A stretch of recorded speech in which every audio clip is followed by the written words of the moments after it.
Start with you, Paulina.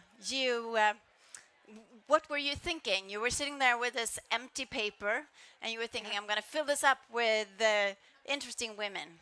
So where do you start? Well, so first of all, the paper is never empty.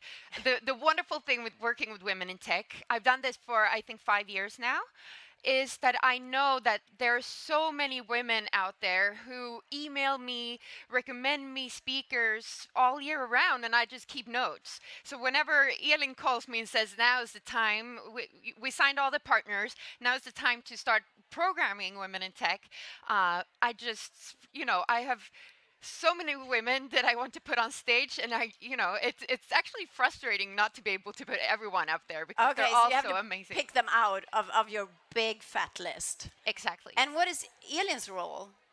Well, She's the queen. Yeah. well, thank you. No, we're co-pilots in this actually, but I've been functioning as director for Women in Tech since pretty much 1 year. So I'm trying to keep an eye on big things and small things, but also to make sure that we keep our eye on the target. And that is to get more women into tech and keep the ones who are already in this industry, because we're all needed. And it's actually our market right now, because there has never been more need for women in tech. We love to hear that. Yeah, But and I would like to add that all these fantastic women that we want to put on stage, that's also a reason that we have this stage, the storytelling stage, where you, Katarina, will help us with Paulina to make sure that even more role models are put in the spotlight, because networking and role models, that's what we try to provide from Women in Tech. it's actually not that usual that there is a full day with mostly women on stage, right? So, what would you say from earlier years that the atmosphere in such an event is, Elin? I think we're already getting like a feel for it right now. The women who come to the Women in Tech conference, they are curious, they are leaning in, they are forward thinking, and they are very open to new ideas. And it's usually a very, very great day. You get energized and inspired in so many ways. And also we have a spread from like hackers, hardcore programmers to women who maybe not consider themselves traditionally as women in tech. That's something that we have to consider as well. That sort of building women in tech is also getting more women to understand that yes, you are a woman in tech, and you are so welcome to a platform like this. This is for anyone who's even like has the slightest interest in anything that's connected to tech, and everything is tech today. So there you go. So we have two stage, this small one and the big one. And if you guys who put this program in together would pick some stuff that you're really looking forward to. I know that you're looking forward to pretty much everything, but Paulina, what would you? Well, so the thing this year is that the program actually spoke to me. This sounds weird, but once I programmed it, once the program was complete, I just realized like we need a theme this year. We actually have a theme, and I noticed that looking at all these women, what combines them, what they have in common, is that they go beyond barriers in one way or another. From being banned from an event because you're doing too controversial thingies, to just having to deal with what it means to be a woman in tech, where your knowledge sometimes isn't taken for like as seriously as men's tech knowledge. So I just felt naturally that beyond barriers, or I actually wanted it to be breaking barriers, but Elin said, no, we're actually beyond breaking barriers. We're going beyond them now. And I think that's great. Yeah. Is that what you really feel, Elin? That we're beyond breaking the barriers? We're already beyond that? Not at every possible spot in time. No, we're not. But the stories that we will hear today, a lot of them are about women going beyond their barriers. And I think that's really inspiring. We need to keep breaking barriers, but we also need to acknowledge that sometimes we are actually beyond the barriers, and we need to think about what we have achieved and think about how to go even further. So, and I think that in the years that I've been working with Women in Tech, which is since 2015, the discussions have changed. I mean, we were talking very much just about genders. Are you 50-50 in your teams? And the answer was always no. But right now we're talking so much more about diversity and what happens when you put those teams together. Because it's never enough to just have 50-50 in the team. Who gets time to speak? Who do you listen to? Who's the leader here? Who's the actual leader? And what happens when you put people together that have a lot of different perspectives? If you want to utilize those perspectives, you have to have a safe team. You have to have people that trust each other. How do you build that? So much is about leadership today, which is also something that we see when we ask what people want to talk about and want to hear about in the sessions. Leadership is the number one topic that women want to talk about.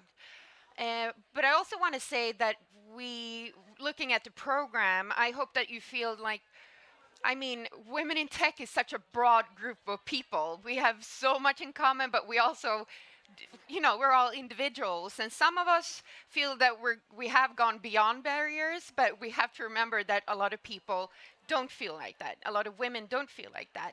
And to sort of look at the whole group and realize how diverse the group of Women in Tech is, and sort of, not just look at certain women who already have had the possibility of going far. There are women who haven't had that possibility. So you are very much looking forward to this day, I suppose. Everything is going to go all right and fine, and we all going to get out of here and be very inspired.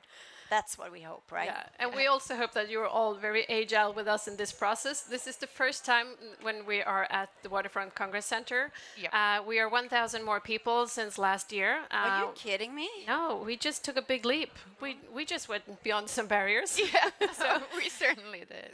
And it's a non-profit, and we try our best, and we try to stay agile, and we just want you all to help us create this great day. Thank you so much, and good luck today. Give them a warm hand, please. Thank you, Katarina. Thank you. Paulina Thank you for Modlita coming. and Elin Eriksson. Thank you so much. Okay, so we're gonna go straight on to our next interview. I'm gonna move over to the black chair, so I give some space for my guest here. Did I ever introduce myself, by the way? I don't remember. Okay. My name is Katarina Andersson.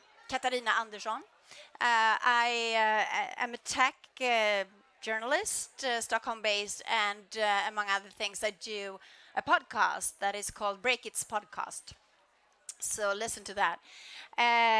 Now I want to introduce an interesting woman, Ingrid Boyner. She is CCO for Storytel, and everybody, I guess, knows what Storytel is.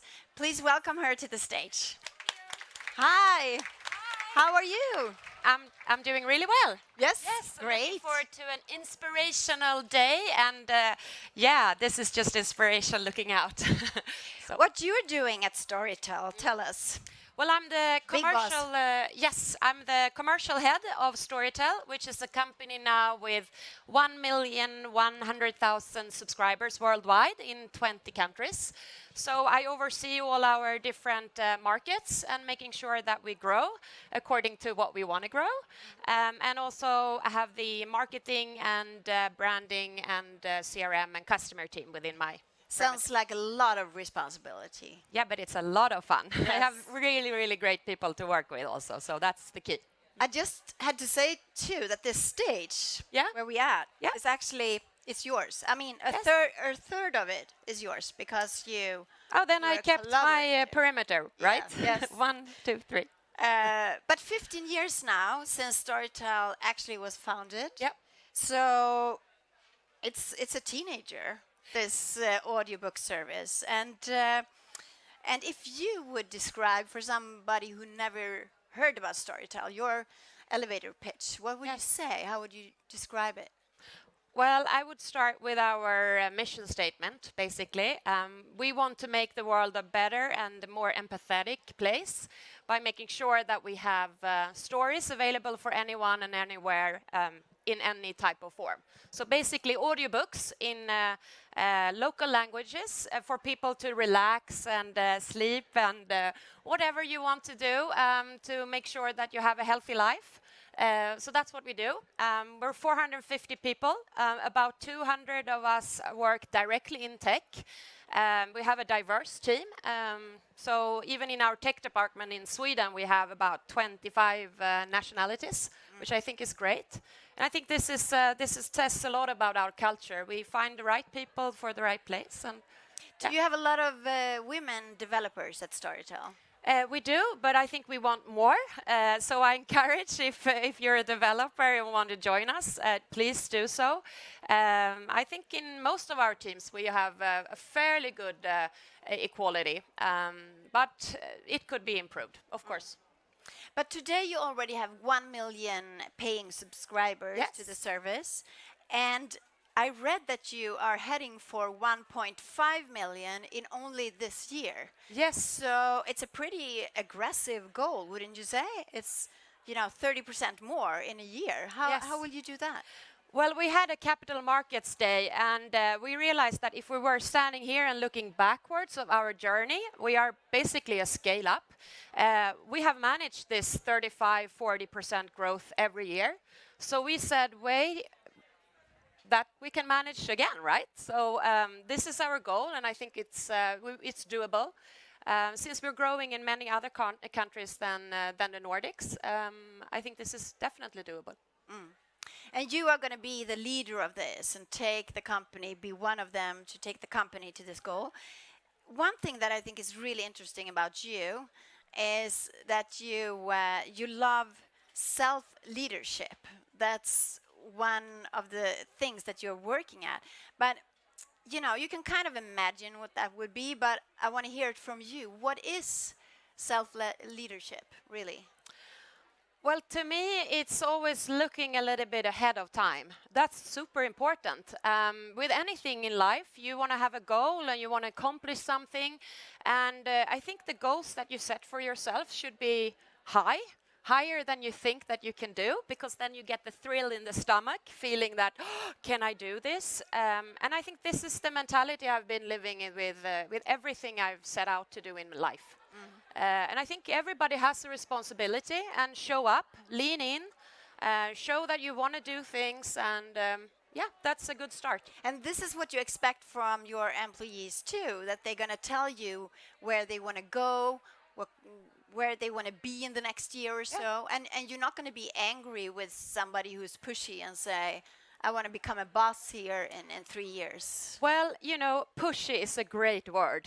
And I think sometimes it's used in a negative way when you talk about women. I love pushy. Why not? It's just having a goal and going forward and leaning in. I mean, it's not that you have to be extrovert or introvert. It's just about having, the poise to say, what do I want to do?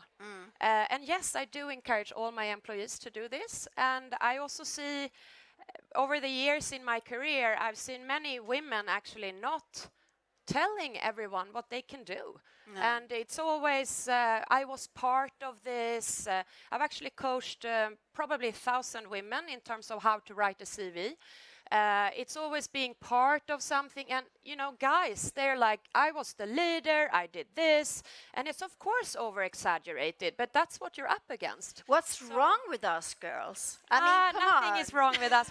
We're wonderful. Yes, we are. We are complex and wonderful, and that's also very important to be. You should be yourself, but you should also say what you're good at. It could be a little bit intimidating to hear that I'm supposed in my company to tell everyone where I want to go, and it takes a little bit of courage to stand up and really point and say, this is what I want to do, right? So how do you encourage people to do that, to overcome that? But I think this is where leaders come in. So this is my most important task as a leader, to make sure that I see the potential in every person that I work with, and the people that I don't work with and I see a little bit of, giving an encouragement. And I think that's what leaders should do. If you don't develop the people you work with, well, then you can quit as a leader, I think.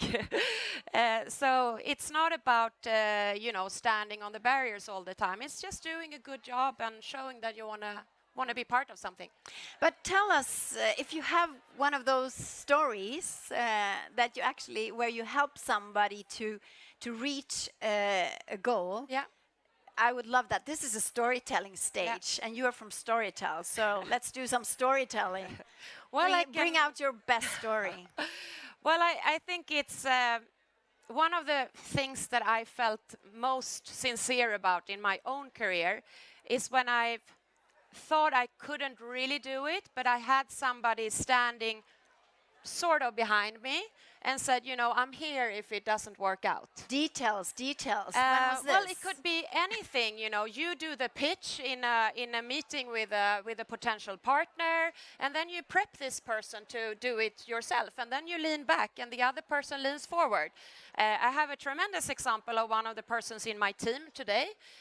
She started out in one department, and then we realized that department needs to grow quite a lot. And she'd been a leader for maybe 2 persons. Then all of a sudden she had a group of 25 people. Oh my God. And that worked really well because we took it in steps, and it's great. You're behind, and you're helping the person out. And then you have to divide the 25. So all of a sudden, the person is a leader of other leaders. So that's the next step in your leadership development, for example. And then all of a sudden, you want to do something else. And that person wanted to go into tech. So it's like, okay, well, you can do it. So now that person is a product manager at our company. And I think, you start out in customer care, and then you end up as a product manager in our company. I think it's a tremendous story. That's a great story. And what is it like for you to see these employees making this journey and taking those steps that you want them to take? Then it's this. No, but it's a satisfaction, and I think it's great to see when other people do their best and succeed in that. And you know that people might be a little bit nervous. But that's a great accomplishment. And I think this is a growth journey. Yeah. That's very important. And if you join a startup or a tech company, I think this is super great because there's going to be so much responsibility that grows on you because you're in a growing business. And this is important when you select your career or when you select who you work with. And my best tip is to select the best person who's your leader. Yes. Yeah. That's important. Yeah. But I was also thinking about to create this self-leadership among a group. I guess we could also help each other, Yes. right? So even though you're not a leader, but you're in the team, Yeah. How would you work there, would you say, between team members? We did actually just before Christmas in my closest leadership team. We had a really fun day because I asked everyone to think about 3 things about the other person in the team. I have a leadership of 9 people. I asked everybody to think through 3 positive things that you want to say about your colleague. And I think, we sat there for 1.5 hours, and we got so much positive things from each other. Oh, just like a love shower. Like a love shower. Fantastic. And I almost started to cry because I was just sitting in a great environment. And I think that makes us feel good about ourselves. We are so good at sometimes saying, oh, I should have said that, or I should have done that, or why didn't I? Well, there's always a next chance. So be kind to yourself, but also be kind to your colleagues. Yeah, already the Scouts said that, to be kind to somebody, one kind thing every day. Yeah. So maybe everybody should do that. Yeah. Just, give somebody a great compliment or, Yeah. we're bad at that usually. We're not You too can good at start that. with We can yourself even- at night. Write down 3 good things that I did today. And I think the first one is I showed up at Women in Tech, right? That's a good thing we can say at night. And probably that you urge yourself to, this is self-leadership. So who do you want to talk to today? Well, make that move. go forward to this person and say hi. I just want to say hi, and I'm interested in this, and those things. Yeah. That's self-leadership Yeah. of today. Yes. So pick somebody from the speaker schedule and say, I'm going to say hi to this person. I'm interested. And then say something kind to somebody you don't know, right? Yeah, We're that's going to perfect. create this fantastic atmosphere in here.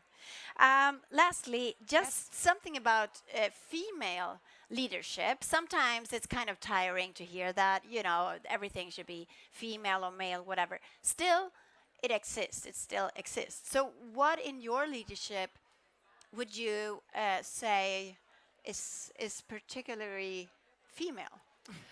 I think two things I've thought about this. I think it's authenticity, to be authentic, to be yourself as a person. I think that's more female than male. It's more like male to put on a costume and just, play a role. And I think we as female leaders can be more at ease and be the broad ourselves. That's one of the things. And then I think the second thing is actually it's both a positive and a negative in a sense. We are typically more self-critical. I used to work for McKinsey for many years, and we did a study on women leadership. And this is one of the things that actually stood out, that women tend to be a little bit more negative towards oneself and spiral down. So you had a bad meeting, and that turns out to be really bad. And then, they're going to fire you. You're never going to get a job. And tomorrow I'm going to be on the street, and, I'm going to end up, not being able to pay my rent. And you think that in one day? Yes. Yeah, for and one you thing have going to wrong. teach yourself resilience. Resilience is super important. So how do you pump up yourself and go down and go up? I had one of these moments just 2 days ago. Yeah, what happened? And I felt not so good after a meeting. So I went to one of my colleagues, one of my team members, and I said, can I just have a personal chat? And it took me about 20 minutes, and then it went from tears to laugh. And I'm good to go again. Wow, what Yeah. did she say? Well, she she pumped was you just up? there for me and just listened, and then saw that I was a little bit in criticizing myself. And, she took a different perspective, which I knew it was there, but I couldn't find it myself. So I had to go to somebody to get it. So That's a beautiful story. Hey, we have one more minute. The program on the big stage is starting at 9, but I would just like to try this because we have a mic over here, and if somebody have a question now, because Ingrid has been so inspiring here, talking about everything, so I'm sure that there is a question, right, for her. Somebody who's want to do some self-leadership, raise their hand and ask a question.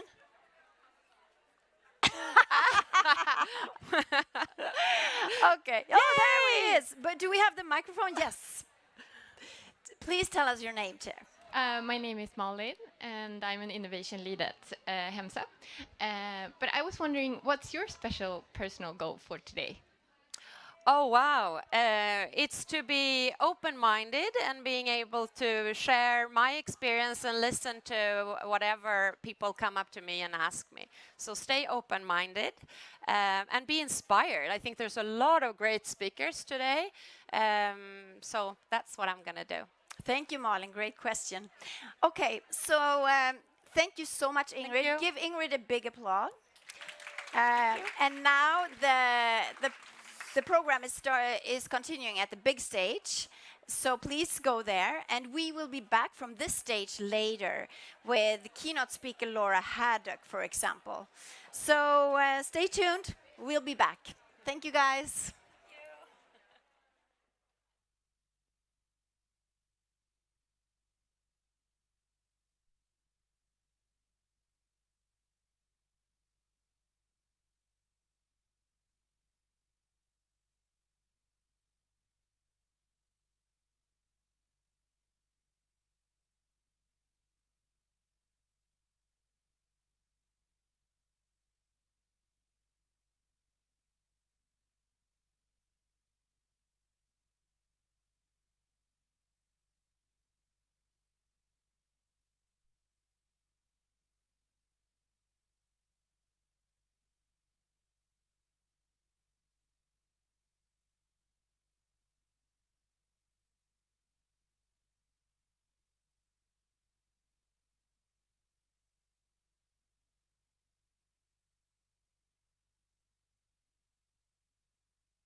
All right.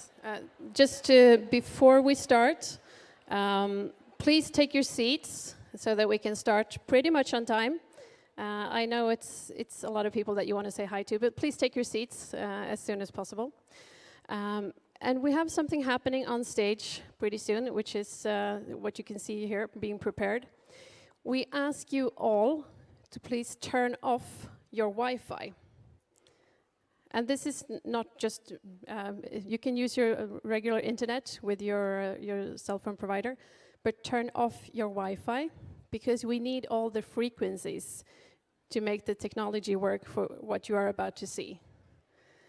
So we're right now checking at the frequencies to see if we have enough bandwidth to do what we want to do. You are free to take pictures and film and tweet and hashtag, but please turn off your Wi-Fi. You will be able to turn it on later. But for this performance, please turn off your Wi-Fi. We will be right back.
So again, still just a sneak start. Sorry, we are about to begin pretty soon.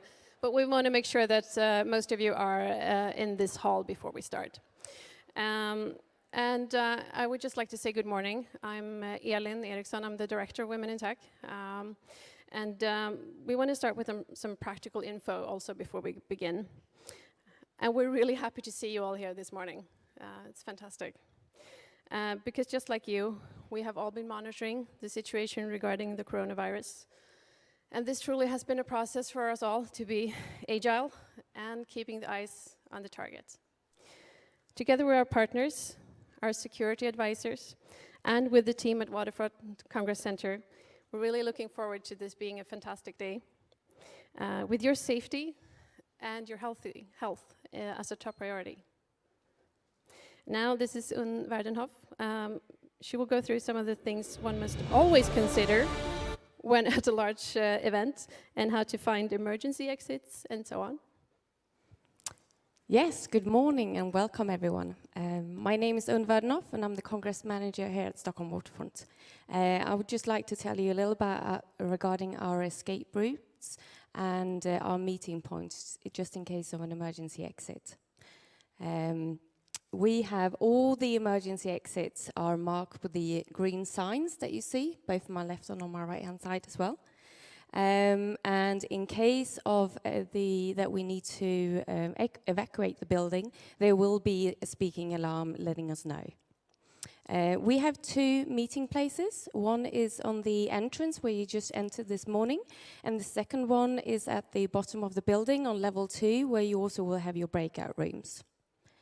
During an evacuation, if that would happen, all our staff will have yellow vests on them, and they will help you and guide you to your nearest meeting place. It's also important to know that during an evacuation and an alarm, all the lifts and elevators do not work, so please walk carefully and take care of each other as well.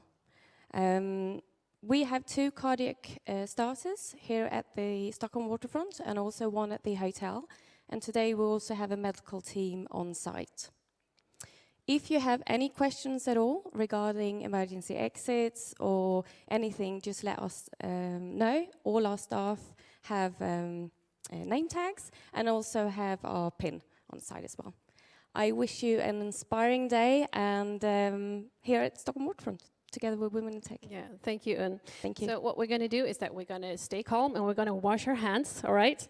It's going to be a fantastic day, and I promise we will start pretty soon. Keep your Wi-Fi's off at this point, and you will be able to turn them on pretty soon.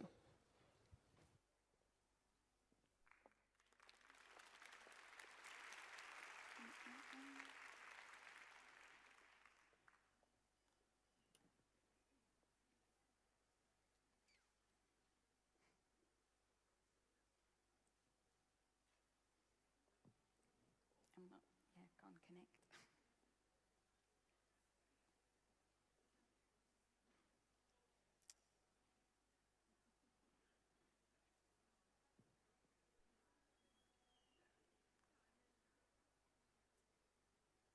I mean, if they don't connect, I can't do anything.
enough space in space for women? Who wrote that? Are people really still asking that question?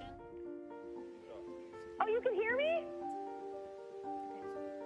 We can hear you loud and clear. Welcome on board the International Space Station. You've got to force yourself out of your comfort zone, do things that frighten you to get you towards the goal of where you want to be. There's no single one true way of seeing the world. But we can acknowledge that it's our responsibility to ensure that we are using technology for the good of all humans. Work is not just something I do, but I'd rather be doing something else. We can do this together. You are the code. Each of you here are the code. And this puts in front of all of us a huge responsibility, both the unintended consequences as well as the intended impacts of a scientific breakthrough. The great thing about technology also is that everything is possible using technology. It's limitless.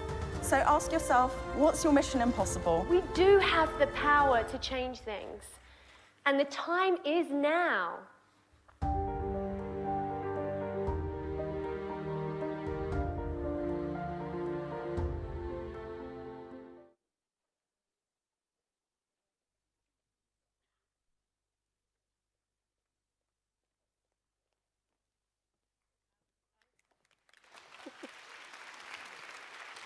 Please welcome on stage our moderator for today. This is Un Svanström. She's a UX designer at Doberman Design Agency. Un, take it away. Hi, women in tech! Hey, come on, you can do better. Give me more. Hi! Wow, there are so many of you. Hi, my name is Un Svanström, and I will be your moderator today. Okay, so where are we going? What is happening? My favorite way to see where we're going is to see where we have been. So let's rewind. Let's rewind back to 1920. 100 years. 100 years, that's nothing in the grand scheme of things. My grandma, she's 86. And she's a young 86. She's like using an iPhone, telling me about apps I should try, and traveling the world. That's the kind of 86 my grandma is. So it's her age plus 14. 100 years is nothing. Let's go back. 1920. Whew. It's a little colder over here. So where were we in 1920? Well, we had just limited the number of work hours in Sweden to 48 hours a week. Good job. 100% of all politicians were men. All of them. In fact, women hadn't even voted yet. The first election where we could vote was in 1921. We did not have a voice. And in 1921 is also when we got our first woman into parliament. So the power was with men. Boo. How about land ownership? Money. Where was that at? Also, men. I don't like it here in 1920. Let's go back over the years. I mean, outfits were cute, but it's not worth it. We are going on this epic journey of change. Can you feel how things are changing from there? Look at us now. Look at us now in 2020. Our politicians, in the parliament right now, we have a female representation of 46.8%. We're almost there. We're almost at equality in power. We are on a journey of change. How about the money? How about the land ownership? Let's say it's work in progress. There's just one municipality in Sweden where women own more land than men, and it's in Ekerö, and it's thanks to one woman named Margareta.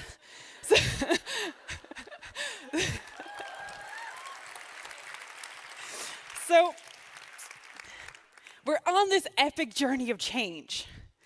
But society was actually kind of designed by men for themselves. And what happens when you have that kind of very, well, let's not say a society designed for everyone, is that you get barriers. Invisible barriers are put up for everyone who's not in that privileged position. And what these barriers do to us, what they do to me, is that I internalize things. I think, maybe I can change. Maybe I should change. Maybe I should be more. Maybe I should do more. And those aren't very great feelings. And can you all take out your phone, please? Just try turning on your flashlight. Flashlights are working. Beautiful. Now turn them off. Off. Great. You're very good at this. Okay, so please, if you can feel that you can relate to me, I'm going to read a couple of things. They're all true for me. I just want to see if I'm alone in feeling this. So if you can relate to what I'm saying, please turn on your flashlight. I have said yes to too many projects at one point or two. I put really high demands on myself. Keep them on, keep them on. Yeah. I have had negative stress that has affected my health. Wow, thank you. I mean, look at you, look around you. You look like an infinite galaxy of beautifulness. Thank you so much for letting me know that I am not alone. There's so many of us. And this is how we change. By us being here together, we can really tear down those invisible barriers and move forward. So that's why this year's theme is Beyond Barriers. What's on the other side of that? And I could not be more happy than to be here together with the Women in Tech team. Over here we have applause for the Women in Tech team.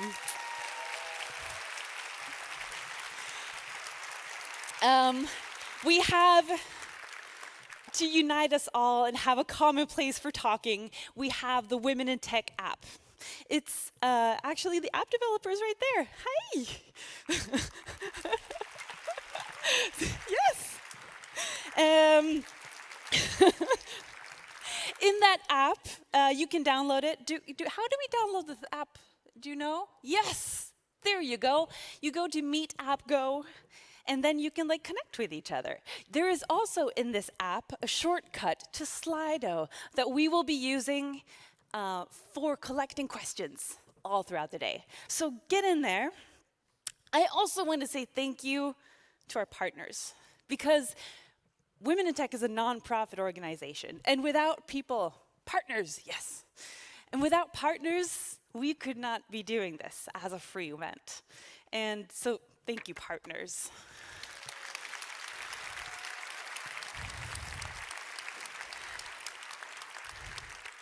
But most of all, I want to thank all of you.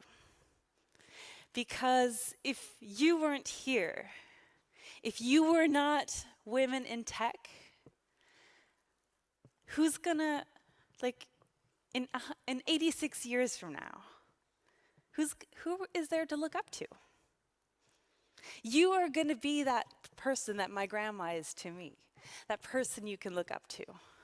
So thank you so much for doing important work in a really important time of change. And with that, I would like to welcome our first speaker to the stage. She is someone who knows a lot about barriers. She is a female founder and CEO, and she has named her company after herself, which is such a boss move. Especially when that company makes high-tech robotic pleasure devices for women. her stuff, her first product, Oze, is so innovative. Like it's robotics. It won a CES Innovation Award in 2019. Until CES took the award back because of some just casual sexism. Well, she wasn't having any of that. That event opened such a big, shone a light on how sexism works in our industry. So when she went back to CES this year, she won 10 awards. And she was named Best of CES 6 times. And so she's won other awards. She's won so many awards, but let's not talk more because it's so cool that advanced robotics is gonna help us all for all womankind to enjoy. Please welcome to the stage, Laura Haddock DiCarlo.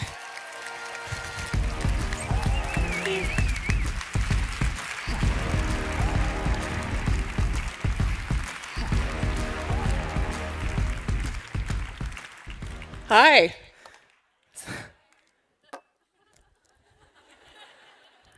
I love that this is, the theme is Beyond Barriers, because our theme last year at Laura DiCarlo was breaking barriers. So bitch, we are beyond that.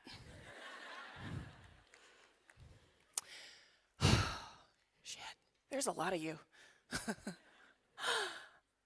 Isn't it, wait, do I have water? I do have water. And I also have cotton mouth. Because I also have imposter syndrome and I'm nervous as shit right now.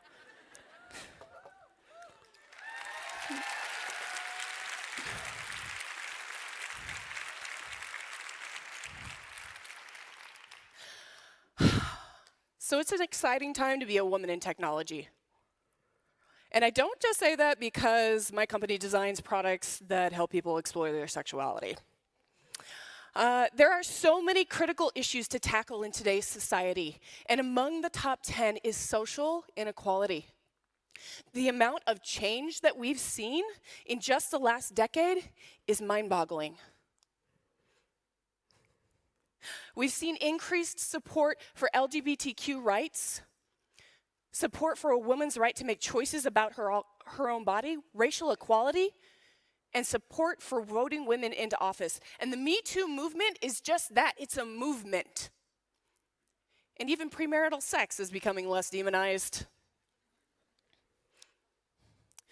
So much incredible change, which is finally opening the door to some crucial conversations.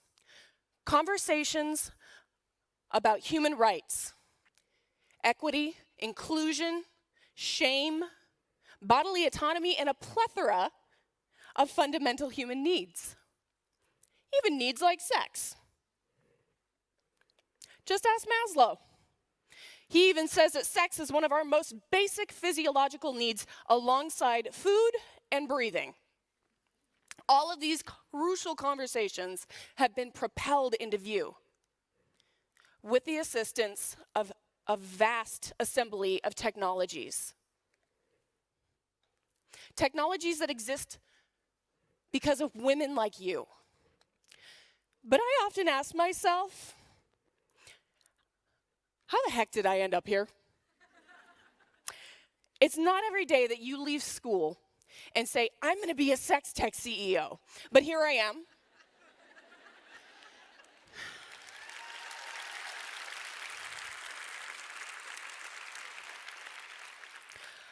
I was pre-med, actually, at Portland State in Oregon when it happened. I had the most earth-shattering, drool-inducing orgasm I'd ever experienced, with a fling that I didn't really care to see again. So as I seized off the side of the bed, slumping onto the floor, in orgasmic bliss with one leg hitched up on top of the bed, staring at the ceiling thinking, oh my God, how do I do that again? And I looked at him and I went, how do I do it again by myself? So I started looking for a product that would enable me to relive this mind-blowing experience, this blended orgasm, when you stimulate the clitoris on the outside, preferably with the human tongue, and the G-spot or Grafenberg spot on the inside with a finger mimicking a come hither motion on the inside. So I wanted something that moved like a human partner. And I also wanted that sucker to be hands-free because, you know, free your hands, free your mind. But more importantly, I wanted it to be adjustable so that it could fit me and it could fit everyone else. But guess what? That didn't exist yet. Not yet. Well, maybe now.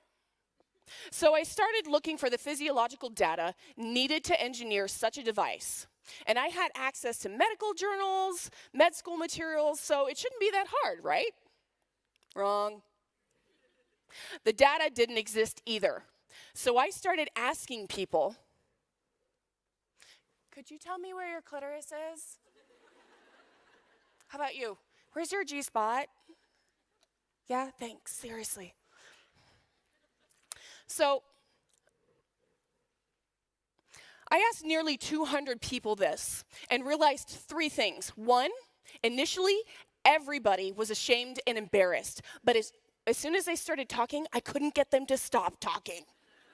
And 2, almost no one knew exactly where their pleasure points were. I had to teach people.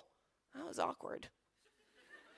And 3, everyone obviously wanted to know why I was asking them these questions. So when I told them my idea, everyone said, oh my God, where can I get this? Can I have it? Can I have it now?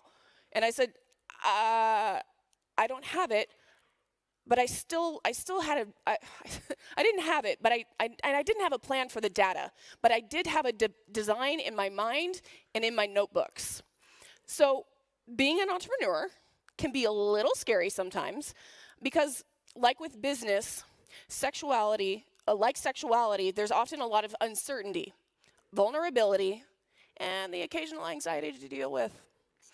So one evening, accompanied by margaritas, a hot tub, and a couple of my close friends who knew a lot about entrepreneurship and business, I was agonizing over the dearth of technology and physiological research found in today's sexual products. One friend looks at me and says, it sounds like you should start your own business. And the other one looked at me and said, it sounds like you have an invention. And I said, no, I am not a businesswoman and I am not an inventor. I'm a nurse. But if I was an inventor, this is exactly what I would do. And I told them this idea that had been brewing in my mind. And then I started talking about why a product like this was important. How something as innocuous as a well-designed tool for sexual exploration could spark curiosity and begin to tackle the shame and stigma that is wrapped around sexuality and therein, identity. If only I could help just a few people feel comfortable in their own skin. Imagine the great things that they could go out and do in turn. When I finished, they gaped at me and at each other, and then they burst, you do this, then we'll help you find funding. We need to do this. This needs to happen. And I laughed, but the seed had actually been planted. So the only problem is that I was terrified. Absolutely terrified of failure, and I could not get out of my own way. So they kept bugging me for a pitch deck, and I would just groan. I didn't even know what a pitch deck was, and I was embarrassed at my own perceived inadequacy. So in the face of fear, I did nothing. After months of stewing on this idea and not taking any action for fear of failure, the same friend says, just show me how it works. So frustrated, very frustrated, I talked them through the whole concept using a whiteboard that I had bought because I was going to do all this great brainstorming on this whiteboard that I never fucking did. And it was while I was telling them about this product that I realized the way that I described the problem and the solution to my friends was naturally the way that someone was going to pitch the idea for a company. And I knew what the problem was to solve. I knew what I needed to do to solve it. And I knew that I was addressing a fundamental human need. And beyond that, there was nothing in the marketplace that was already addressing this problem. So I looked up after my rant and I realized that my friend was grinning ear to ear. And I said, "Why are you smiling like that?" And he said, "Because that was a pitch." And I said, "Oh. Well, I guess that means we're starting a company." So we founded the company 2 weeks later, and I began to realize that I had no idea how hard entrepreneurship really was. And it's like that for a lot of entrepreneurs these days. There's more competition for capital and increased investor expectations, such as seed stage dilution, which has exploded in size and in number in the last 7 years. We deal with outdated valuation models and approaches. The market value approach is a standard method of valuation, and it's done by comparing the company with other companies that have been sold in the market. What this doesn't account for is a company's social mission or its purpose. Despite the evidence that the influence of purpose has on organizations. Yet while we face many of the same issues that entrepreneurs faced, the double standard is even more staggering for femtech. Even despite the numbers, the femtech industry is scheduled to consume a healthy chunk of the wellness tech market by $50 billion by 2025. $50 billion. But sex is still bad. Yet still, we're brushed off or we're flat out censored. Most recently, we saw an ad by Freedom Mom that was rejected by the Oscars because apparently new motherhood is just too graphic. Seriously? But erectile dysfunction gets a pass year after year? This was in the New York City subway. In my particular field, there's an especially high concentration of divisiveness, intolerance, especially when we're dealing with something as potent as femsexuality. Trusted institutions like medical schools, scientific research organizations, and universities have not devoted resources to understanding and educating specifically female sexuality. And I found that out firsthand. Lots of entrepreneurs are just left to figure this out on our own. Under a cloud of uncertainty or shame. But often when we do figure it out, it can often be seen as threatening to the status quo or even branded as obscene. Shortly after founding Laura DiCarlo, I headed to Oregon State University to meet with Dr. John Parmigiani, Director of Industry Research at the College of Engineering at OSU. The day that I met with him, the first words that fell out of my mouth were, "So I had this crazy blended orgasm and I want to make something that recreates the experience." And his face just, and he turned bright red. But then I handed him a spec sheet with 52 functional engineering requirements, and his whole demeanor changed. And he got really excited because that's engineering. So we started an industry-funded research program funded by Laura DiCarlo the next month. 9 months later, we actually had a prototype and 5 patents produced by our almost entirely femme-facing engineering team. So we took our...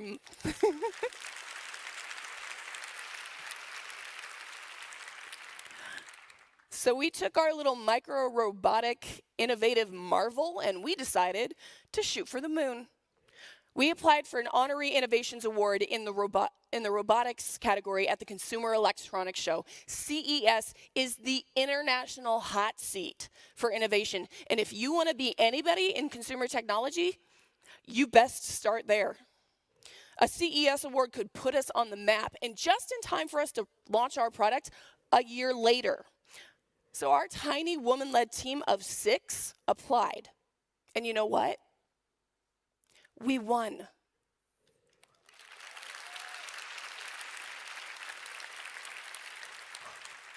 We thought the tides were turning for women in technology and that the taboo around sexuality was dissolving.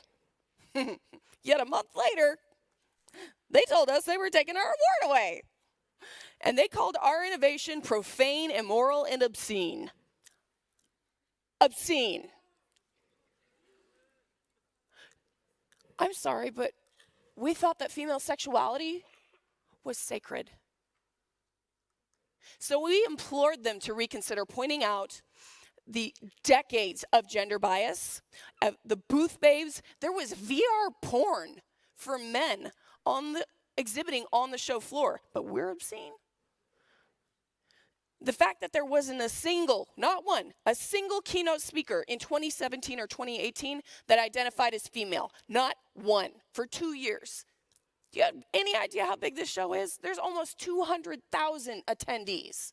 Not one female keynote speaker. So this was not a good time for them to be overly patriarchal.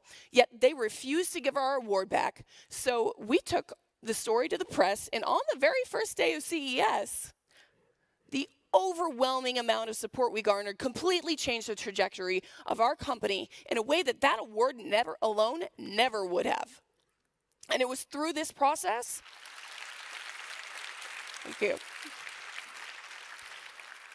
And it was through this process that we discovered something about ourselves.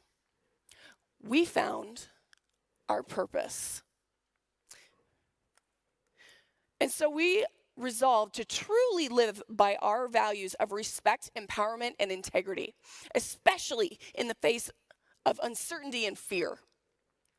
Because when you make a decision based on your values, that decision will always be the right decision. And fear and shame have no power to stifle that process. So my company challenges people to ask themselves, who owns your pleasure? And there's a parallel challenge for us as women and femmes in tech and business. Who owns your purpose? Thankfully, there is a significant rise of women in leadership, more and more forums where we can all come together and support each other's purpose. And this conference is just another wonderful example of that in action. Thank you.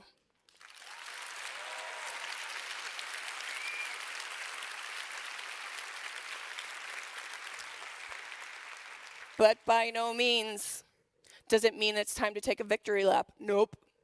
We all face a number of extremely challenging obstacles as female entrepreneurs and technologists, and the struggle is real. Founding a tech company that supports sexual wellness has a unique set of challenges. After all, our focus is on a universal human need. In fact, it's such a fundamental human need that it goes back to prehistoric days. Did you know that the oldest known dildo is actually 28,000 years old? Compare that to the wheel. It's 3,500 years old. We've been doing this for a long time. So initially, I thought sex sells, right? This shouldn't be too hard. Not exactly. There were enormous difficulties in expressing the value of innovating an industry that had not seen significant technological development in a century. In addition to that, female pleasure is highly stigmatized and misunderstood. You'd be amazed at the kind of objections that we've heard. My favorite one was, isn't it just another vibrator? No. Most vibrators vibrate. And they only have about 20 to 50 parts in total. And our first product, Osé, mimics the movements of a human partner and boasts 250 parts inside this. Does that sound like just another vibrator to you? Now, Osé was built by a female-dominated team of engineers who have worked in partnership with Oregon State University's College of Engineering, home of the top 4 robotics graduate program in the United States. And together, we designed a micro-robotic functions to create biomimetic movement as stimulation, not vibration. In fact, vibrators weren't designed for female pleasure at all. Vibrators were actually meant to quell female sexuality, not explore it. Vibrators were invented in the 1880s to treat hysteria in women. Yes. Before that, these poor physicians were using their hands to elicit orgasms, or what they actually referred to as hysterical paroxysm. So that's when Dr. Mortimer Granville invented the hand labor saving vibrator. I can only imagine how bad his carpal tunnel must have been. This isn't only a gap in purpose. This isn't only a gap in knowledge. This is a fundamental gap in purpose. And when you discover a mismatch in purpose, you discover market opportunity. You remember those savvy entrepreneur friends of mine in the hot tub? They knew exactly what I had stumbled on. Purpose-driven market opportunity. And another obstacle we face is the ignorance and lack of knowledge when it comes to sexual wellness. To be honest, the total lack of research is just surprising. You remember those 200 people who I had to ask about their measurements? Yeah, I remember getting a call from one of my girlfriends from Seattle saying, all right, Laura, I finally found a freaking ruler and I'm in the bathroom naked, so what did you want me to do? And I said, oh, great, just FaceTime me and I'll know. No, don't FaceTime me. I'll talk you through it. But she wasn't alone. We actually found that when we surveyed 1,500 people, we found that 78% of hetero women could easily locate their clitoris, compared to 84% of women in the LGBTQ community. And only 43% could confidently find their G-spot, compared to a slightly higher 50% of LGBTQ folks. So sometimes we come across VCs or potential sources of funding that have these really ego-driven agendas versus altruistic agendas. And when I say that, I mean that these folks were really concerned in the what's in it for me instead of the what's in it for all of us. So that's actually been long accepted as the norm. But when Heidi Zak, the founder of Third Love, which is an app-powered bra company that provides a range of realistically sized bras, pitched to a male-dominated panel of venture capitalists, she found herself being gaslit. At the end of the meeting, one man stood up saying, "I'm sorry, but we only invest in businesses we understand." Excuse me? Your firm invests in blockchain and data analytics, among other things, and you only invest in things that you understand? Well. So, by the way, Third Love, that bra company, just closed another round. They raised $55 million, reaching a $750 million valuation. That's almost a unicorn. So occasionally we come across our own gaslighting and the obsolete patriarchal perspective to sexual wellness. You would be amazed at how many men don't think that the G-spot exists. Seriously, really, in the 21st century? I loved listening to mansplaining about how women's bodies and pleasure really works. That was fun. You'd think that they all knew what they were doing. But if you know what I mean. But last November, when we launched our pre-sale for our first product, Osé, we discovered that wasn't exactly the purpose, or it wasn't exactly the case. Because by week 8 after our launch, we had sold 14,000 Osés internationally. But these men know what they're doing. I'm guessing that these are the same guys that don't ask for directions either.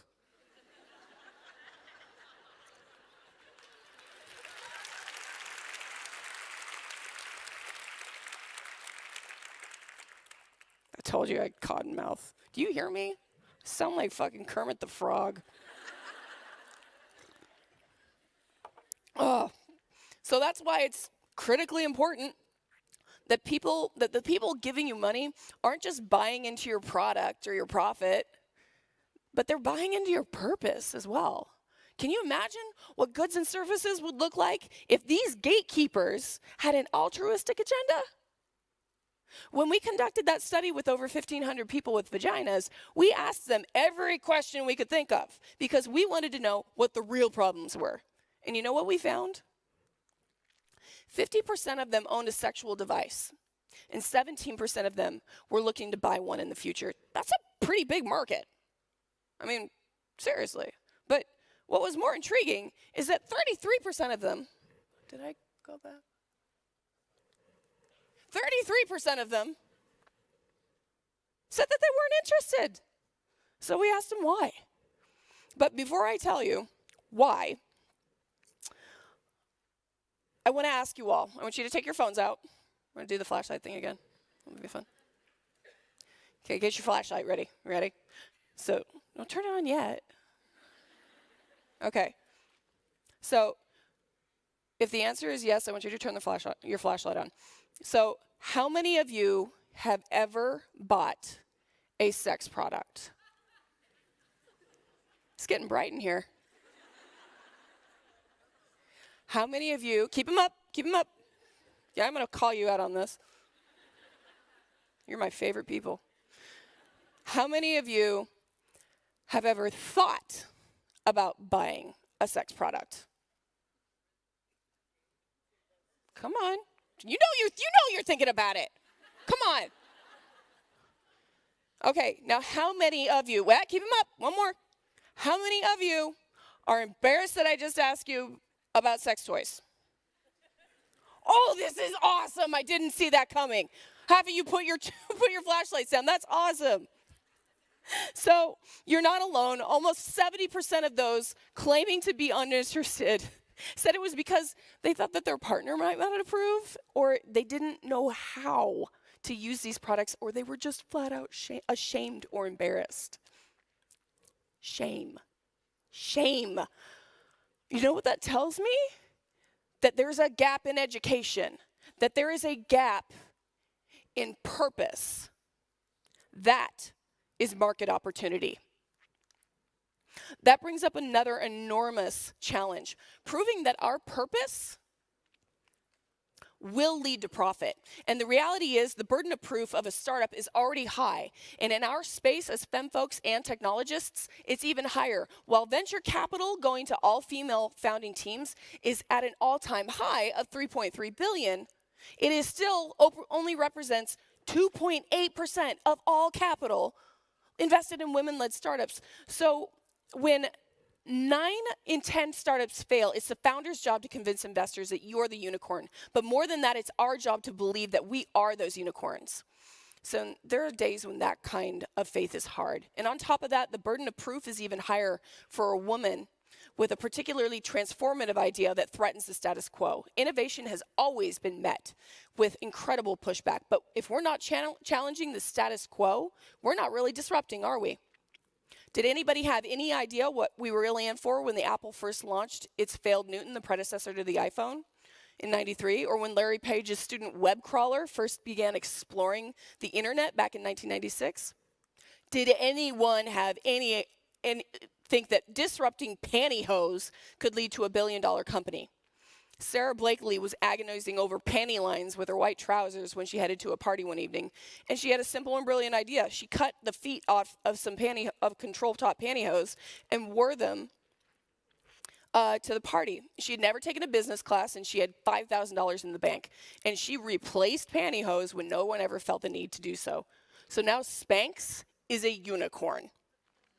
Disruption isn't something that's seen as obvious the first time it's introduced. In fact, Howard Aiken, the American physicist and original conceptual designer behind IBM's Harvard Mark I computer, said, "Don't worry about people trying to steal your idea. If it's original, you'll have to ram it down their throats." Oh, you guys are, that's wrong. I didn't even think about that until you laughed at it. So we can overcome all of these barriers if we start with the biggest obstacles we face, which are the ones that we create for ourselves, our own mindset. Truly, the biggest barriers for us as entrepreneurs and femme technologists is to overcome the most personal ones: gender bias, shame, doubting our own approach, imposter syndrome, and in a word, fear. When we were first getting Lure to Color started, I remember feeling terrified, and I thought, there's no way I could do this, and that even when I was prepared, I felt like I wasn't. And I had that imposter syndrome, that feeling of chronic self-doubt, like somebody else was going to find out that I actually didn't know like what I was doing. Like right now, this is my first keynote ever.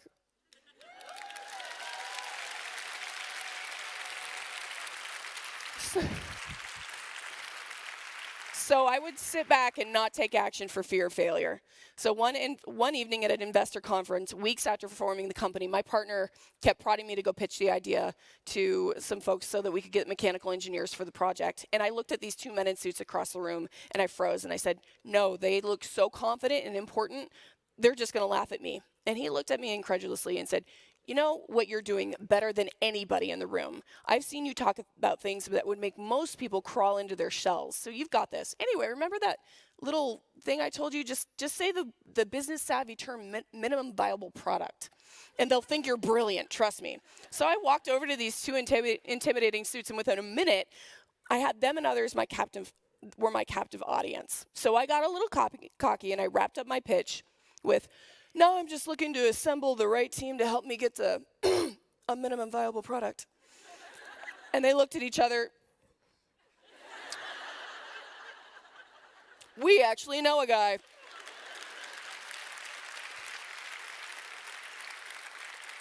He's called the prototype guy. And I was like, you do? I mean, yeah, of course. Can you put me in touch with him?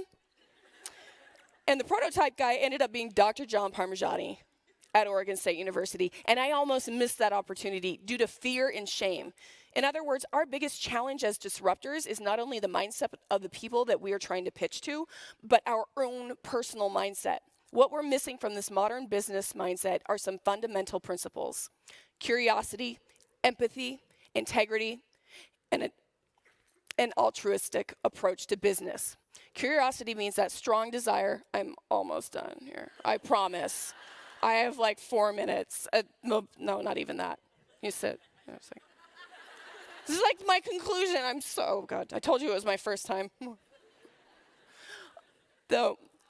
So curiosity is that strong desire to learn and grow more, but if we're to grow together, we must be inclusive, because when you encourage all kinds of people to come to the table and innovate, you make solutions for everyone. Integrity is that self-awareness or introspection, just to be truly honest with ourselves and each other. We all have our biases, myself included, and it's critical to become aware of them. Empathy is making sure that those biases stay out of the equation so that we can see the world from someone else's viewpoint. And altruism. That's the only way that you're going to discover your purpose and find your passion and stay true to them, as your journey as a professional takes you through all kinds of unexpected journeys. So it started when it was when I started sharing my ideas and stories with others that I realized that it wasn't ever about me. It was actually all about all of us. And if I wanted to change the world, I couldn't do it alone. We needed to embrace diverse passions, preferences, and anatomies, regardless of gender and identity and expression, sexuality, ethnicity, age, relationships, status, disability, or socioeconomic status. Because when we can all contribute, we are all able to solve problems that impact everyone. That's when we found our purpose, to strive to help everybody feel a little more comfortable in their skin and their sexuality. So, one of the biggest shifts we must embrace is how we build trust with each other. One of the most widespread models for building trust in the business setting is the trust equation by David Maister. It's a formula that's very simple. It's credibility plus reliability plus intimacy, all divided by self-orientation, results in trustworthiness, or how can I get somebody to trust me? The model was revolutionary for its time. Though it was merely 20 years ago, a lot has changed. Look at what each element focuses on. Credibility, what are my qualifications? Reliability, what are my actions? Intimacy, what are my intentions? And self-orientation, how focused am I on myself? So notice how this model is one-directional. It's very focused on self and ego. And it's time to embrace a shared purpose. Let's look at a more inclusive approach. My altruistic agenda. Or how we can all trust one another. Let's change our focus. Rather than credibility, let's focus on curiosity and what we can learn. Instead of reliability, we focus on integrity and how we can manifest our shared purpose. Rather than intimacy, we focus on empathy and how we can be aware of the feelings, needs, and thinking of others. And while social orientation is a relevant contrast in this model, let's go deeper to the root of what's canceling out our greatness: shame and fear. Let's explore what's getting in the way of our connection with others. You remember when we decided to take a stand against this Consumer Electronics Association? We went on to become an overnight sensation in business, standing up against gender bias in tech and promoting the importance of female sexuality. We were covered in almost 800 articles, and I became a motivational speaker, something of what, overnight. Woo.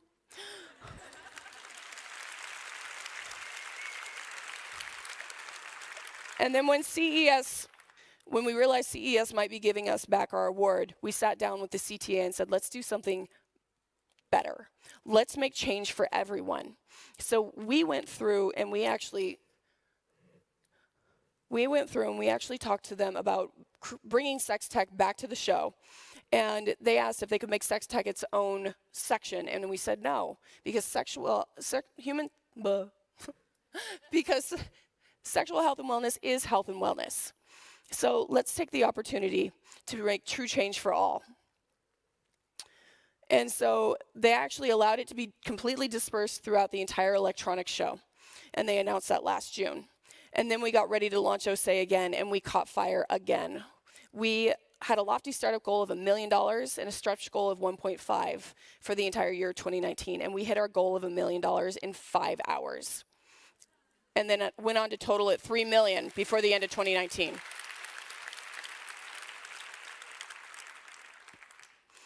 Yeah. I'm so sorry to say we are out of time. You are Can amazing. I go through the last ones? So we did this. And then everybody got to go to the show. And these are some things you're never going to know about. You're never going to know why. This is really cool. But I wanted to ask you these 3 questions, or 4 questions. What's the relationship between your purpose and your profit? And how could empowering your industry benefit you more than trying to dominate it? And as a leader, how can you operationalize curiosity, altruism through curiosity, integrity, and empathy? And how are shame and fear impacting your career and your company, your industry, and your dreams? And what would it be like if you could get rid of all of that? Thank you. Thank you. Sorry. Thank you so much. Ladies and gentlemen, the unstoppable Laura Haddock DiCarlo. Here's a gift that's great for planes. Elin will give you a rolled up one. Thank you. Wow! Oh my God. Wow! Oh my God, Laura! Whew. So good. Make sure to catch her on the storytelling stage, our other stage in the break. We have these amazing speaker gifts. They're posters by Frida Femling. They're also on display outside later. But now, ladies, that gentleman. We are moving forward in the Breaking Barriers. You know how when some organizations talk about diversity, it sounds like, yes, that would be very nice, but you know, in this climate, and it's hard, and the people, and the blah, blah, blah, and we will try next year. No, our next speaker will have none of that. She is the CEO and founder of The Social Few, and they make diversity measurable. She has coined the expression perspective density. Perspective density, how dense are your number of she'll tell you more. Yeah. She is famous for her methods of making inclusion happen. She's here. She is Susan Horay Lindberg. Mama told me not to waste my life. She said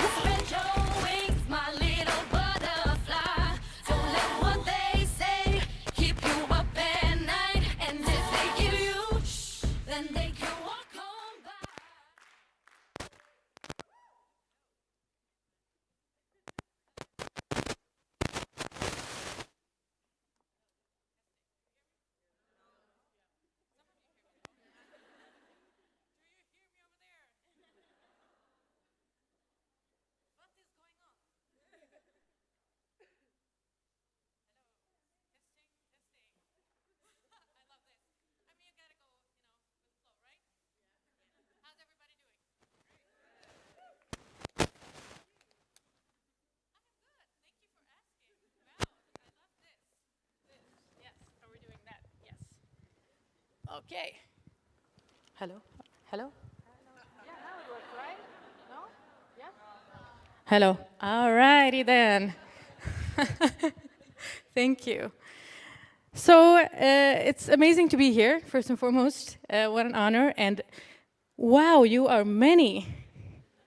I mean, you can intellectually understand, or me, I couldn't intellectually understand from a numbers perspective.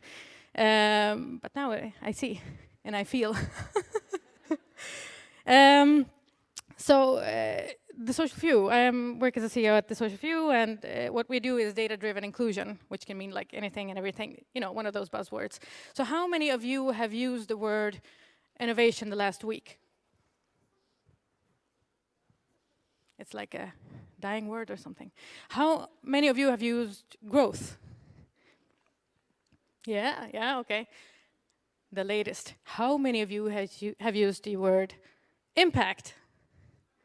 Yep, that's the up-and-coming word. I see you. Yes. So what we do, basically, is measure things. We make sure to look at, in this instance that I'm going to talk about today, is one of our research that we've done. When does innovation, growth, and impact actually occur? You know, we talk about these large, huge, amazing words, but when do they actually occur? And what is needed for it to be able to occur? So Sweden is an amazing country. Numbers have a way like of putting things into perspectives. I love numbers. I'm a number kind of person. I'm a mathematician. I heard the other day that that was cool. I must say that is the first time I've ever heard that math was cool. Woo! I hear you, girlfriend. So Sweden is amazing. One of the numbers that we know is like 33% of the Swedish population has at least one foreign-born parent. How many of you have one foreign-born parent? Okay, all right. So 25%, every fourth Swede has a foreign background. How many of you have a foreign background with both foreign-born parents? Okay. And 1/5, so every fifth person you meet should be foreign-born. How many of you are foreign-born? Okay. Well, fair representation. Awesome. What we're going to do, I'm going to show you a couple of things.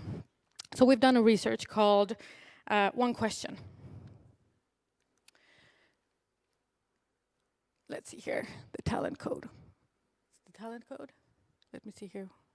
Okay. We've done a research in order to see what is needed in order for innovation to occur. We landed in two things. One, you need to have high perspective density. What does that mean? That means that you have to have as many perspectives in a context as possible. The second part is you need inclusive leadership.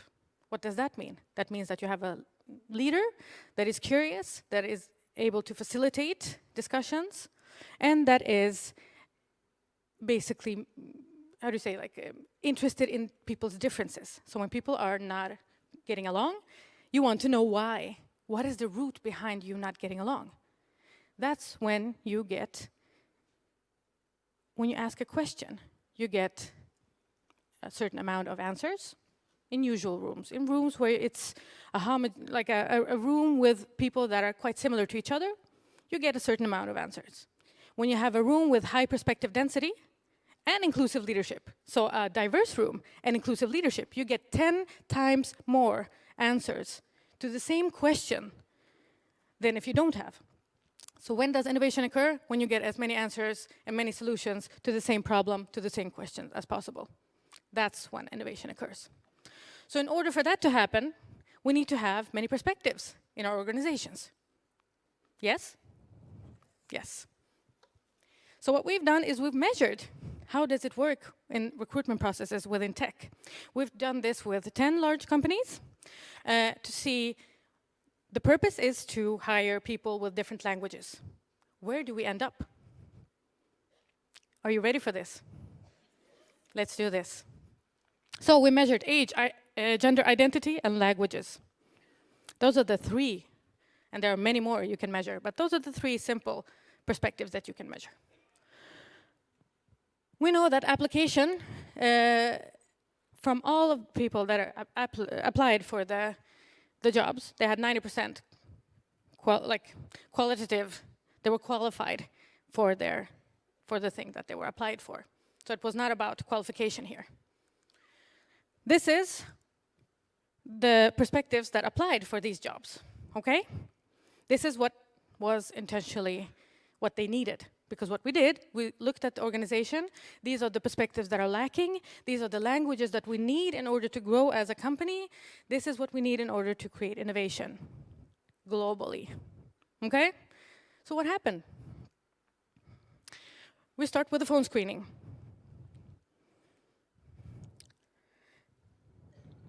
Do you see differences? What happened here? We lost some perspectives along the way. We could also see that, for example, from 34% Hindu speaking to 3, from 70% Somali speaking to 2, Arabic speaking never came. Okay? Yes, let's move on to the next. First interview, who passed the phone screening to come to the interviews?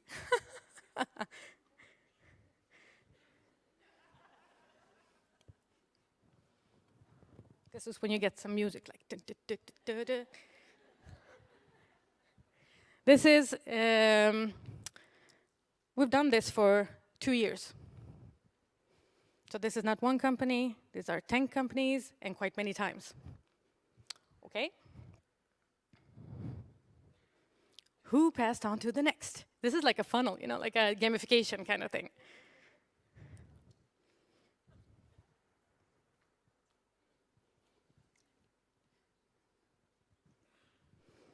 Okay?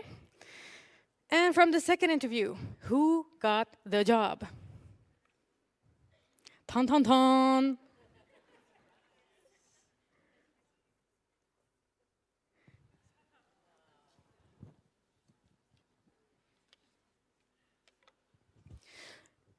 I love like the former amazing speaker was like, "Nts, nts, nts."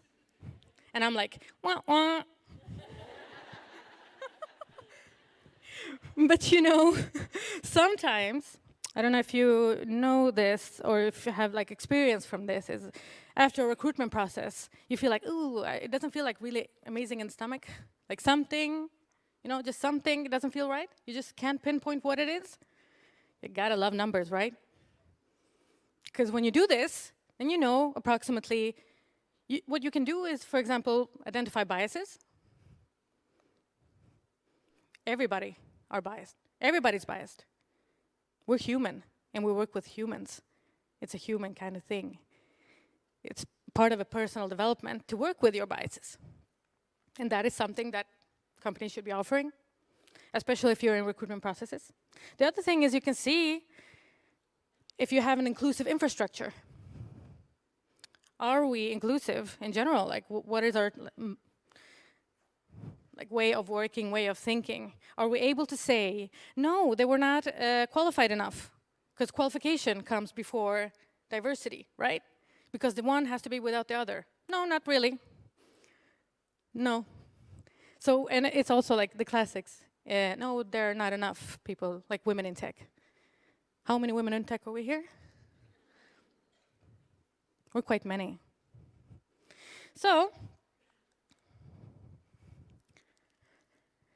this, what I think is amazing about this, why I love numbers, is, as I mentioned, it puts things into context. It makes things more logical. And you can actually attach feelings away from numbers. You can be like, okay, this is the way it looks. Now we have something to work with, which is amazing, because it's not about feelings. It's not about right and wrong. It is also, but it's not only about that. It's about like, who are we? Who do we want to be? And how do we want to grow? Are we future-proofed? Are we not? How do we future-proof ourselves? And the first thing that we need to do is to look at the recruitment funnel, so to speak. And as we say, I think it's super important to look at data and numbers behind every data is a human. Behind every human is a voice. And to make data human is like of very, very high importance, I would say. And to be able to look at them and look at it from an objective point of view and say, okay, this is the situation today. Now we know that we don't have to do all of the inclusion kind of things. This is what we need to start with, because this is what we've identified. Numbers. That's all I have to say. Tack så jättemycket. Thank you, Susan. Wow.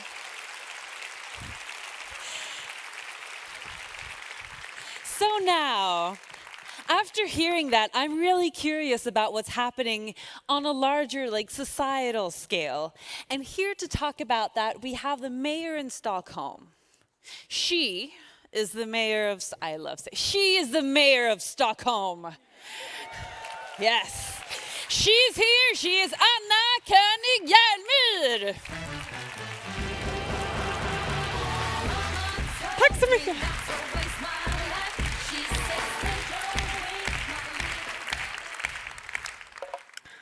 So ladies, in this room we have a lot of brilliant minds, and I am so glad that you will focus on one of these important issues today, climate.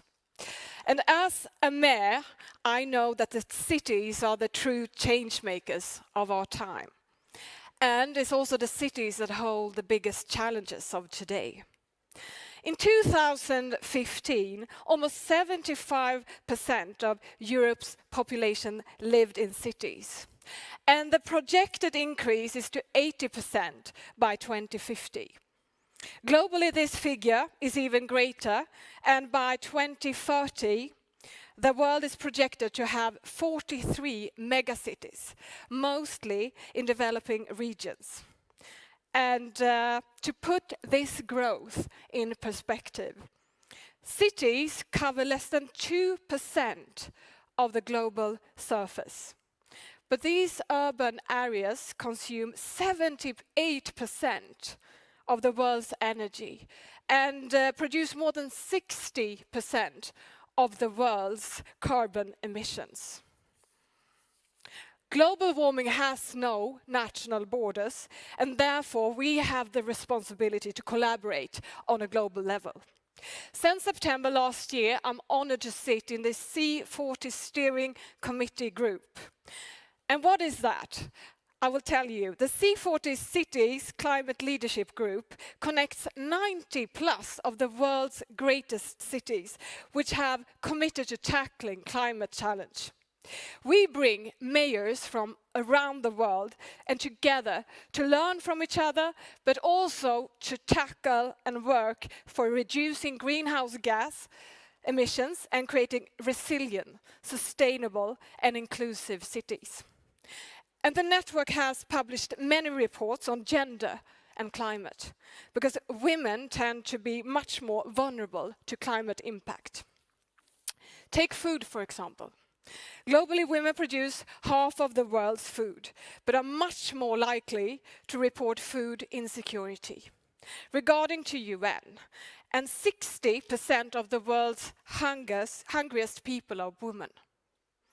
When poor households experience food shortage, women tend to go without food so their family members may eat, which result in malnutrition and other health problems. And one reason is that there are gender differences in ownership of land and assets, decision-making power regarding the purchase, the sale and transfer of land and assets, as well when it comes to financial capital. And these gender-related differences are the result of a systemic and structural inequality, not regarding to a biological difference. It is only by better understanding and planning for these kind of differences and experiences that we can create an inclusive climate action plan. And in Stockholm, we have so many entrepreneurs, you're sitting here today, in our ecosystem to use tech and new solutions to the climate threats. Here in Stockholm, we have the amazing company, for example, Karma, that I'm sure that you all know about, co-founded by Elsa Bernadotte. They have the mission to reduce food waste in cities around the world. And did you know that 1/3 of all food produced is thrown away annually, resulting in 1.3 billion tons of waste worldwide? And this massive climate issue also creates a massive business opportunity because time is running out. We need to deliver on the ambitions of the Paris Agreement, limiting the global warming to 1.5 degrees Celsius. Unfortunately, time is running out, also for me on stage, but I would like to conclude by reading a few things from the report for Women for Climate that the C40 network has published. It says, as we look to address the greatest challenge mankind has ever faced, we do so with one of the greatest possible resources, womankind. So thank you so much for listening and good luck today. Thank you. Tack så jättemycket. Anna König Järnmyr, Stockholms mayor. We are about to go to break, and I have a challenge for you. We had a surprise planned for earlier this morning, but due to technical difficulties, we couldn't do it. You know how tech is, it's fiddly. So, in order to get our surprise working, we need your help. We need you all to put your phone in flight mode for the entire break. I know, right? What is she trying to do? Kill our social lives? No. There are other options than browsing social media for the break. Maybe talk to someone. Drink the coffee. I have no idea what you should do. But try it, please. Let's try it out. So, airplane mode so we can get the tech working. And I will also like to tell you about the storytelling stage. We have another stage where there's going to be interviews happening during the break. So please check that out. And now please go to break.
It was all about not breaking barriers, but be beyond them.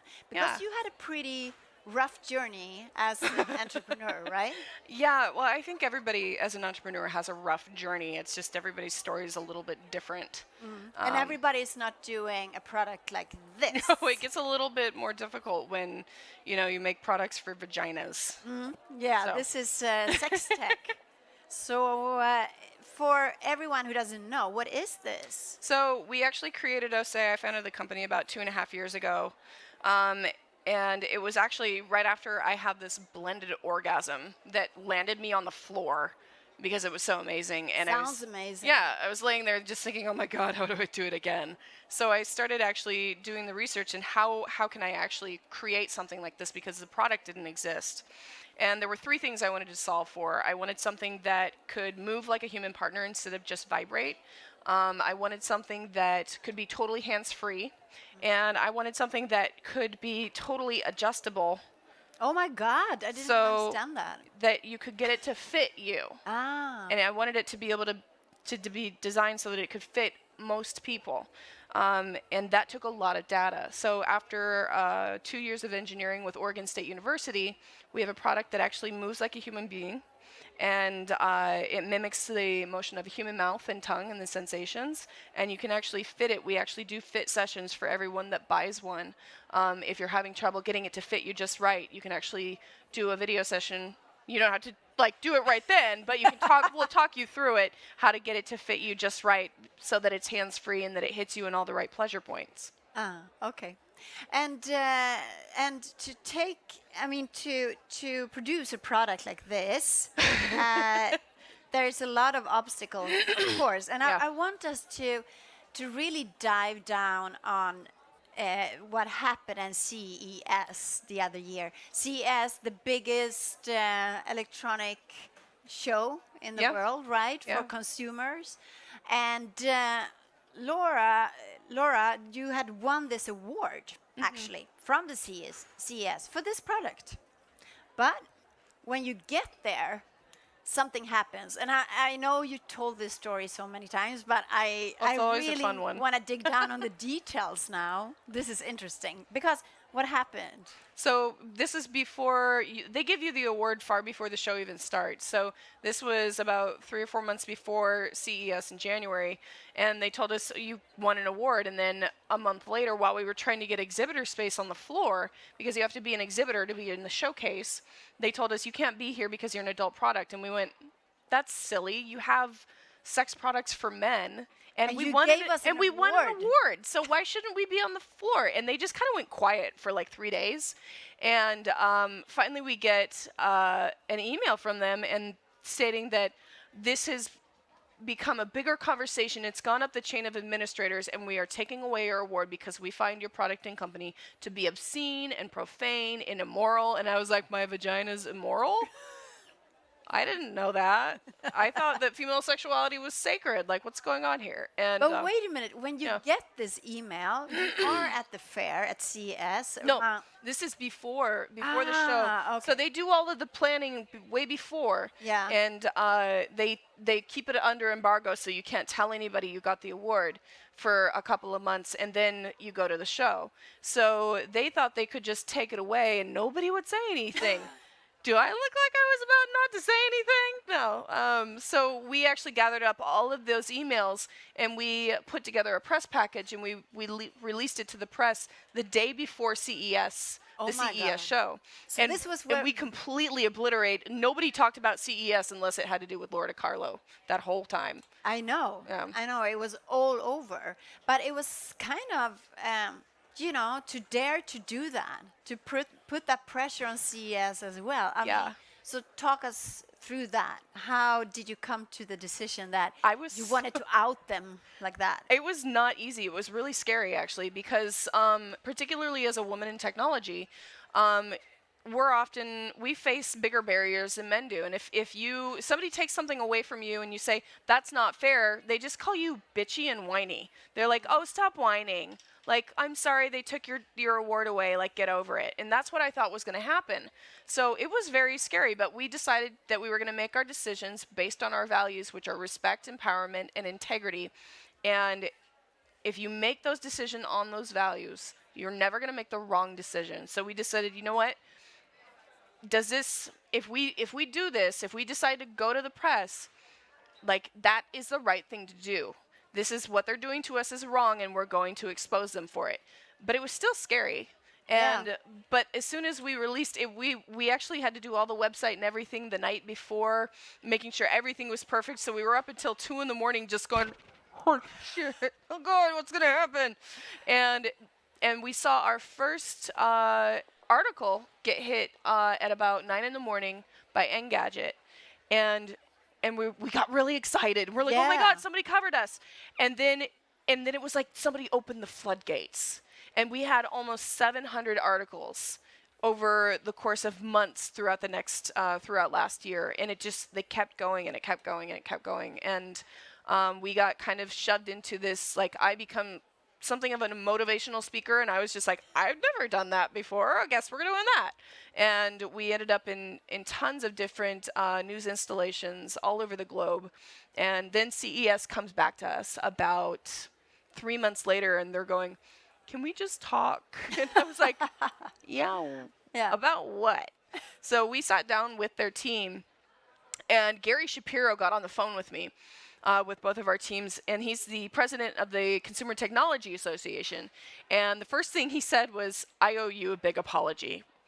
We made a big mistake, and we should have never taken your award away. And I went, well, But maybe you're happy that they actually did take the award away in No, the first they did us place. a huge favor. Yeah. I mean, Now everybody knows about this. well, not only that, but it shone a big spotlight on the dearth of female representation in technology and business, and the gender bias between us, and how we demonize female sexuality not nearly far worse than we do demonize men's sexuality. And so when they said to us, when we realized they might be giving our award back, we said, hold on, let's talk about because we realized, like, we didn't need the award at that point. Right. We said, let's take the opportunity to actually truly change the landscape of this show and make it better for everyone, not just white men. Fantastic. And what does it look like today? We got there this year because we were allowed to go to the show. So we changed the show policies so sex tech was allowed. And so we got to a show that pretty much we kind of view all technology, whether it's sex tech or not, if you're doing something that's solving a problem, that truly is innovative, it is respectfully done, it's done in good taste, and it doesn't demoralize human bodies or objectify women, then it should be at the show. So we got to the show this year, and it was just this really reinvigorated health and wellness section, because we told them, sex tech doesn't need to have its own section. It needs to be in health and wellness, because sexual health and wellness is health and wellness. Yes. We know that. And so it was just this really respectfully done. Sex tech is dispersed throughout the whole, throughout the entire category, and we had a fabulous time. And we got a lot of coverage, news installations saying it looks like sex tech is having the most fun at CES this year, and I think I'd agree with them. Thank you so much. That's amazing. And what can be done when you actually lose an award and it just blows up? So big congratulations. Right. Thank you. A big applaud for Laura. Thank you. Thank you. And we're going to change guests now because I have another guest. So thank you so much, Laura. Thank you. Do you want to have your tea with you? Because you're to heal your throat a little bit. Okay, my next guest is also all about pleasure, and she's a computer scientist. She's worked in a very techy place, always been a hardworking woman, and she realized she had too little pleasure in her life. And this is not sexual pleasure only we're talking about. We're talking about good food, meditation, exercise, all kinds of pleasure. So she put together a community for women to educate them about pleasure. So please welcome Sarah Manzoni. Welcome. Hi, how are you?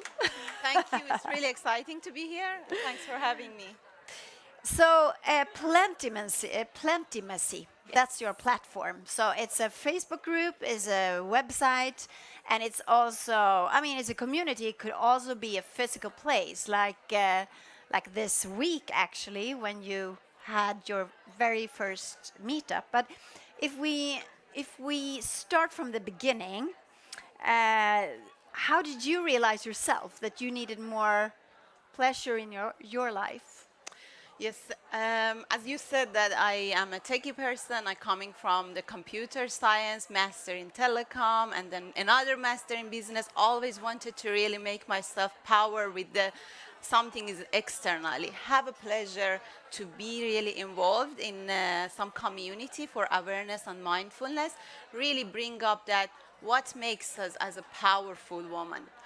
What makes us to really be knowing ourselves. And then I started to explore actually and explore more and more. How did you explore? By really first as I started as exploring who I am, what makes me really, where is my needs, how can I really communicate my needs, and how can I really be comfortable with the pleasure that it is belongs to me. And that is unfortunately, is most of the time is really we will get inappropriate judgment when we want to really bring this strength. And then I said that, wow, when I am in that techie part, I'm a really good person. When I come into the woman that knows their pleasure, wants to really have the intimacy and pleasure in her life, now I'm getting some labeled. And then I'm really getting judged, I'm getting really discriminated or other stuff. That was the start point that this is a place that I have to really empower myself and then bring it us to all the women that we can really make it happen together. Great, but what are we talking about here? That you felt like you were this professional woman, but when you stepped out of that zone and was a woman who wanted to experience pleasure, then you felt shame, or what was it about? Yes, it's exactly. It's just one of the examples that I would like to share with you. I'm dancer. I'm dancing Latino dance. And so the pleasure and intimacy in the dance, and then in the tech environment that I was judged, you are not. And then I just try to really ignore me as a powerful woman with all of the knowledge that I have, because I am really confident with what really gives me pleasure. You might really recognize it as soon as we really try to really come up that what really gives us, we are trying, as also Laura mentioned that, okay, you really mentioned that, okay, you are either bitchy or you are not a good woman, or no, you are not really competent to get this leadership position, or all of these labels that we really get.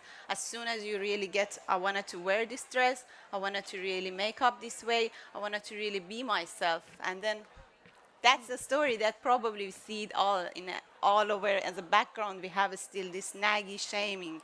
Don't do that, don't do this. We really limit ourselves to the society expectation.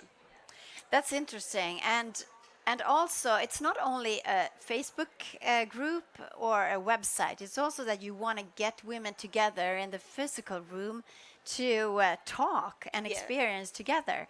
And this is so new, your startup. So you actually held your first meetup this week, 2 days ago. Yes, actually, we with two fantastic co-founder, we are make a Plantimacy that you can really see, and then we gonna to really make a safe space for pleasure and intimacy. And then we had this opportunity working with the Open Lab in KTH. It's a co-working. They give us this space to really be as a woman and welcoming the man, how we can explore our pleasure. And we have our first meetup, and then people, they come. We have something to really show you how much was really interesting, that when we really start to really do exercise, to really know that. You actually were in a physical room. Yes, we gathered together. And you did what, slides? See, you were writing on papers? Yes, we just start to do, first we start to make a safe environment. Everyone just feel connected. And then we started to have some exercise together. We asked them, what is clitoris? And then there's interesting things that this is a response for a man, male, 31, and master. So then nothing. They didn't know what is it. That's a pretty weird question to get in a new group where you don't know everyone, right? But are people just like, well, I know what a clitoris is. Is that what they are saying? And we just do you have started to share like really, this? yeah, no, we just give them to the private time that they can really explore what is clitoris. And then we got a really different, interesting, I don't know if you can really see the dot over there. What is this? It's a clitoris that we're thinking that it is a clitoris, or before. This is another research fact that we really have done. But this is not that, it's nothing really shame, because it was for me. I didn't know what is the clitoris until really I just have really blessed to really see the woman that they really empower themselves. That's the reason that the community is important, how we can really educate. And now when we really talk, it was not just we really, again, feel shamed we don't know clitoris. It is just we acknowledge it. Okay, we don't know, we need more education. And then we were asked that, okay, how we can educate ourselves. So our community is just letting you to be there, be in a safe, know that what am I knowing, what can I get, as here, for example, in this community, you can see that how we can get knowledge, what are the tools and techniques that we can really bring to you, and we can really empower each other to go forward in this journey. So what is your future vision for Plantimacy? Is it going to be Plantimacy all over the world, where women are able to talk about pleasure and learn about pleasure? Yes, it is. We're gonna make it all together. We would like to really ask you, join us first. We are exploring, and then we need your hands there. If you go to plantimacy.com, we are really releasing soon educational online that you can really educate yourself, and we're gonna to really run the meetups that you can come and explore and share it. And definitely we would like to really explore it to the every woman and man. So our message is that no woman and man left behind, because we would like to really make these changes all together. Thank you so much, Thank you for having Sarah Manzoni. Thank you. Thank you. It's a pleasure to be here. Yes. Guys, we're going to take a break from this storytelling scene now. And if you are following the live stream, it will switch over to the big stage. But we will be back at 12. Thank you.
Hello!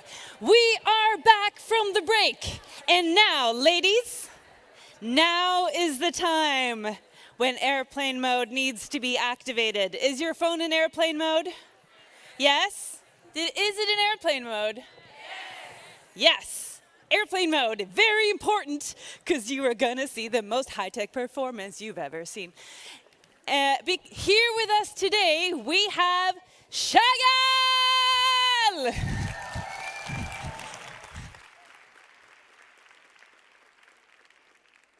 Thank you.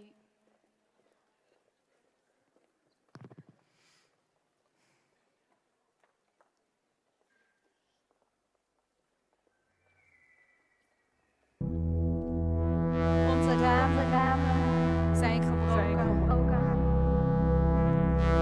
Maar we houden onze deuren pot dicht.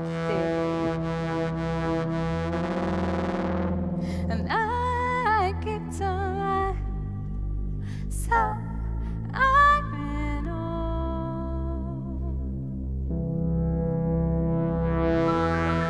In onze sleur, een onbenoemde familie. I admire in silence and all. No patience for love.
Thank you so much for your cooperation. It really helped. They turned your phones off. Just wanted to tell you, you are allowed to take pictures and videos. Please do, because I'm eager for my work to be shared. My name is Chagall, and there's a lot of autotune on my voice. One sec. Where can I not have autotune? That's better. So I'm a singer, an electronic musician, and I make new experiences of live electronic music. Oh, did I put the sound back on, didn't I? Yay, technology! All of the music that I make in there, in a laptop.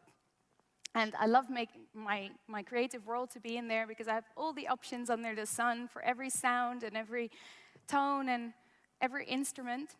But when it came to performing my music live, I felt that I was often stuck behind that screen and lost my ability to have a connection with my audience and tell my stories and be present on the stage. And I was very lucky to meet a startup from London led by Imogen Heap, who's an amazing producer and engineer, artist. And she came up with the idea of using gloves to control the computer. And around this idea, this startup Memu came up. And I've been part of Memu since 2014. I'm also a UX developer on the software. And at the same time, I use our technology to make my own performances. And in the past year, so I made my first show in 2017 where I was using the gloves to control all of the sound and all of the visuals. And in the past year, I've been working on a new show where I'm also using a motion capture suit. Has 17 sensors all over my body, including one in my hair. And I use the suit to make music and to visualize my body movements on the screen. And sometimes they're avatars, and sometimes they're not.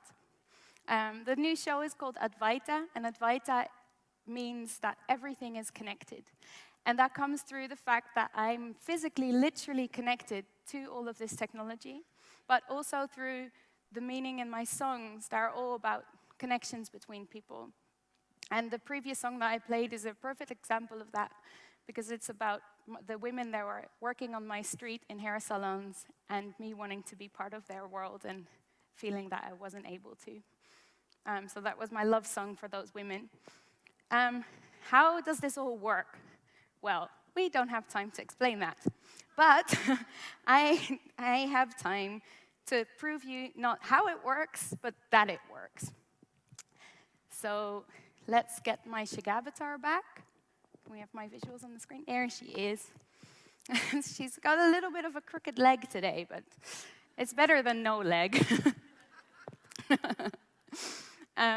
So let me just prove to you that what you were just hearing, that was actually all happening for real. So let's start with a beat.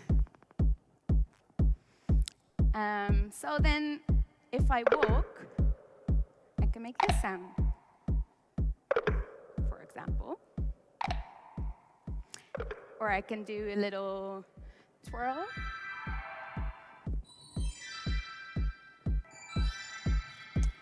And maybe I can get some synths.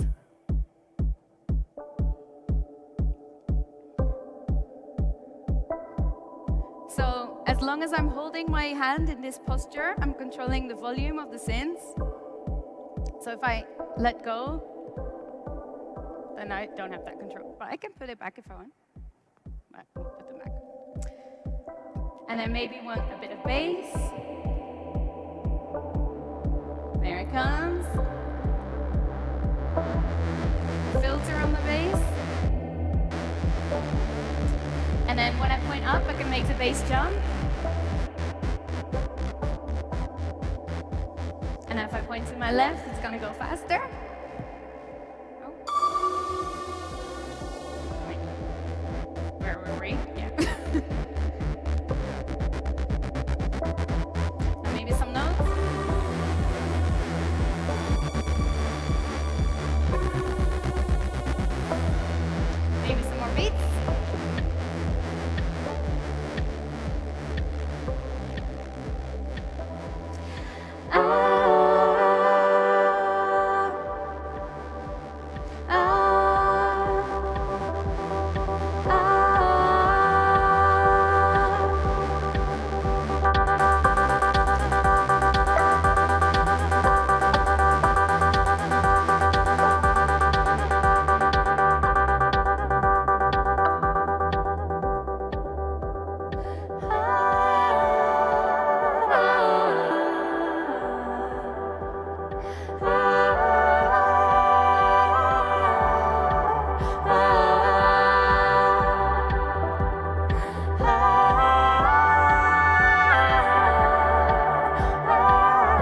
you're seeing on the screen. So now you can see the avatar from the front, or maybe one ear from the top.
Okay.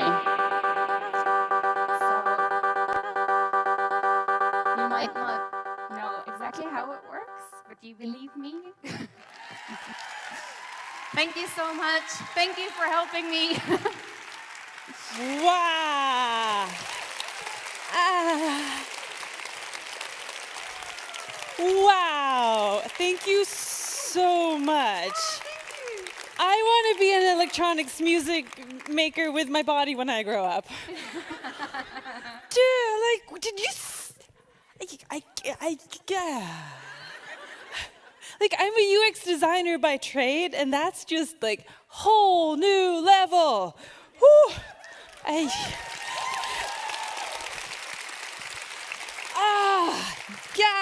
Okay. We're switching tracks, or maybe not, because the body is still gonna be in focus. Okay, so you're feeling happy. Do you wanna get mad? I have just the medicine for that. You should read the book Invisible Women by Caroline Criado Paris. I'm gonna read you just a sentence about the book and see if that does the trick. Imagine a world where your phone is too big for your hands.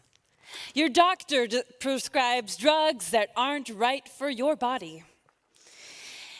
And in a car accident, you are 47% more likely to get injured. Does any of that sound familiar? Chances are you're a woman. What the? We can't have that. I mean, since almost everything was designed originally for men, we need some change in how we build things, how we design stuff.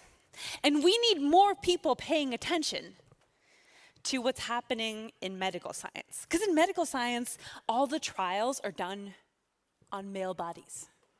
Even the lab mice are male. We need to start paying attention, and that paying attention starts right now.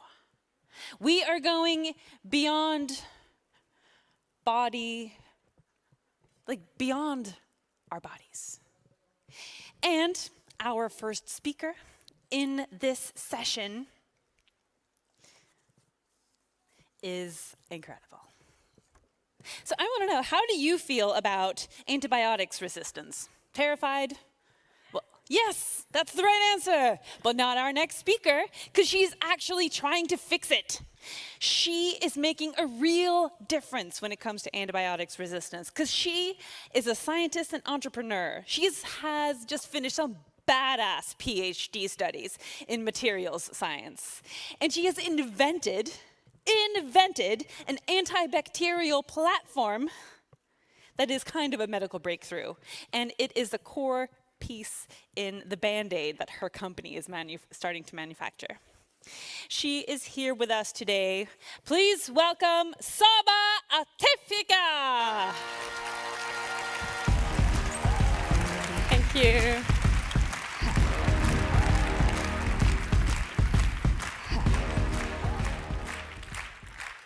you, everyone. Hi, beautiful people. Thanks for having me today. I'm so honored and flattered to stand on this scene and present to you what we do at Ampheria, our technology, our goals and vision. And I'm going to scare you a little bit more about antibiotic resistance. So I'm going to use this first. So, have you ever looked at what is the most common fears that people in the world experience? I did that a week ago, and I came up with two things that were really, people talked about it a lot. One is social fears, like public speaking. And the second is the fear of dying. Apparently, I'm not scared of the first one, or if I am, you will never know. Trust me. But the second one, to be honest, I'm not scared of dying either. I'm sure many of you, some of you also agree with me on that, because that's going to happen at some point. What I'm most scared of is how the quality of my life is going to be, why I live. And also I'm scared of being ignorant about the serious threat that we're putting our world into and affecting our world and our children. But generally there has been improvements. Think about past centuries and how the quality of life has been changed. Our understanding of human body and science has helped us to come up with treatments and medical technology advancement that were unimaginable before. And the result is that we not only live longer today, but we have quite a better quality of life. For example, if you think about the pre-antibiotic era, which was happening before 1900, what was happening at that time was that people could die of very simple infection that we cannot even think of today. Everything changed after Alexander Fleming in 1928 discovered penicillin. And that was the beginning of a revolution to make medicines, antibiotic medicines, that could save many lives by that time. And it did that. How was that affecting our lives now? The effect is that, sure, we rely on antibiotics. We still do that. And we rely on that highly to treat any kinds of infection. We cannot even imagine a world without them, right? But something we have missed in this journey. Let's go back to Alexander Fleming. He warned us. Only a couple of years after he discovered penicillin, and he was receiving a Nobel Prize right here in Stockholm, he warned people about antibiotic resistance, and he said that the ignorant man will misuse antibiotic and make bacteria resistant to that. And what he predicted that day, we call antibiotic resistant crisis today. We didn't take him seriously, but all we know is that when bacteria are exposed to antibiotics, due to an evolutionary process, they can develop genes that help them to survive that treatment. They can pass along those genes to make a full generation of antibiotic-resistant bacteria that will not respond to that antibiotic anymore. And this phenomena was before only seen in hospitals with the patient that were severely ill, some cases here and there. But now it's in whole society, is among us people. Believe it or not, it's among us. And for example, this is very interesting. I mean, maybe I should not call that interesting, more scary. This is a script of a patient, recent one, that hasn't been responding to any antibiotic. Look at there, colistin. That's the last reservoir antibiotic we have. And this is not just one case. It's gonna happen more. The World Health Organization estimates that if we go as we are doing now, as slowly, as ignorant, by 2050, we will shift the number of deaths attributed to antibiotic resistance from 700,000 to 10 million per year. 2050, I'm going to be in my 60s. My son is going to be the same age as I am today. So it's time to change that. I mean, we should do something about it. And this sentence has been with me during the past 6 years that I've been working on my PhD with anti-infective materials at Chalmers University. I kept repeating to myself that now we have all the power. We have equipped labs, we have the knowledge, we have a good team, we get support and guidance. And if we don't do anything about it, who should? And that is why we came up with this technology. So I'm gonna get a little nerdy here, just introduce you to that technology and how this works. So we inspire from how biology and how our own body defend us from infection. We have in our body small types of peptides that simply just kill bacteria when they come in close contact with. The way they do that is just like, imagine a needle. I mean, it just get inserted into the bacterial membrane and disrupts it. Very easy. And due to that unique mechanism of action, bacteria can never get resistant to it. Think about we people. We have been there for millions of years, and bacteria hasn't got resistant to the antimicrobial peptides that we have in our body. And if we manage to implement those antimicrobial peptides into a product, we can make materials and products that can kill bacteria when it comes to close contact with them. And that has been the base of our technology. So now I want you to look at this circle and imagine that is your wound. So this is actually a part of work that we have done in the lab, and the bacteria you're going to see in that wound is actually the ones that we have imaged ourselves before and after exposure to our material. And the ones that are shining green means the bacteria are living, that's a staining. And then the ones that are red means dead bacteria. You get the wound, after some minutes you get some bacteria. Only after a couple of hours, your wound gets saturated with bacteria. And if you're unlucky, you can get an infection. But when we have put this material and looked at it again, bam, all the bacteria just died. Can it be more simple than that?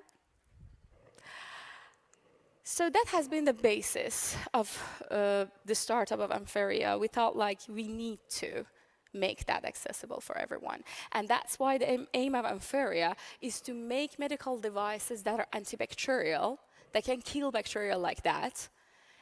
And of course, we want to expand our products and make it accessible for everyone, and to prevent infection as the first line of defending against infection. Like our first product, our thought was a wound patch, is a wound patch, that can kill bacteria upon contact when you put it on the wound.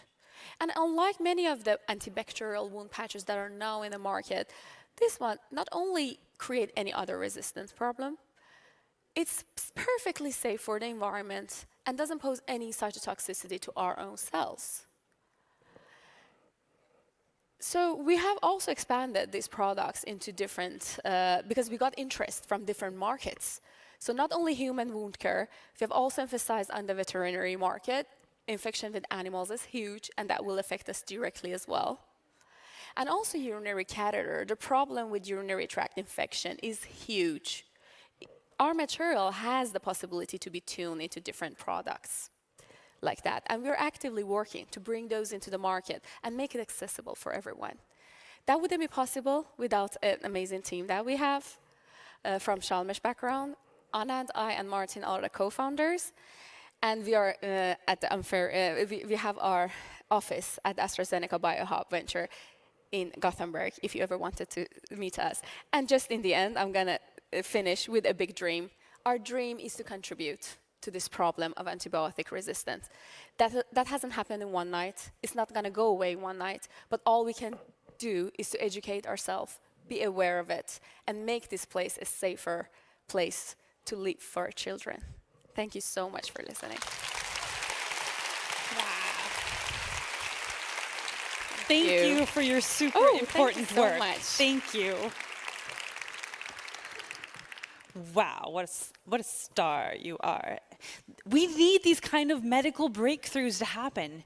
And luckily, you're going to get to hear about another one. Because there is a medtech startup here in Stockholm called Sigrid Therapeutics. And they've invented or discovered, I don't know how these things work, a new little material, like a particle, a little particle. And that particle apparently can be a really good treatment for type 2 diabetes. What? Sounds great. And here to tell us more, we have the co-founder and CEO of Sigrid Pharma. That's a really hard word. Sigrid, let's just call it that. And she is an expert at taking scientific research and making it into a commercial success. Here she is, Sana Alimovic.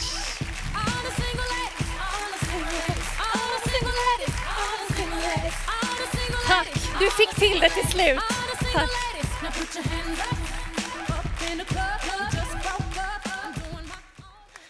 Hi everyone. Wow, so many women. It's pretty humbling. My name is Sana Alimovic, and I'm the co-founder and CEO of Sigrid Therapeutics. And fittingly enough, Sigrid is actually a female Viking name, which means beautiful victory. We are a technology startup with a vision to prevent people from developing chronic lifestyle diseases, such as obesity and type 2 diabetes. And I'm here today to share some thoughts as to why prevention is more important than ever. And I will actually begin with a pretty personal story of mine. So this is my father.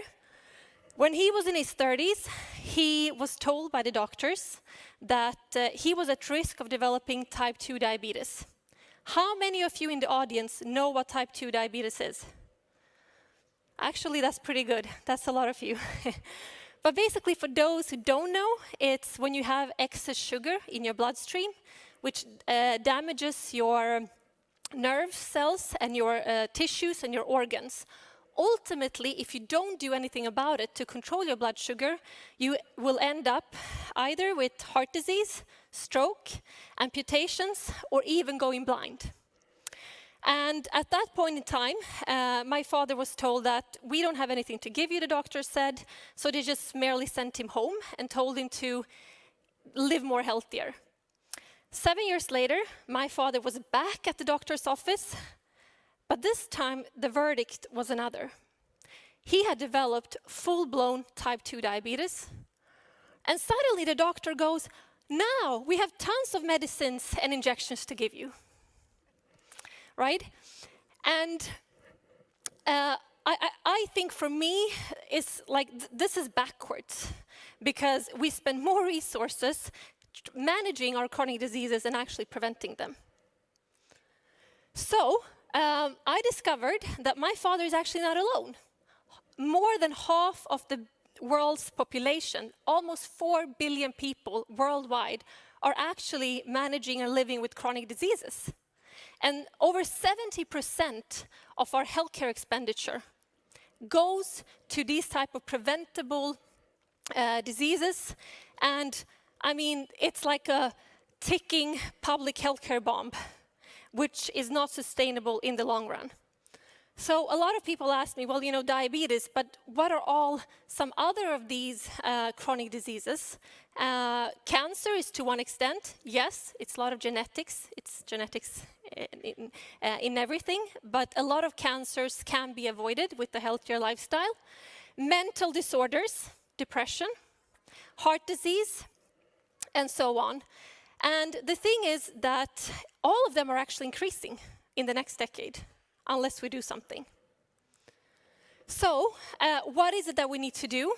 It's pretty simple, right? We all know what we need to do, and it's actually very cost efficient. We need to eat more healthily, eat your greens, we need to exercise more, we need to stress less, and we need to sleep more.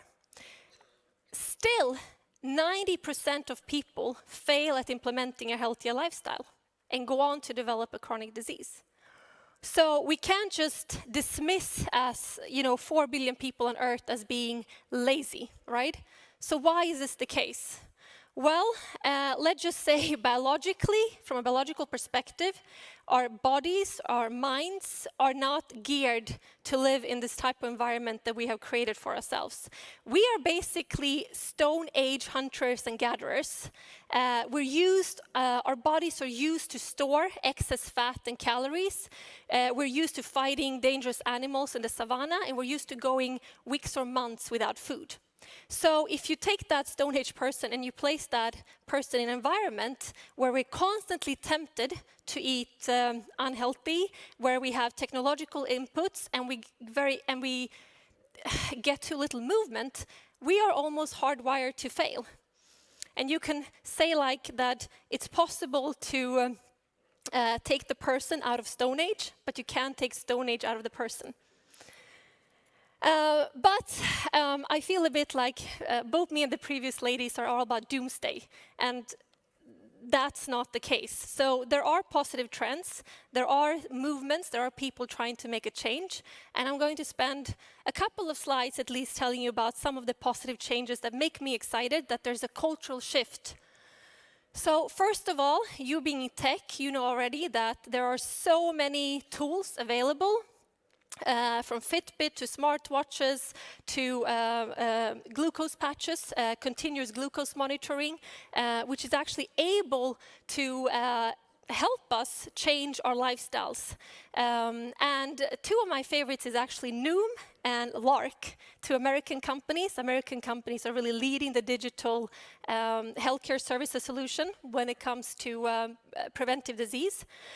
And what they do is they use AI and psychology to actually induce behavioral change. And they have helped hundreds of thousands of people globally. The problem is, though, that our healthcare system is still conservative, and these tools are not as readily available and always affordable to the majority of people who need them. So our healthcare system needs to be much more progressive in actually promoting and embracing these type of technologies. Then we have another of my favorites, which I hope to see more of in the future, tougher regulations. And I've decided to take two countries here. One is Mexico, because after US, Mexico is the fattest country in the world. Every third child and adult in Mexico suffers from obesity. And the authorities in Mexico realized that, we will corrupt the nation. So we have to do something. And actually in February this year, they imposed one of the stricter food regulatory laws worldwide, which is introducing warning black boxes on foods that are deemed as having excess sugar or saturated fats. But we don't have to go to another continent to find this type of regulation. This is Europe. In our neighboring country, Norway, they've had a sugar tax since 1922. And a couple of years ago, they also introduced a tax on confectionery, candies, lösviktsgodis, as well as soft drinks. And they are seeing the lowest sugar consumption they've seen in 44 years. Finally, there's also, when you have a vacuum, and the healthcare society is not working preventatively, other players emerge. And this is also something, if you're looking to start a company within healthcare, they might actually be your customers, the companies. Because companies are realizing that healthier employers are more effective, more productive, they are more focused, they are more creative, and they're actually more pleasant to deal with at work. So we're seeing everywhere from Japan to US where they're actually paying you if you sleep more. So they have Fitbits and they connect this to the company wellness platform and they track your sleep. And if you have slept 7 hours for 5 consecutive days, you will get a bonus. I like that.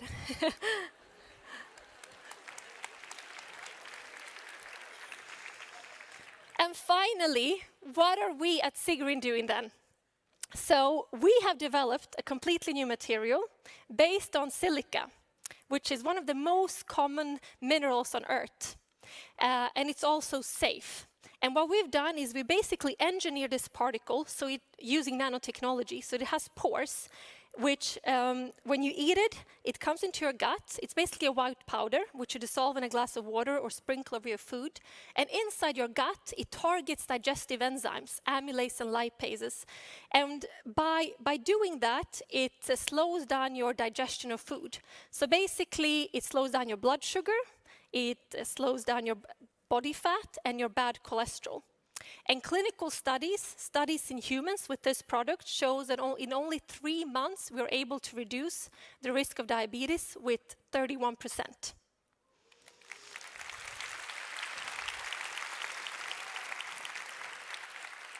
It's been 7 years of development within a company, and over 10 years, if you look at the research that my co-founder did, a professor in physiology at Stockholm University, and we still have 2 more years before we're on the market.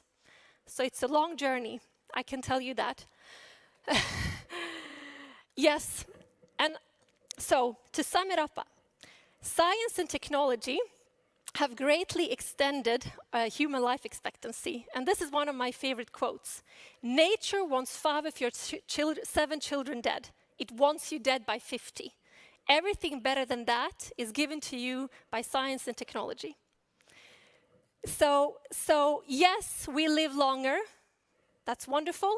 But we're also finding ourselves living longer only to spend more time managing chronic lifestyle diseases. A bit ironic, right? So my dream and my passion is to see as many people embrace this new cultural shift from treatment to prevention. And also, I hope that you, women here, take your tech savviness and your drive into making us not only living longer, but also healthier. Thank you.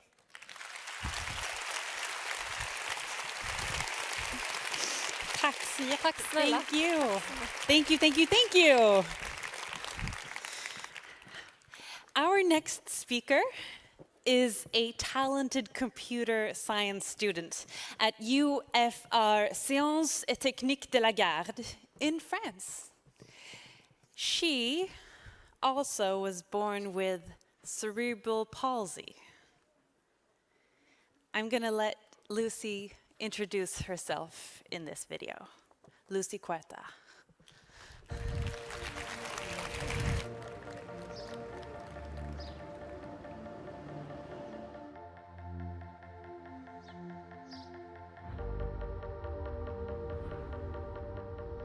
My name is Lucy. Because of cerebral palsy, I need a lot of support to live my life as a woman.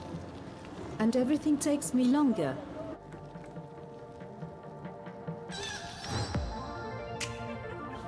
My family is my pillar of strength. Since I was born, they've always seen me as a normal person. With my family, I feel able. I feel strong. I study computer science because I like to think about technical problems and to find different solutions.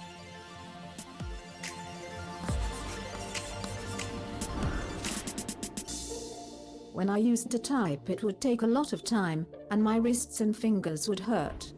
But now, I can communicate much faster and more easily, just by using my eyes.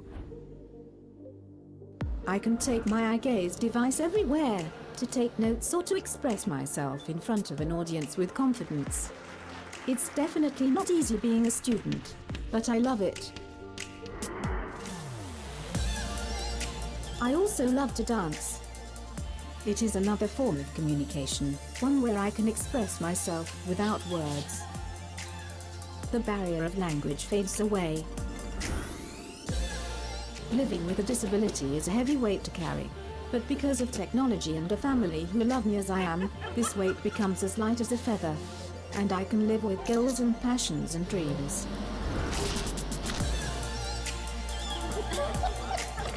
To move, to study, and to dance. I feel like myself. I feel free.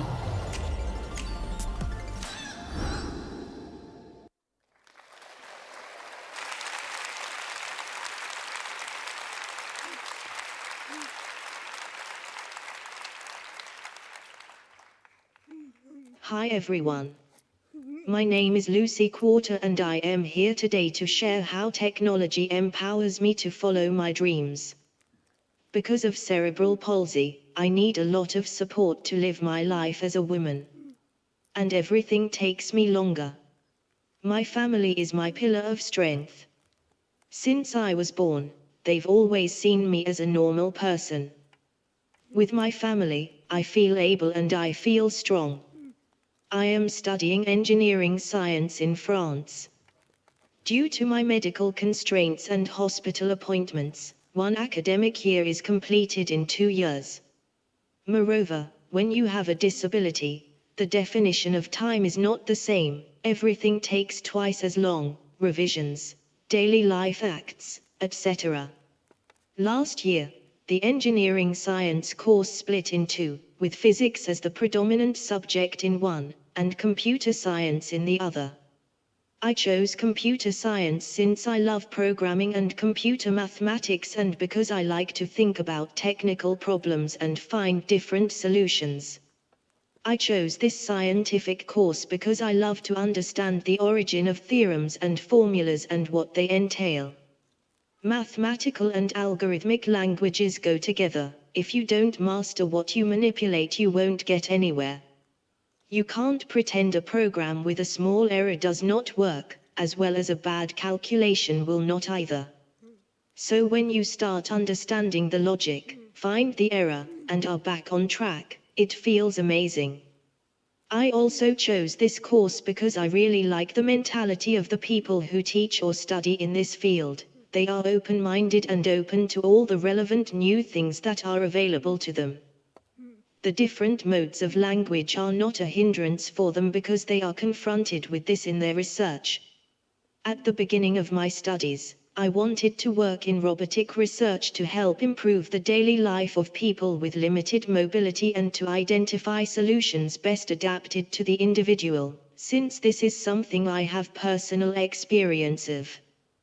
But then I turned more towards IT and realized that there is a lot to develop in accessibility to education for people with reduced mobility. One of my current projects is to work in software development, especially in mathematical writing or programming via the eye tracking company Tobii. Together with my math teacher Mr. Viren, we have been brainstorming about a scientific visual keyboard, with key symbols such as alpha, beta, sum etc. which can be accessed via eye tracking for individuals who cannot type on a regular keyboard, such as myself.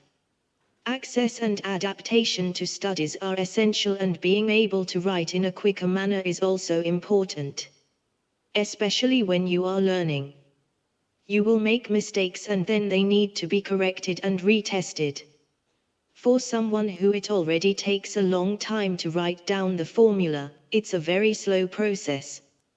Going down this scientific study path was not always the case. In elementary school, my teacher Sylvie and my parents were convinced that I was going to study literature because I read a lot and because I was writing stories of quite special and captivating romances. But later on I discovered the world of engineering science through a lecturer and researcher. I learned a lot from him and it motivated me to continue on this path. Before I used eye tracking, I accessed my computer with a joystick and the keyboard with a finger guide.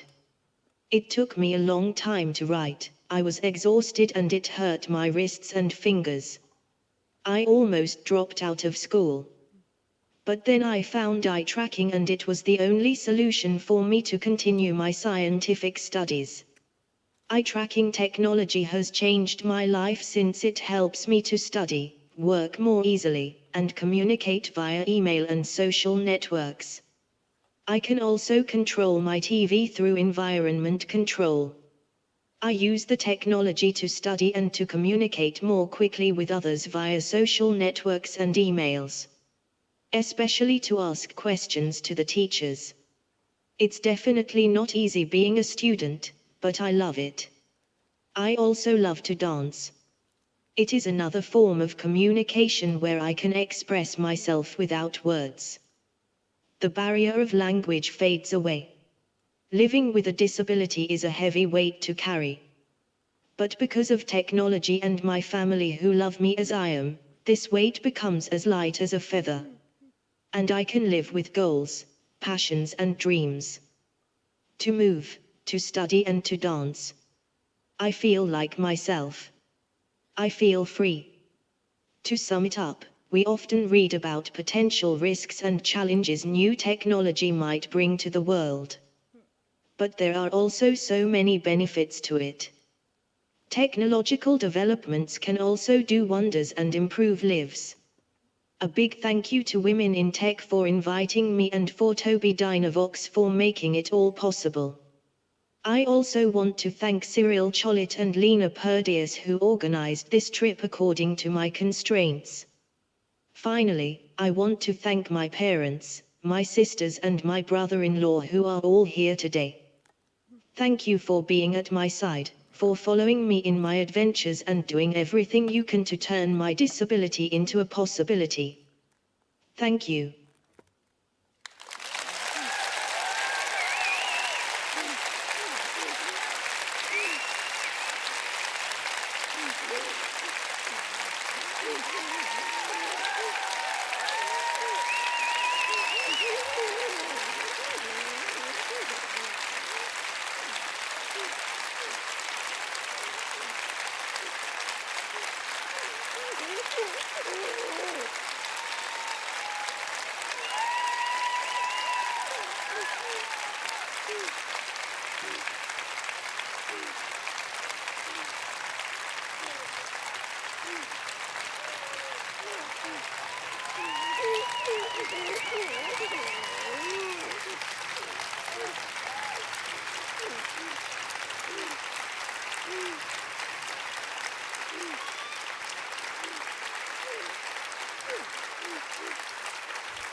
Oh my God, thank you so much. Merci beaucoup. You are changing the world, Lucy. Thank you. You will get your speaker gift backstage. So, yeah. Thank you so much, Lucy. Hey.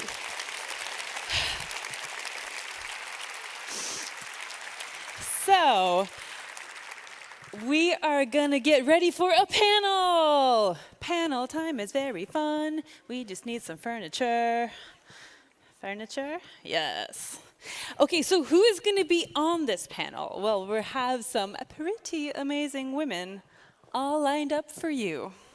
For instance, we have Binette Sek, who is with ICOG, Anyone Can Code, and they do this amazing work with teaching young women and children even how to code and do like advanced AI stuff. We have with us Malin Ekholm, one of the execs at Volvo Cars. Volvo Cars. They design stuff everyone needs to use. We have Gerda Larsson, who is one of the investors at the Case for Her, who invest in stuff that's great for women. And we have Louise Samet, who is with Blossom Capital. And they're here, they're ready, the stage is ready. Let's welcome the panel! I'm going out tonight, I'm feeling alright. I'm going Welcome, have a seat. Hey. Welcome. This feels, welcome.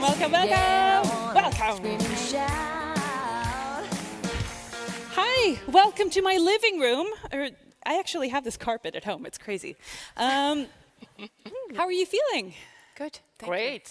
Really great. To get things started, why don't you tell the audience, because what we're talking about is how to design a society for everyone. But what are some biases that you've seen happen in your respective industries? Do you want to start? I think one of the biggest challenges that we have in terms of bias is the understanding of perspectives. Just thinking differently, acting differently, behaving differently. How do we actually treat people that are not like us? Right. At the end of the day, that's the only thing you can actually remember, how you made someone feel. And just one typical example is that a young girl from Tensta, that I'm from, in Järva, there are usually a limited aspect of, do you really belong in tech? And I think that kind of affects you as you grow up. Positively, of course. There are actually positive aspects to it, but also some of them are limited. Right. Malin, what have you seen biases? Well, designing cars historically has been men designing cars for men, of course, being male engineers. I'm not sure that it was conscious, though. I think again, it's biased. We know you know yourself best, and then you base your learnings on that. But increasingly, looking into what are the specifics around the biomechanics of a female, what are the aspects of human behavioral challenges that we have as female drivers, and addressing that and working on that. And we've been doing it since not quite the start, but at least in 1970, when the accident research team started collecting data from real-life accidents involving real people. And in our database, we have 72,000 real people. And that's looking at the data, understanding the data, working with the data, and addressing what we see removes bias. Gerda, what have you noticed? Well, I mean, running an investment portfolio that invests in menstrual health and female sexual pleasure, we do run into a lot of biases. I mean, one would of course be that tech has been very male-centric, and even sex toys for women has for the longest of time been made by men and bought by men, but used by women, and that's also why a lot of them are really, really bad. Yeah. The other part of that would definitely be that, I don't know if you know, but like sex toys and menopause clinics, you can't have advertisement on Facebook and on Twitter, for example, while Viagra is a health issue, so then you can. So it's not only a bias in what we produce, we also see a huge bias in what we can advertise for and actually commercialize. I'm so provoked right now. So Louise, what have you been noticing? So as a venture capital investor, less than 1% of the money in the industry goes to only female teams. So, you know. Wait, how much? Less than 1%. Less than 1%? Yes. Of all the monies? Yes. Okay. And so, you know, that's a clear example. Yeah. That the rules which people kind of live by when making investments just don't take into account the problems that women face and also the opportunities that are there because of them. So as an example, we're a really small team. We're 3 partners, 2 women and 1 man, and we see it clearly that as a team with different perspectives, we're also from different nationalities, different types of background. One is a data scientist and quant engineer. I have a background from Klarna. My partner has a background from Index Ventures and Local Globe. So we have all these great perspectives, and we see that in how we look at investment opportunities compared to a lot of the more traditional funds. So I just want to remind you in the audience, if you have questions for this panel, please ask them on Slido, and I can just... Okay, so there's a problem that our data sets are very male. How can we work to improve them and actually like change stuff? Do you know what I'm saying? Well, I hope so. Yeah. Like, what can we do to change our data sets? So do I get to start? Yeah. Well, I mean, I just firmly believe that it starts with introspection, so looking at myself and my privileges. Like, one thing is that less than 1% goes to female teams. Look at female teams that aren't white nor heterosexuals, and, you know, you will be on a 0.0001, maybe. And I think as we invest, we use human-centered design to go out and actually ask first, what is the issue and what solution do you want to see? Then we try to locate companies making those solutions or organizations that are already creating those solutions, instead of saying, as a white, rich female, cis female, based in Sweden, living in a heterosexual relationship, I believe that a woman in El Salvador needs this and that. So I think that's where we all can start.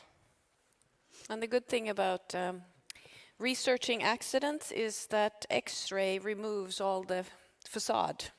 So what happens to you biomechanically is independent of what your exterior looks like.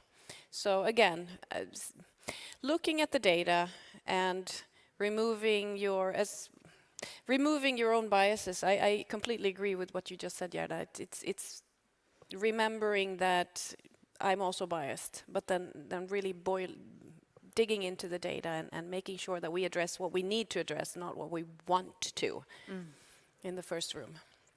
I think sometimes we tend to forget that we're all individuals. And as soon as we get the chance and opportunity to build relationships, we can together have a positive effect on an organization. And the organization itself, with more money, of course, we can have an even greater effect on a societal level. So in order to reach that point even, you have to start with yourself. We have to start with the individual. And those individuals that we're missing and that we're trying to design and make sure that they won't be missing tomorrow are the young people, the young girls that are interested in tech. They're interested in making a change, and they might be curious. You don't have to be an expert. It could also be a matter of curiosity. I don't know if this is right for me. I don't know if my mind or my brain or my persona, my perspective, could contribute to something good. Let me try it out. So what is missing often is the individual perspective, and we actually need more people that facilitates.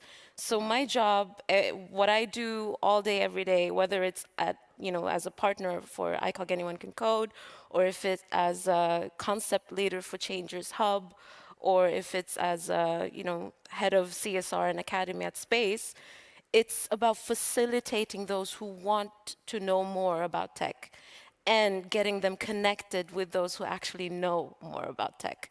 So we need those people that, sömmerskor in Swedish, I love that word. Seamstresses. Yes, we do need people that go in between and that facilitates. Cool. Yeah, so in addition to that, I would say, yes, we work with what we do ourselves, but we also need to talk to others and explain what it is that we're doing, because something that really helps is role models. And how do we like future-proof the workforce? How do we get those role models? Oh, I have this perfect example. And the last time I was on stage, it was, I think, at Gather or something, and I was talking about, this is a typical thing that we do, we talk about good examples, etc. I was giving this great example of my partner, Bethlehem Desi, this young girl from Ethiopia who's managed to educate over 20,000 young adults in Ethiopia in programming and coding. So I was talking about her, but she's here today.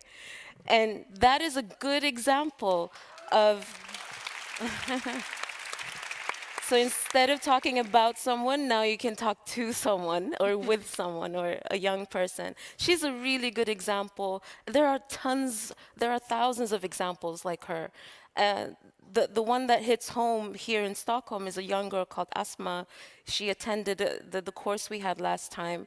And the first day she was so unsure, she did not feel comfortable with coding at all. The third day in, she comes back and she says, I think I've solved the challenge.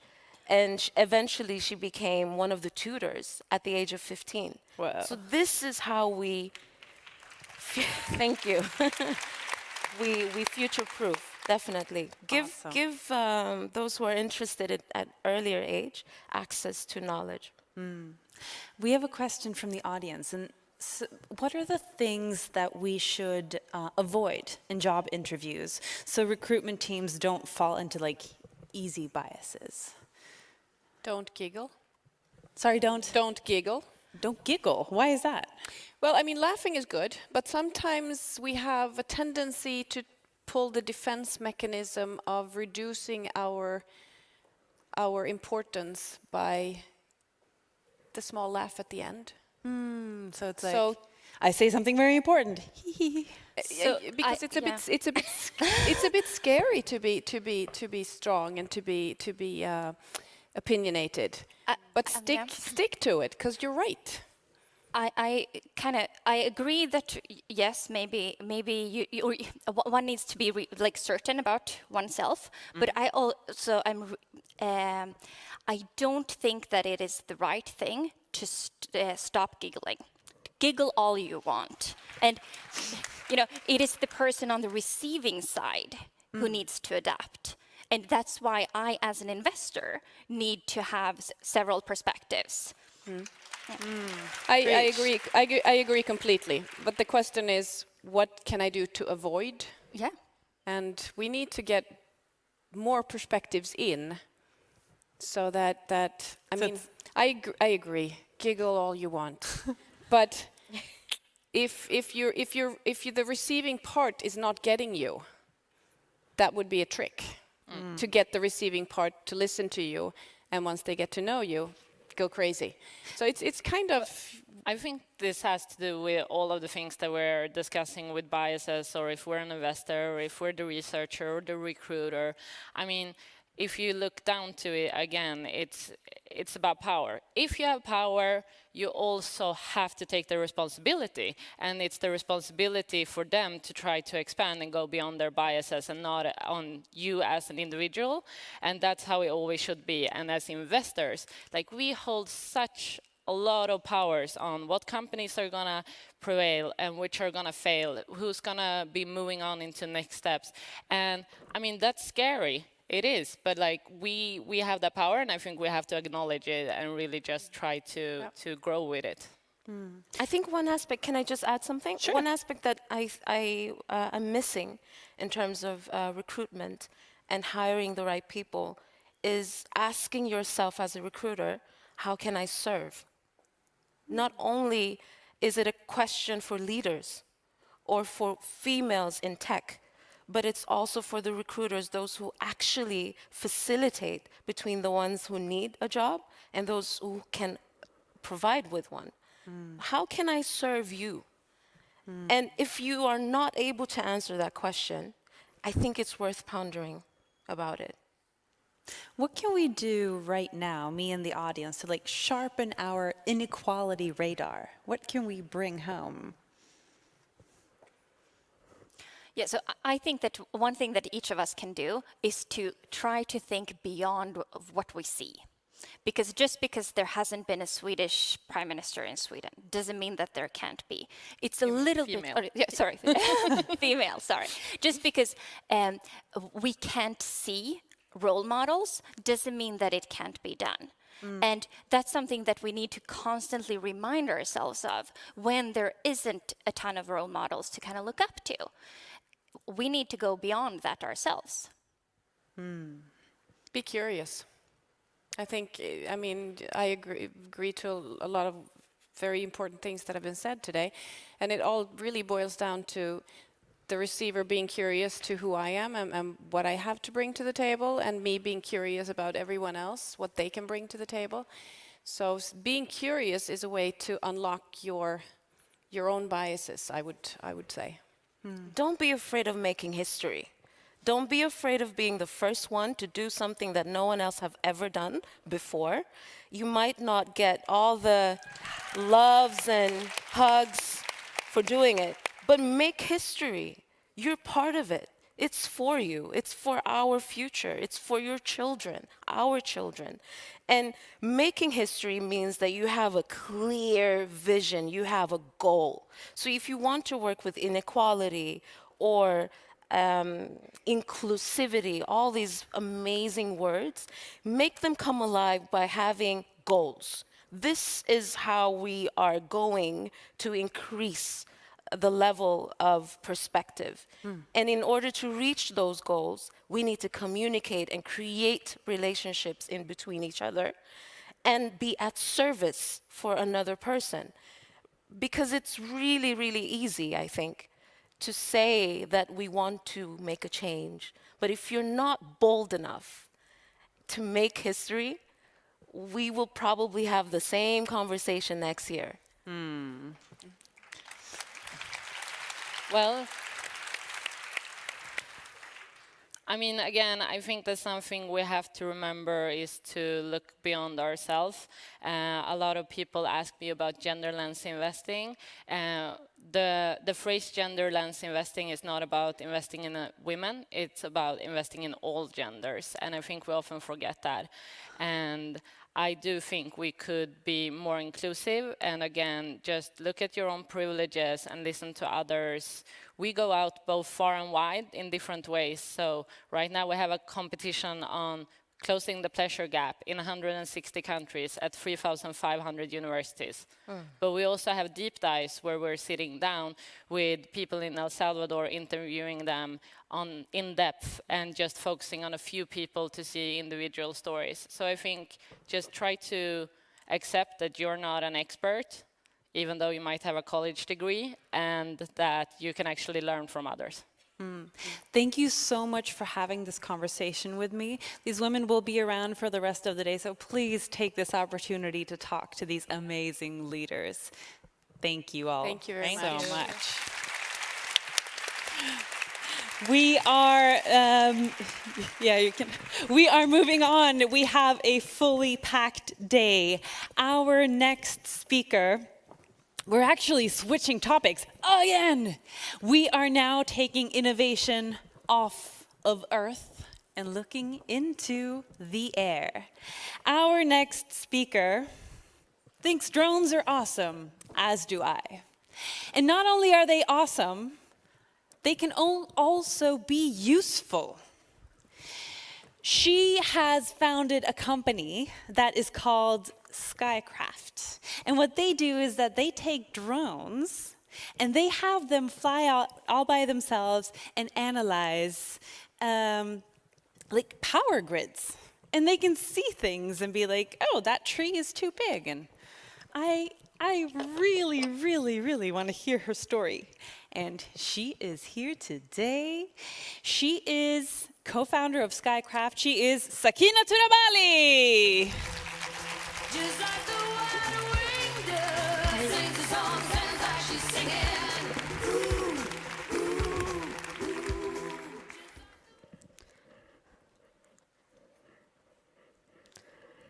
Hello, everyone. Just about a year ago, I Googled, how can I start my own company? On the very first page of Google, I found Antler, a startup generator program.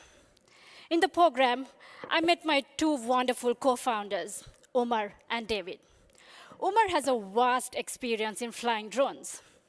So when I first met him, he told me, hey, Sakina, do you know I have a drone of your size? I just laughed it off, exactly like you. And realized, and a couple of days later, when I met him, I saw the drone and realized, what a tiny person I am. And then realized, oh wait, the drone is so big and it's so powerful. And then I asked him a little about the drones and he said that it's fully battery operated and so and so. So I got really interested. And then I quickly had a lot of ideas how we can fight sustainability using drones. So 30 years ago, this is how power lines were inspected, using helicopters and people. 30 years after, in 2020, this is exactly how it's done today. Nothing has changed for 30 years. We have so much of tech involved, but no, nothing has done to change this industry. It is not only dangerous, but it is costly and outdated. But most importantly, it is not sustainable. Did you know that helicopters today burn 500 to 700 grams CO2 emissions per year? And that is equal to 3 to 5 times higher than that of diesel cars. Let's talk about the powerline industry, which is worth $2 billion today.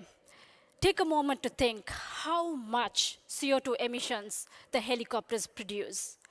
Okay, let's just take a part of that global market. Talk about Sweden. Sweden alone has 205,000 kilometers of power line. This means the helicopters produced 123,000 million CO2 emissions. And that's just helicopters. I'm not even taking other considerables in account. And we want to change that. We want to make the planet better. And we want to not impact our environment so much. So we want to fly unmanned airplanes, which are fully battery operated, doesn't consume any gasoline, and fly them over power lines and inspect power lines using machine learning to detect any threat to the power line automatically. And you won't believe, but we just need 5 drones to fly over 205,000 kilometers of power lines just in Sweden. So just right there, we have saved a lot of CO2 emissions.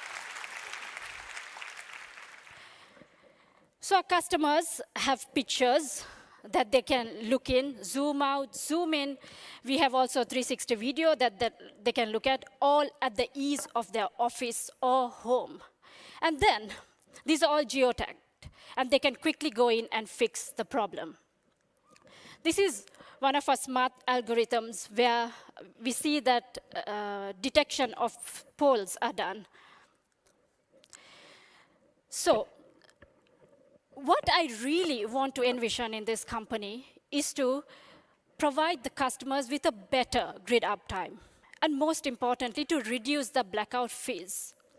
Today, a giant in Sweden paid 144 million Swedish kronor in just blackout fees for the Alfrida storm. I'm sure most of you have heard about Gudrun, Alfrida.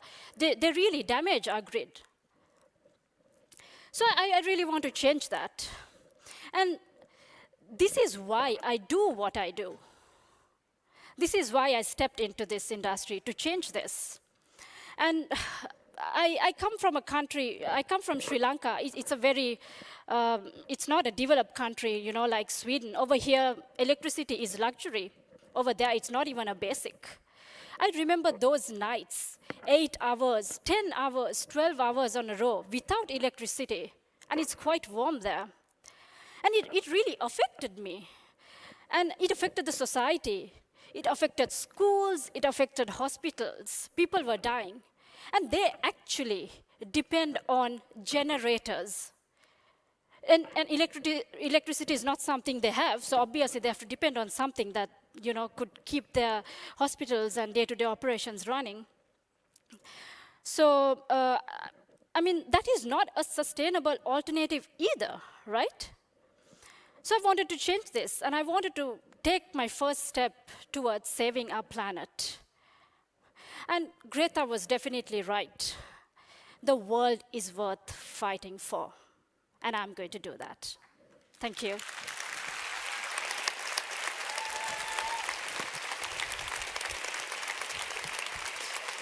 Thank you so much. Whoa. Drones, drones, drones everywhere. Okay, so our next speaker, she has a remarkable story, and her story has everything a good founding story should have. It has scientific physics studies. It has a weather satellite that's just hers.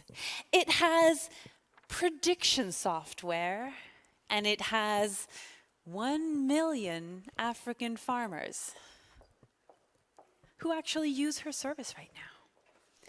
She has won awards for her leadership, and she is here today, I hope. Might be here. She might be here today. Yeah. She's here today. Yes. She is doing something to end world poverty for real. Here she is, Lisa Smith.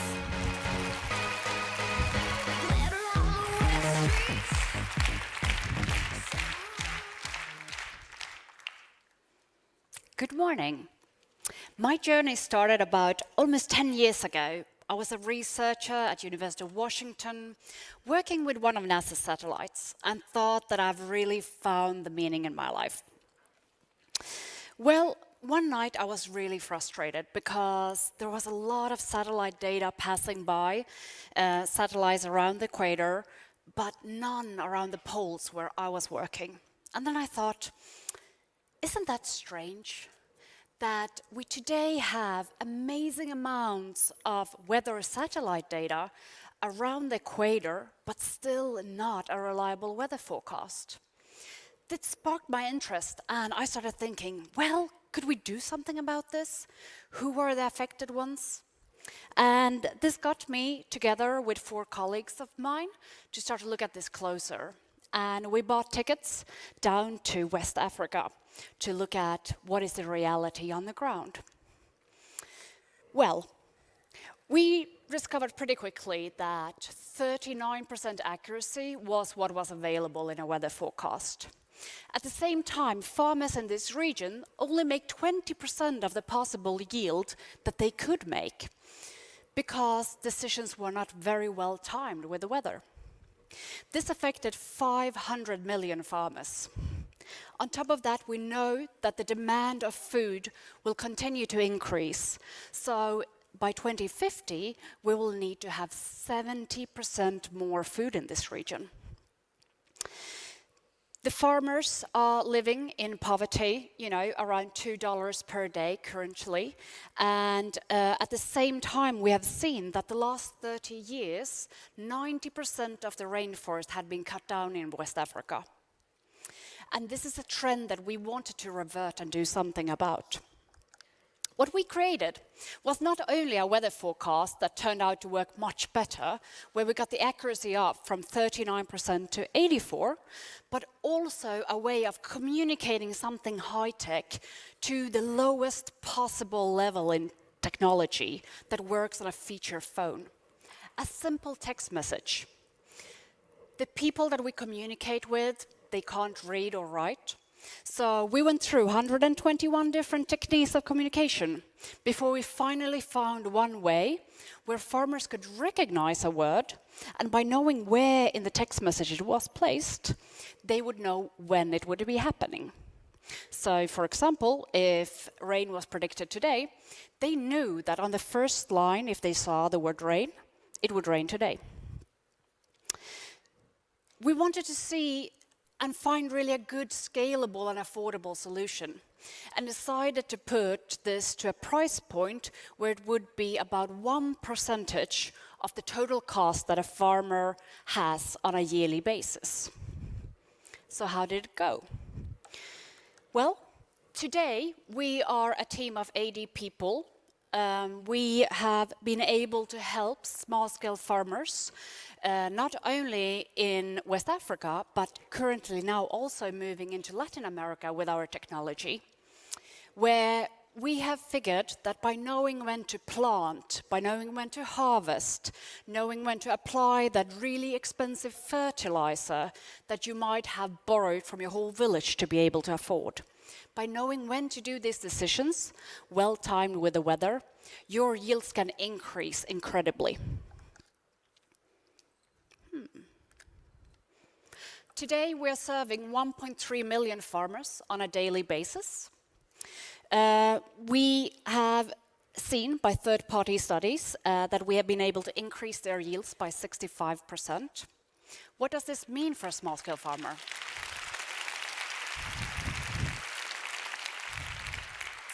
Thank you. This really means that somebody living on $1.9 per day can now be moved over to $3.1 per day.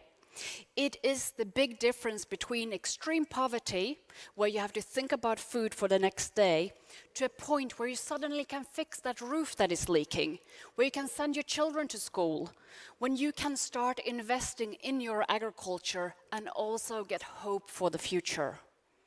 That's what it means. We have today seen that 6 more people, more than the farmer, is benefited from this increased income. And we are today having about between 4,000 and 5,000 new farmers joining the service on a daily basis. But this is not enough, because this problem is so large. We need to somehow go from 1.3 million farmers to 500 million farmers. And here we have a nut to crack. There might be better, smarter ways of getting this service launched all over the world, around the equator, where 40% of the world's populations live. Perhaps you know the answer. What I have figured out during this journey is very much that it gave me a deep feeling of satisfaction to work with something that is purposeful. So next time you think about, switching jobs, think about what is important for you, what is meaningful for you. And if you don't have an idea of your own, come and join us. Thank you.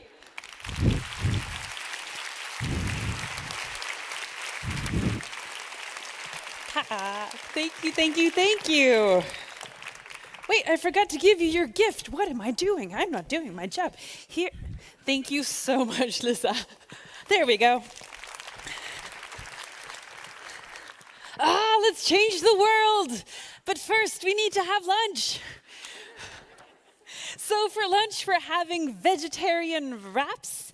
And if you have any other dietary needs, I hope you told us in advance. Otherwise, town's right there.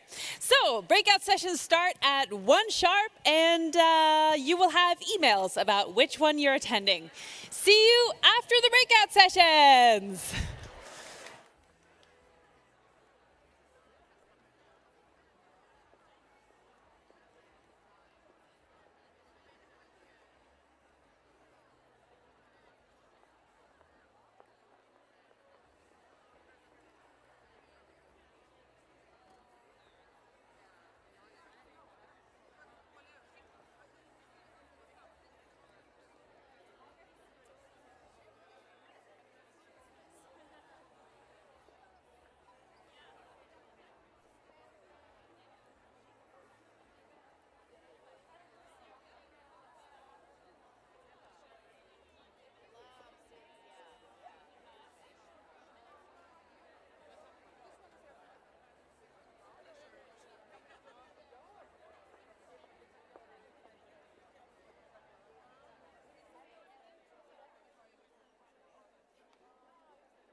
Hello, everyone, and welcome to the storytelling stage of Women in Tech 2020.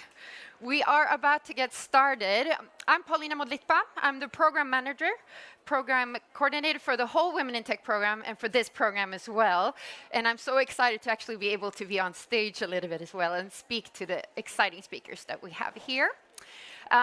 First up, I have an amazing woman who's both the CMO and the co-founder of one of the most hyped, and rightfully so, startups right now. We'll talk about a little bit more about what they actually do once she's up on stage. Welcome up on stage, Linnea Cornelius. A warm applause. Yeah, you can pick black or pink. You chose the black one. Yeah. Yeah, you chose the black one. So you're the CMO and co-founder. I especially want to sort of emphasize that you're part of you're a co-founder and part of building a company long-term as well, of a company that I actually realize now that I don't know the right way to pronounce it. Is it Einride or Einride?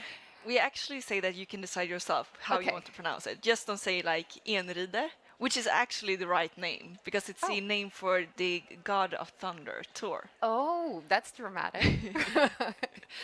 So, and Einride, I think I will choose to say Einride now because it's sort of stuck to my brain. It's a CO2 emission-free electric truck. Is that the right way to self-driving truck? Yeah, self-driving. Exactly. Yeah.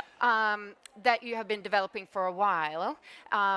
And I sort of want to focus on the startup, but also on you as a person, because I've kept track of you for a while now, because I like to keep track of women who are part of building startups. And I sort of recognize myself in your track in a way, because let's start there. I know that you're a self-taught programmer. You're sort of a very typical sort of T-shaped person in the sense that you're both interested in the design aspects, but also the tech part, and a tech nerd that taught yourself to program. When did that happen? Like, how did you actually find coding? Yeah, I think so. I'm a very big fan of music, and back then, before we had Spotify and all of that, I kind of found out that I could find a way to get music from web pages that I could actually take them and I can download them and put them in a database so I could save them for later. So I think that's actually where it kicked off the interest, and then I just started to build from there. And I love coding. I think it's amazing. And what type of education did you choose once you were sort of heading for university?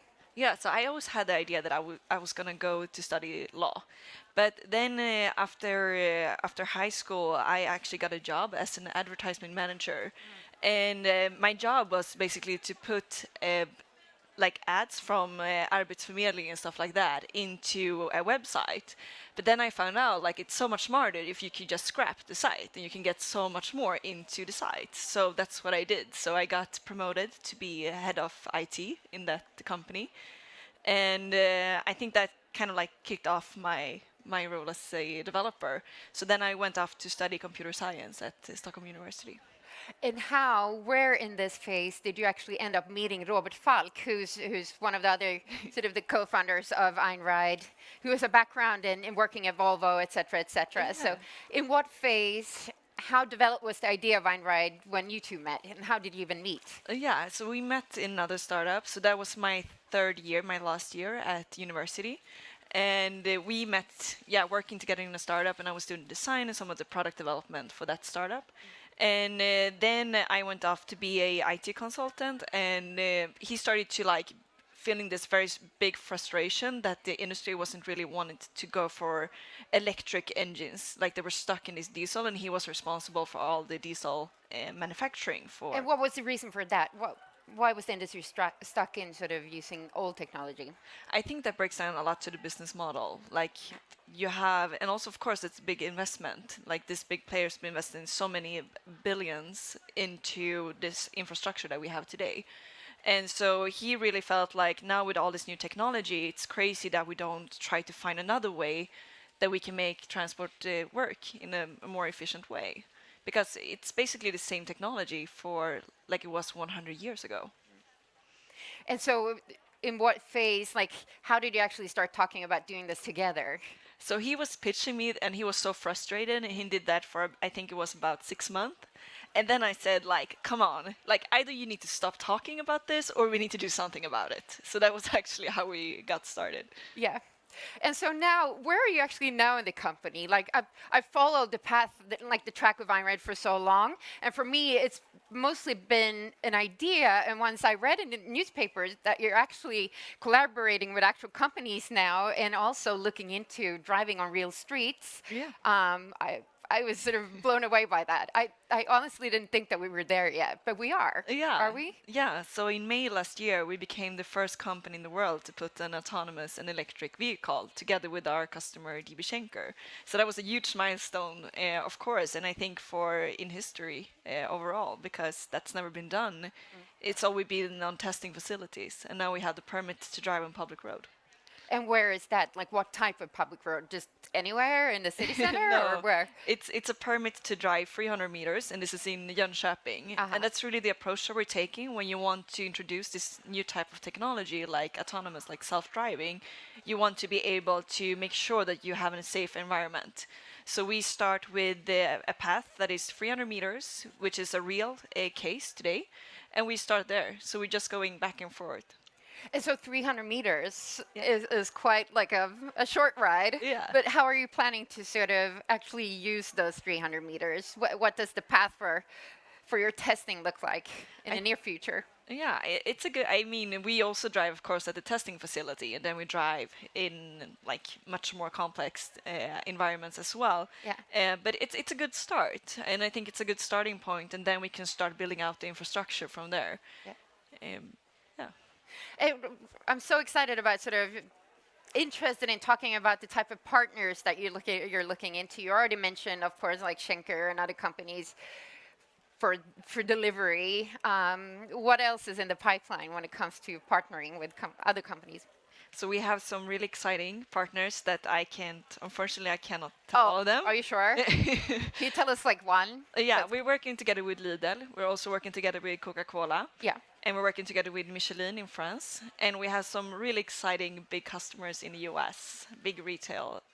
Yes, I was going to ask that. Like, we're talking about Sweden now, but what does your like big plan look like when you spread out the world map on a table and you sort of plan to take over the world? Where are you starting? I think it's going to be, it's going to depend a lot of the legislation.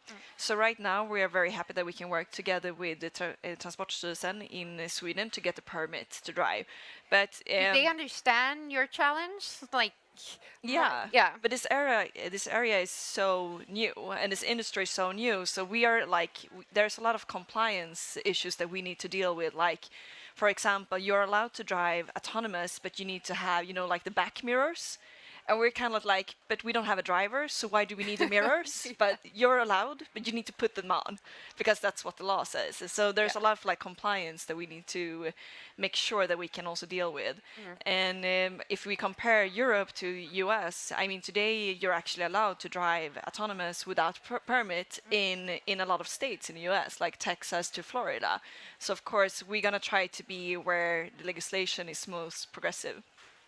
Because my experiences have, like, actually being in touch with Swedish authorities and myndigheter, is that sometimes the knowledge about sort of innovation and technology isn't the most advanced there. What is your impression? Like, do they actually understand the technical implementations? Do they want to sort of meet the future, or are they mostly like bureaucrats? Yeah, I want to follow rules and regulations. It's a very good question. I think that in Sweden has been very helpful, I would say. I think we have more like a European issue, and that it's going to take a long time before Europe is really ready to scale this new type of technology. And that is, of course, something that we are really pushing for, that if we want to be in this race, if we want to be a real player, because this transition is really happening now. We see that they're rolling out thousands of autonomous vehicles in China, and it's getting much bigger in the US. And if Europe wants to take part, we need to be ahead of the legislation. What does the timeline look like? I went to South by Southwest last year, and of course Elon Musk and those guys are very optimistic about how fast autonomous vehicles will actually drive just about anywhere in the cities. What's your sort of estimate of when we will see autonomous? I believe that transport is a great case for autonomous. I think there's going to take more time than we thought to get cars and like buses into the cities that are autonomous, because the complexity is so tough. But then to make transport and to work like in like fenced areas or harbors, or that sort of, or the one that we're doing in Jönköping, I mean, that's something that we can start scaling right now. Yeah. So this is a storytelling stage, and the idea, we're doing it together with Storytel. The idea is that we're sort of talking about not just the details, I love the details too, and the techie, nerdy stuff, but that we talk about the story around it too. And I know that you are a value-driven startup as well, that you do this for a reason. What's your sort of pitch when it comes to like how much does well, deliveries and trucks actually contribute to CO2 emissions, et cetera, et cetera? Like, what does your pitch look like in Yeah. saving the world? That's good. I would say we are a super value-driven company. Yeah. And I would say our mission is really that we want to reduce the CO2 emissions, and road transport alone is responsible for 7% of that emissions. That means that we have an industry that is more responsible than like the aviation industry, for example. So what we believe is that, it's a bit complex, right? Because you both have this old industry and you have the business model and the dynamics that makes it work today. And the thing is, like, the average truck today, the filling rate of that is about 25%. And then you don't utilize the vehicle around the clock either. So you have like this massive industry where you don't really, it's going to be tough to try to transform it if you don't try to like rethink the whole infrastructure and value chain in how you're going to do this. And that's really our story and what we want to say, because when we started, there was actually this comment saying like, yeah, but transport is like electric transport is great, but you can only carrying like ships. Because like the batteries are too heavy, so you're not going to be able to do like really like carrying big heavy stuff. Right. Which is wrong. I mean, if you would rethink the whole way you're doing it, you can actually do that today. And that's been our story since day one, that there is solutions. We just need to dare to try to do something different. For those in the audience who want to do a similar sort of, maybe with another type of product or service, want to do a startup trip of their own, I want to talk to the entrepreneur Linnea for a while here now. I have been, but more so. What are sort of the recommendations that you have? Do you have any have you gone through any mistakes or pitfalls that you recommend people to stay away from? So many. So many? Yeah, and I think like being an entrepreneur is really like you need to learn a lot and you need to learn fast. And I love the expression of saying like fail fast, because that's really what you're doing all the time. And you're gonna feel like a failure so many times. You're gonna feel like you're being successful, and then you're gonna feel that you're a failure again. And it's really, like the classical ups and downs. And how do you cope with that? Is it just realizing, like, after you failed a couple of times, that things go well again if you're patient enough? Yeah, I absolutely. And I think also not to overthink it. Okay. Like, okay, let's move on. Next thing all the time. Like if you start to like reflect and think too much about what did I do wrong? What could I have done better next time?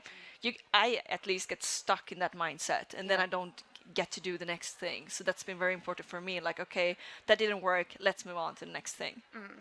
And when it comes to we talk a lot about competence and finding the right people, and I know especially when it comes to the tech sector, it's super hard to find developers because everyone wants them now. Can you tell us a little bit about the future plan of iRide when it comes to the organization, what type of people you're looking for? If someone in the audience actually wants to join you, is it possible? Of course. Yeah. And we've been very fortunate, because what I believe, like, great engineers and great tech people also like to solve great challenges. And what's harder than to solve autonomous driving? So we've been very fortunate to get a lot of great people to join the team, from all around the world. And so how do you look for people? Like, how do you actually find the people that you want to have in a company? I actually think most of them found us so far. And I think that's because both of we're very value driven. We're trying to transform this really big industry. And we get a lot of people that really feels like, I want to put my talent into this area where I feel like I can do something good for So the most people who contact you actually share your values? Yeah. So you don't actually have to do that matching? No, yourself, absolutely. And I think that it's very crucial for us as a company that we are a value-driven company, and we have a lot of people that are super passionate about trying to transform this industry. That's super cool.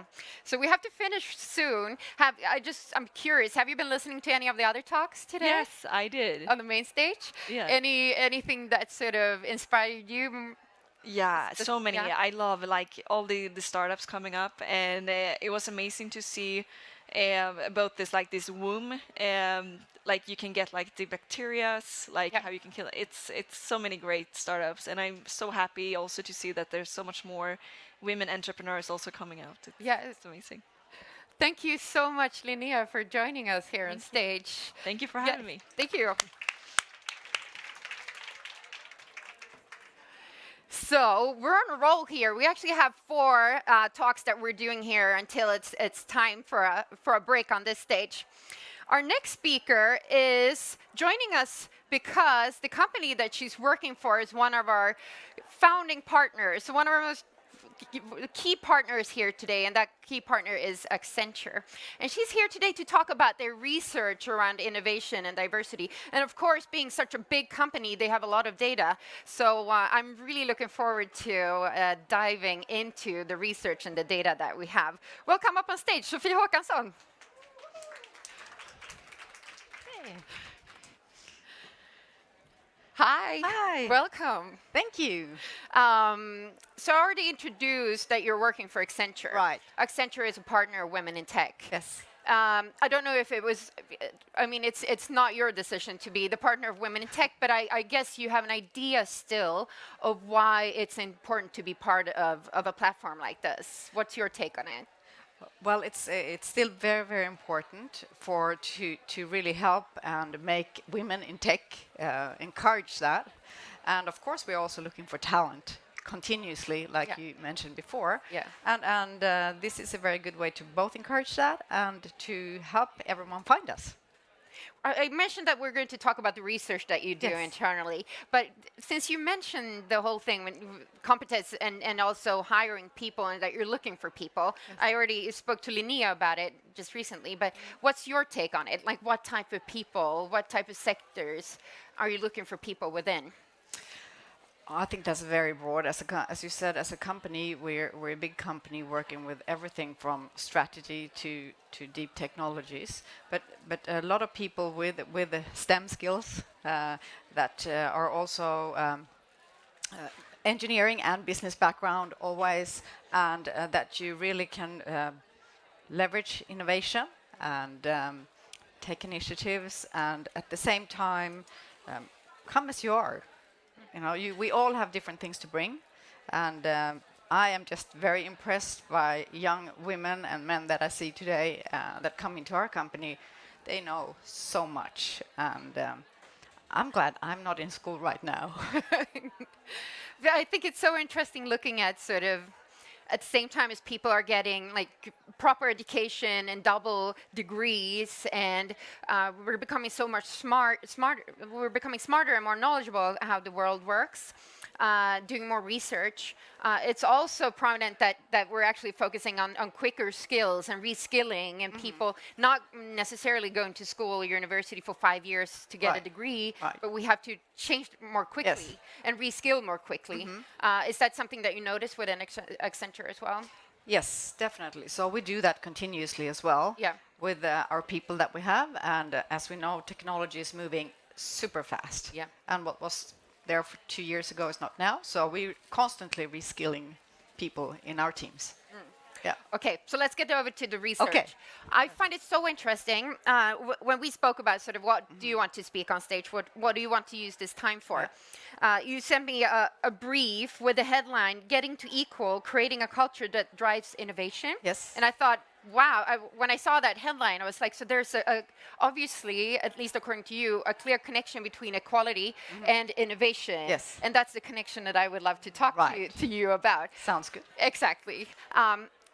And still, before we got on stage, you and I talked about the fact that sometimes I feel tired when it comes to driving equality, because it feels like as women driving this in various ways and trying to encourage people to get involved in driving equality and men to be part of it, it feels like you always have to find sort of the fairness part of it isn't enough. Like, women and men having the same rights isn't enough. You have to motivate it by showing that equality actually drives innovation. Equality actually makes companies more make more money or whatever it is. Right. Do you share that feeling? What's your take on the sort of motivating equality? Right. So from a very personal reflection, Yes. I do think it's 2020, and I agree that I think really should we have to motivate equality? That's really a question that I was also thinking about when preparing for this. So we wish we wouldn't have to, but still the inequalities are still there, and you still need to create a lot of awareness, and you do that really through having data and through showing facts and having a reason to have a conversation about that. So I think that's one of my experiences, that you often underestimate the need to communicate and share this message many times enough. Because for you, and for maybe you and many of us here, it's natural. And you think it's just there. But when you speak to other people, you realize it's not. Yeah, and I still realize that I have biases as well when it comes Yes. to stuff, and I think take stuff for granted. But so you release a report every year. Yes. Connected to equality and innovation. I think, if I remember correctly, you're actually releasing the report of this year in just a couple of days, or have you already Right, released it was yet? actually released yesterday. Oh, yesterday. Yes. So, do you have any juicy numbers to share with us? Sure, we can do that. Do you see any changes? Well, so the report this year, every year the report is on a different theme, but under the umbrella of getting to equal. Yeah. And the last 3 years, research has kind of built on each other. It talks about built on the foundation of the company cultures. Yeah. And this year, it's talking about the hidden value of change makers, culture change makers. And one of the key findings are that leaders and employees are not in agreement. There's a big gap. So leaders think they create an inclusive environment. About 2/3 of leaders think they have empowering and inclusive environments, and only 1/3 of the employees agree. And the second very interesting fact is that people feeling included or that they cannot be who they are 10 times more bigger than the leaders think. So that's two juicy things. And that's super interesting, because Caroline Farberger will end this day as a keynote speaker. And since I booked her, I know that she's going to talk about this. Actually, realizing that you as a leader thought that you were more inclusive, including that you actually are. Right. So would you say, based on the numbers and the research that you do, that things are actually getting better? Yes, they are getting better. Are we advancing? Because sometimes it feels like we're not. Yes. I mean, I think on all numbers, some numbers are going very slow, but we can definitely see that we are doing better. Yeah. And I think events like this, research reports, we can have several speakers today have emphasized, I think, the facts that we need to work upon, such as in integrity, altruism, making things greater as such, it needs to be there. That is what's going to make it step by step better. I know that you have identified 6 factors that are key to sort of building equal, innovative cultures, company cultures. Yes. Do you know them by heart? Yes, I do actually. So can you share them? Yes. So this inclusive and equal culture, first a quick definition maybe of what that is. So it's really an environment in a company where you can feel that you can be yourself, everyone can be at their best, and you're able to perform. And those 6 factors, then that culture fosters and makes it able to have this innovation mindset. So first we start with purpose, and we heard that already today. Yeah. So purpose is really important. Then you have autonomy, that you really get authority and the means to do that. Resources, time, money, what you do, and then collaboration. Collaboration is really important. It's hard to innovate by yourself. Yeah. And then experimentation, that we also talked about. So you need to be able to experiment, fail fast. It should not be something wrong to fail. That's part of life. And those are things which makes up this mindset. I feel like all of these factors are important, of course, and also sometimes hard to sort of understand how you actually implement it. Yes. Like it's easy to read it and feel like, yes, this is important, we have to do it. But I feel like, for example, more sort of fail fast experimental part of it Right. in a big company is so hard. Do you have any recommendations for how to actually make time and actually create the culture where people feel like our leader says that it's okay to fail, but is it really? Yes. Yeah. I mean, that's a very good question. And I think there's not a silver bullet to that. You really have to, from the top of the company, and we're a very big company, we're 500,000 people, and our key sponsor for this research is our CEO, Julie Sweet, and she's actually part of writing it. So she is very engaged. So our whole company is really committed to that.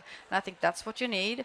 And you need to continuously, in leadership teams at various levels, really remind each other that failing is okay. And it's part of being successful. If you don't dare, you will, and you don't innovate, your company in today's world will never succeed. I heard somebody say something sort of great that really stuck to me, is that people won't fail. People won't trust that it's actually okay to fail unless you make it into a KPI, that you're actually awarded for failing. Right. What do you say? I haven't heard that before. No, so usually what gets measured, what gets done, right? Yeah, exactly. We haven't actually spoken about that. No. But what we do, if just to take an example, at least to show that it's okay to fail, we have a concept of working with a truly human culture. Yeah. And as a part of that, we had some spring talks last year. So a number of people who made a podcast about things that were close to their heart, and also including when you failed. So I personally was part of that and sharing some really big failures, and I think that was very appreciated. And then it's not a KPI, but at least you show. Exactly. Everyone fails. You're a role model, and that's what Women in Tech is about too. Yes. Thank you so much, Sophie, for joining us. Yes. So, thank you. Thank you. So, we're moving on, and my next guest on stage, I hope she's here, is Betlehem Desi, who's one of our keynotes this afternoon. Welcome up on stage. I'll introduce you further once you're up here. An applaud. Should I? Yeah, Okay. sure. And you get to choose. I don't know. I don't know why, but. Okay. So welcome, Betlehem. Thank you for having me. You and I have been emailing a lot around this trip and you Yeah. coming here. I'm so glad we could make it. And as I said, you will be one of the keynotes this afternoon on the main stage. But those of you who are here will get a glimpse of who you are and what the amazing things that you do. So I forgot to mention that Linnea is actually probably the youngest CMO in a leading tech company. I chose not to talk about her age, but with you, I just have to talk about your age because you're 20 years old and you've already accomplished so much. And I want to talk about your drive, whatever drives you, because I know just like me and just like Linnea, you at an early age, you found an interest in technology. You're a self-taught programmer. Yes. So let's start there with you as well. Like, what actually made you, as a 9-year-old girl in Ethiopia, where you are from, discover coding and the love for tech? Yeah. First of all, thank you for inviting me. It's such a pleasure. I mean, I consider Stockholm my second home now because I come very often. So, as she said, my name is Betlehem Desi. I come from Ethiopia, which is a country in the eastern part of Africa. I started coding at a very early age. I was 9 years old. I started coding because I wanted to make money, basically. I love that. I wanted to make money because I wanted to celebrate my birthday. So my father had a shop which he sold his phone. Not his phone, but multiple phones. So people would come and buy those phones. And I would ask him, give me money so that I can celebrate my birthday, to buy cake, new clothes, to invite my friends. But then he was busy, so he ignored me. And then I figured, okay, what can I do? So I was pitching to people who are coming out of the shop so that I could edit some videos for them and put some music on some of the photos they've taken, install some apps on their phones. So I made about $90 that day. Wow. And I said, okay, $90 is a lot of money. How can I expand my business? I've never been outside of the city. I don't know what's happening outside, but I had TV, right? So we watched a lot of Power Rangers, Hannah Montana, and then there's an ad. And then on the ad, the toys, they would give you a website. And then, so when I went to the website, because I had access to dial-up internet, they would tell you the price of the toy, what features it had, and I figured, okay, in order to promote my business, I need to build a website. So I started researching, and then also people started coming to our shop to see me and then give me books. So that's how I first started coding. I first started with some Visual Basics and HTML. Wow. Yeah. Super inspiring. And so you're now part of a company organization called ICOG, and you were part of founding the part of ICOG that's called Anyone Can Code. Yes. And I read that you started your studies at university, but quit just to be able to sort of push ACC and to encourage other people and young people to code. Why is that important? Because usually most of the efforts that are happening, especially not only in Ethiopia but on the continent, are there's a lot of focus on bringing a lot of foreign investment, but there's a lack of focus on actually developing the human capital that's available. Yeah. And me having those types of opportunities, I figured I would use the energy I have now to invest in young kids, because teaching is also my passion. So I figured I would invest that now and maybe learn later, but I'm still learning. And ICOG ACC has now grown globally. We just delivered a training here in Sweden, actually, last year for 68 kids, and we're expanding in other countries on the continent. So I want to put the energy that I have right now in full focus and full mode on what I'm doing. On doing that. Yeah. Yeah, you already mentioned that Stockholm is your second home. But, Yeah. You're traveling a lot to Amsterdam as well. What's going on there? So, basically I run the project, but I'm also kind of a PR, I would say, for our company. So besides ICOG Anyone Can Code, we try to build a more sustainable ecosystem. So we teach these kids, right? So what's next? They have gotten the skills, they've know coding now, then the next step is entrepreneurship. The next step is either jobs, internship, right? So we provide that with our program called Solve It. So we partner with different countries and we do knowledge transfer. For example, we partner with the JICA, which is the Japan International Corporation, in which they bring in Japanese investors, Japanese knowledge to us. So I'm basically going to the Netherlands so that to see, because there's a lot of knowledge in agriculture, and Ethiopia's economy is mostly based on agriculture. Yeah. So I want to see how we can innovate together and see how the knowledge transfer would work. So tell us a little bit about sort of what's happening on the tech scene in East Africa. I just went there to Nairobi for the first time in December because I have friends who actually run startups there, and I'm this close to actually leaving this country. Don't tell anyone to move there because it's like so bubbly and things are happening in ways that between the two, between us, Sweden and Europe feels a bit tired compared to what's going on there. What's your sort of image of what's happening? For example, I saw that you're hanging out with Jack Dorsey, for example, the founder of Twitter, who decided to spend half a year in East Africa to do research. Yeah, I mean, what I see the difference between, I would say, Europe, US, or any other country, especially in tech, and East Africa or Africa as a whole is innovation is driven by necessity, right? It's not really cool. It's actually, you need to do it because people need to have shelter, people need to have water, people need to eat food. So it's driven by necessity. So a lot of people are hungry to do that. And nothing is easy. I mean, you could find venture capital firms, for example, here. You could go to these kinds of events. But for example, when you come to Ethiopia, there's only one venture capital firm.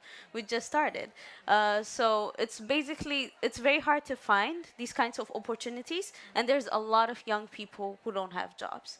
So a lot of people are hungry for it, which makes the scene even more vibrant. And governments are a bit of an obstacle, but now they're changing their ways to make sure that it's more comfortable for different players to come in. So I would say those kind of elements make the tech scene very vibrant. And of course, there's a lot of consumer base. When you look at Nigeria, it's 200 million people, 100 million people in Ethiopia. That's a lot of customers, which is about 70% of the people are young. So it's growing very fast, but I think in order to scale, in order to grow, there needs to be a lot of knowledge transfer of people who've done it before. But the solutions and the problems we have identified, we can build it with the human capital we have. Yeah.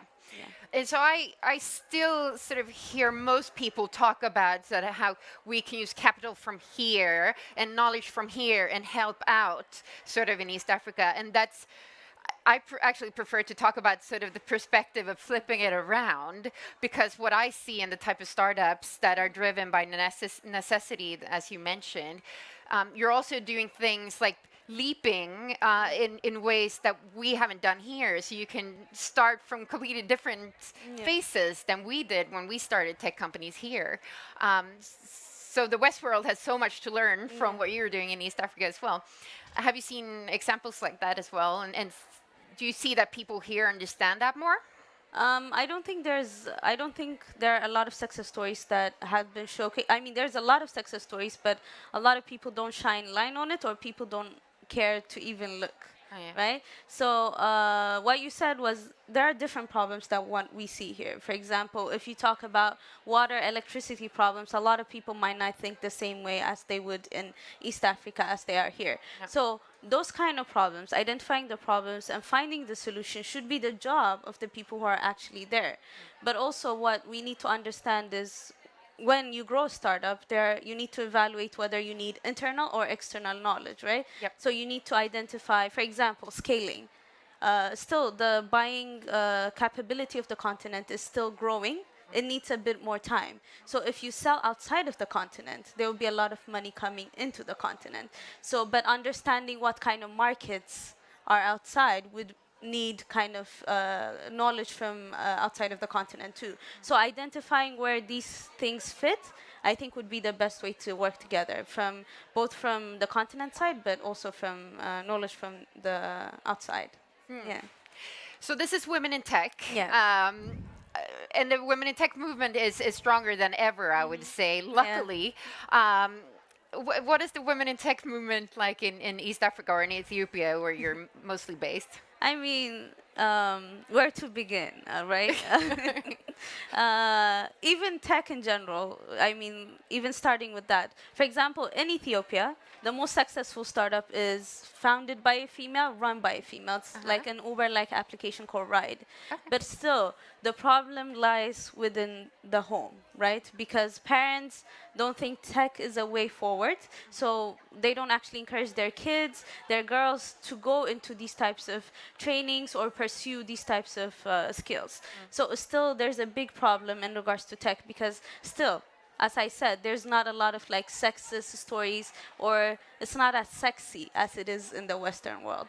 So it starts from home, but we're trying hard. We're trying hard to create opportunities for women. We're trying to make sure that we shine a light on these sexist stories, so that as strong it is here, we want to make sure that women are empowered and to get into tech.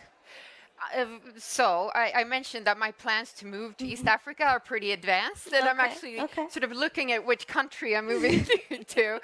I saw that Rwanda is actually in the top 10 globally when it comes to diversity, and sort of they've managed to build a society that's where women are in majority in many places. What does it look like in the other sort of neighboring countries, and do you have an idea of what they succeed succeeded in doing? I mean, Rwanda is one of the, I would say, the best examples, especially when you come into government involvement and government, because the government is really willing to put all things aside so that the youth and also tech and also the country grows as a whole. Not a lot of governments, usually when you come to the continent, it's usually the problem with the government because of corruption and such, but Rwanda has actually solved that problem to make sure that people thrive in the ecosystem. I would say Ethiopia is kind of going under the same reforms with the new government. New policies are coming up. I mean, we still have, I was telling people, we still don't have like credit cards or debit cards that we can use for payment because of the different infrastructure rules and regulations that have been happening. Kenya is a very thriving scene. If you've seen investments that are coming to the continent, Kenya, Nigeria, and South Africa are among the top ones, especially in tech. So wherever you go in East Africa, Uganda is also one of the most thriving tech scenes. But as you know, I would suggest Ethiopia very much because it's very diverse. It's very, you have a lot of things to look into. It's a lot of problems, a lot of hardships, but I think it would be an interesting journey if you want to move. Okay, I'll definitely consider it. So we have 2 more minutes, and I was thinking, can you name a couple of sort of favorite startups in your area of the world that you think that the audience should know about and sort of look into, and maybe even invest in if they have capital to do so? I mean, I always tell this story of this young man who was part of our Solvit training. So it's in a very remote city in Ethiopia. So the problem that he saw was when he went to the city and he would ask for milk, right? And then the cafes would say, oh, we don't have milk. But he knows at home there's a lot of milk at his house, his neighbor's house. And then now that he has identified this problem, he didn't know what to do with it. So just with like 6 weekends of training of design thinking, entrepreneurship, and how to build kind of a simple wireframed app, what he was able to do was he collected the data of how many liters of milk was produced in the household he was around, and then he also calculated the shortest distance to collect this milk. And then next thing you know, after I think a year, we went back and we saw he bought his own like Bajaj, which is a tuk-tuk. He has a MacBook Pro, and now he's selling milk from his village to the city. So these are the kind of startups that people don't know about, that are thriving, but they don't have an idea on how to scale. Because as you said, a lot of resources is outside of the continent, and if people come and see, and if people come and learn about these startups, I think there's a way people can help with and also support. So I mean, I'll definitely write about these kind of startups. That's my plan. What was the name of that one? I mean, he doesn't even have a name. He doesn't even have a name. I love it. We call it Uber for milk for now. But these are the kind of skills that we need to teach them: the marketing and how to sell their products. Okay. So yeah. That's great. Uber for milk. Thank you. Thank you, Betty, for joining us. And looking forward to seeing you on the main stage. Okay. Thank you. Bye. Thank you. So our next speaker is actually a speaker who's going to do a talk instead of being interviewed by me. We have Monica Martinsson somewhere, and she's actually here to talk about Deedster, which is tightly connected to sustainability and how we can become more sustainable as individuals. Welcome up on stage, Monica. Thank you. Thank and you. a plug. Yes. The phone. No problem. Hi, everyone. So I'll put that there. So, storytelling stage. I'll just go right into it. 10 years ago, I was a financial IT consultant in a large project in Frankfurt. We were 80-something consultants working on this huge 3-year project. I wore suits to work every day, and I entertained quite a large number of shoes. I commuted to Frankfurt on a weekly basis.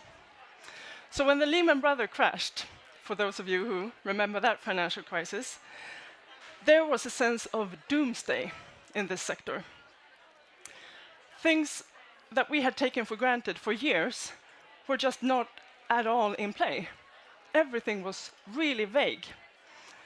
We all knew that this industry was going to be transformed, but we didn't know into what and how. So in the following months, I witnessed with great interest that things that had been impossible just months before were now being implemented at an astonishing speed. I mean, the power and mechanisms coming into play were fantastic to witness.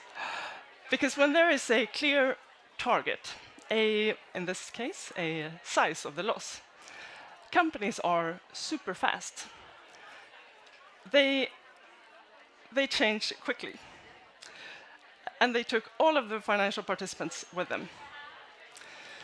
So a couple of years later, when I'm standing at a party, I'm talking with a friend, and he tells me about green tech and what he does there. And he's telling me about rising global average temperatures, and emission levels increase, and tipping points, and carbon budget. I realize that the problems that I've been taught in school a long time ago are still problems. And today, they are worse than ever. So I started reading up on this, and I realized that if it's something that is needed today in the issue of climate change, it is speed. We have very short time left, which means we have a very small carbon budget left in order to make this transformation that our societies needs. And if it's something that the democratic system is quite poor at providing, it is speed. Because we listen to everyone, right? We listen to minorities. It takes time. But what if we could take that strong commercial focus that I witnessed just years earlier into the issue of climate change? What if we could mobilize that enormous power and kind of unleash it into climate change? Oh my God, how our world would be saved. Because if there's something that commercial forces are sensitive to, it is consumer preferences. And if it's something that our politicians and policymakers are anxious about, it is of course our voters and voter preferences. Because in democratic systems, everything starts with us, the individuals. So this is where we come into play. Public engagement will drive the change in policy, and consumer engagement will change what kind of products we can buy. So what we do and what we buy and where we spend our Fridays sends really strong signals to both businesses and politicians. So for example, domestic flying in Sweden last year compared to 2018 went down with 10%. And at the same time, domestic train traffic went up with 11%. So these are signs of consumer preferences. So with these insights, and now I actually have a new image. Yay. So with these insights, we had the guiding principles to start shaping Deedster. I founded Deedster in 2016 together with 3 friends, and Deedster is today a digital platform for sustainable consumption. It's a behavioral change tool, where we, with Deedster, want to make it easy and fun to do climate actions. So we're using a questionnaire to increase awareness, where we can where you can see your carbon impact, your carbon footprint, and also a quiz challenge where you can learn a lot about the climate issue. It's really easy and it's really fun. We have guided tips, real climate action that you can do in your everyday life, and of course you get points for it because that's fun. We are today, Deedster is providing a company service that it's kind of like a step counter competition for the climate. So companies divide up in team, and then they have a couple of weeks to do these climate actions, deeds, and by the end of the time, the best team won. Simple. We have 150 companies that today has run Deedster Challenge, and they buy this challenge and this service because they see a need to transform. They see a need to transform their operations, and they see a need to transform to the increasing or the changing consumer preferences. Equally common, it's actually the employees who onboard their manager into this. And they are creating, with Deeds to Challenge, quite surprisingly for us in the beginning, but a very tangible culture of sustainability in the workplace, where they have the same terminology and can start a lot of action. But Deedster is also an app for individuals, and with us, you can empower yourself to find your own sustainable lifestyle. And Deedster is an impact company. We're trying to make profit out of solving one of the biggest challenges of our time. And we are not alone. So Svalna, Doconomy, We Don't Have Time, Go Climate Neutral, Ducky, Enfuse, Habits, Climate Hero, Gonna, A-World, The Donut. This is our competition. These are all small companies, but they are working in the exact same sector as we are. We're not big, but we're many, and we're growing. And we also see a lot of other signs of commercial focus coming into play. I think you all noticed that in 2018, 21,000 French elite students said that they were not going to be employed by companies who destroy the environment. This year, Microsoft announced that they were going to put $1 billion over 4 years into reaching carbon neutrality in 10 years' time. And BlackRock, of course, the world's largest asset manager, announced that they were going to put sustainability into their investment portfolio. Now, BlackRock is not a green company, but I'll mention them here so that they do send strong signals to the asset managers around the world. So I used to do a lot of entertainment shopping that I don't do anymore, and I love traveling. So I recently went to Grövelsjön here by train and by bus with my small kids. And when we went up the tree border, the tree barrier and beyond, we sat on a snow couch that I dug for them, having pancakes and drinking warm chocolate.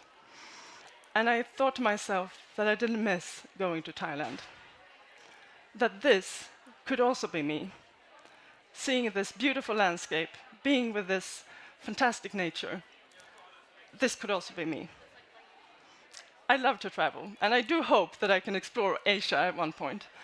But I do think that going there will be just as much an adventure as being there.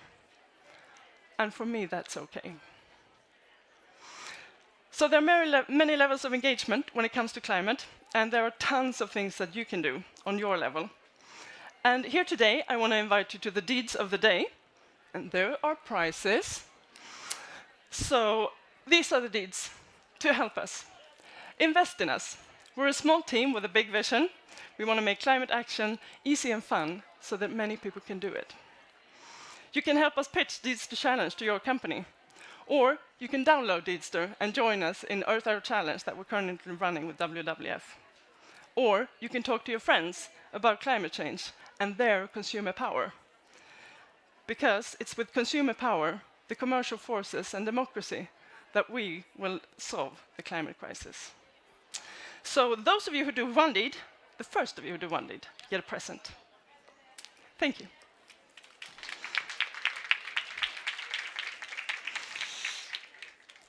I'm done. Thank you so much, Monica. And this was actually the final thing here before we broadcast from one of the breakouts. And we'll be back here at 1:45 p.m. With another talk. But now it's time for breakout sessions, so make sure you find the right one for you. See you back here soon.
so many people. So if you do now, yeah. That's true. And if you are, look at us. That's true. That's true. Hello. Actually, look at us. Thank you. Welcome to this breakout session, 5 Myths of Innovation. I'm so happy to see so many of you here. I hope you had a great lunch and a lot of coffee, and you promised me to stay awake for the next 45 minutes. My name is Tatiana Salatko-Korudje, and I'm an innovation leader at Cybercom. And I will be your moderator today for this session. For those of you who don't know Cybercom and haven't tested our popcorn or some games that we have today, Cybercom is an IT consultancy company that focuses a lot on innovation and sustainability. And today we would like to debunk the 5 most common myths of innovation.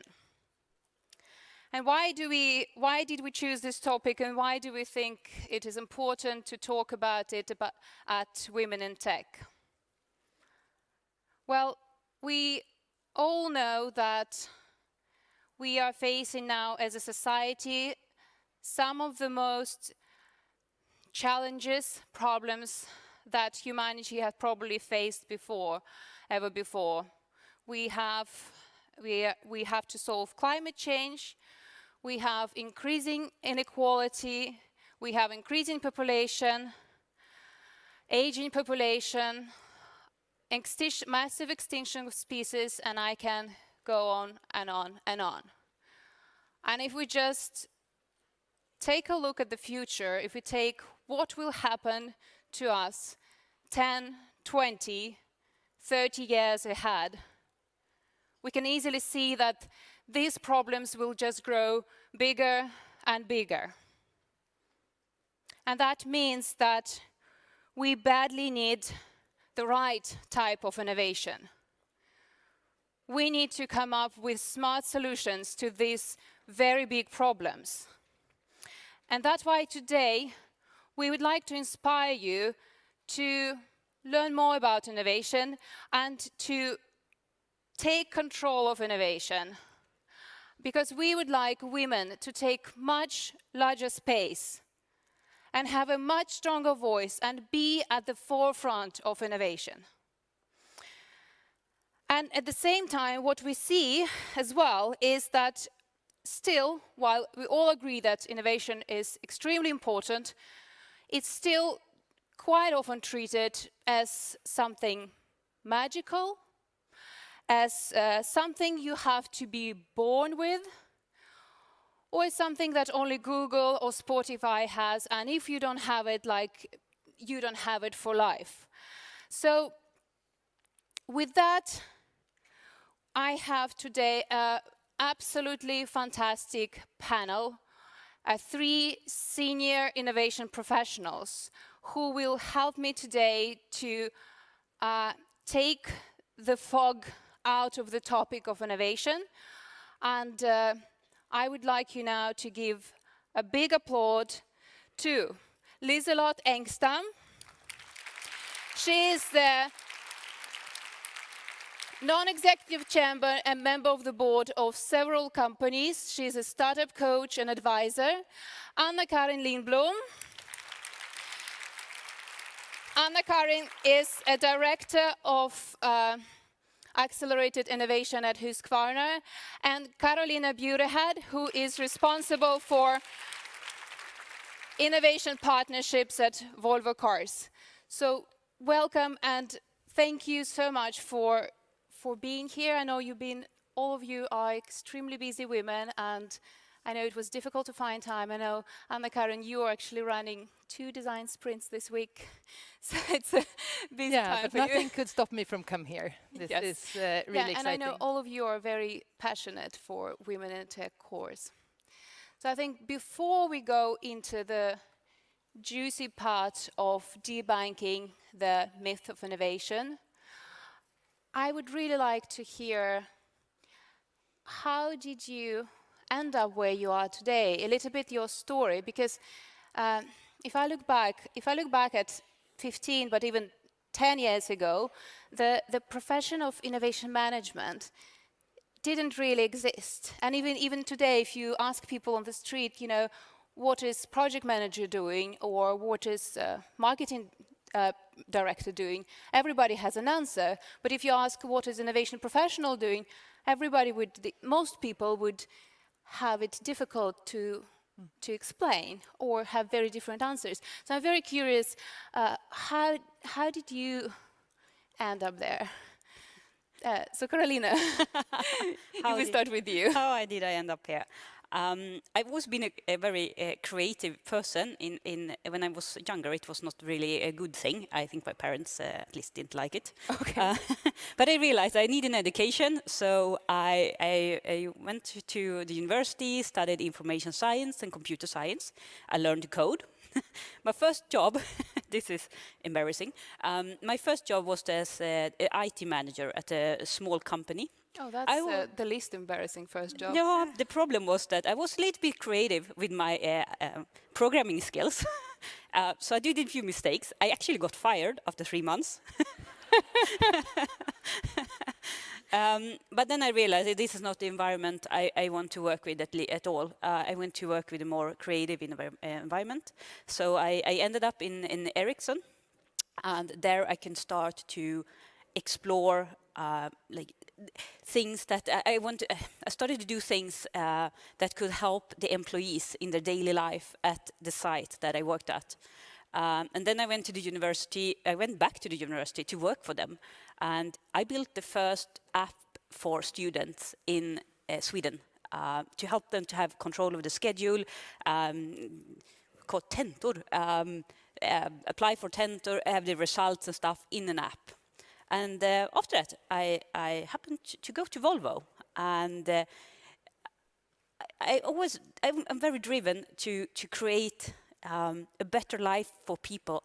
I want people to have a hassle-free life or do whatever I can to make them feel better. So that's actually what drive me in my work, and that's why I ended up where I am, I think. I love bringing in innovation, new technologies, startups into the company to see what magic we can do with them.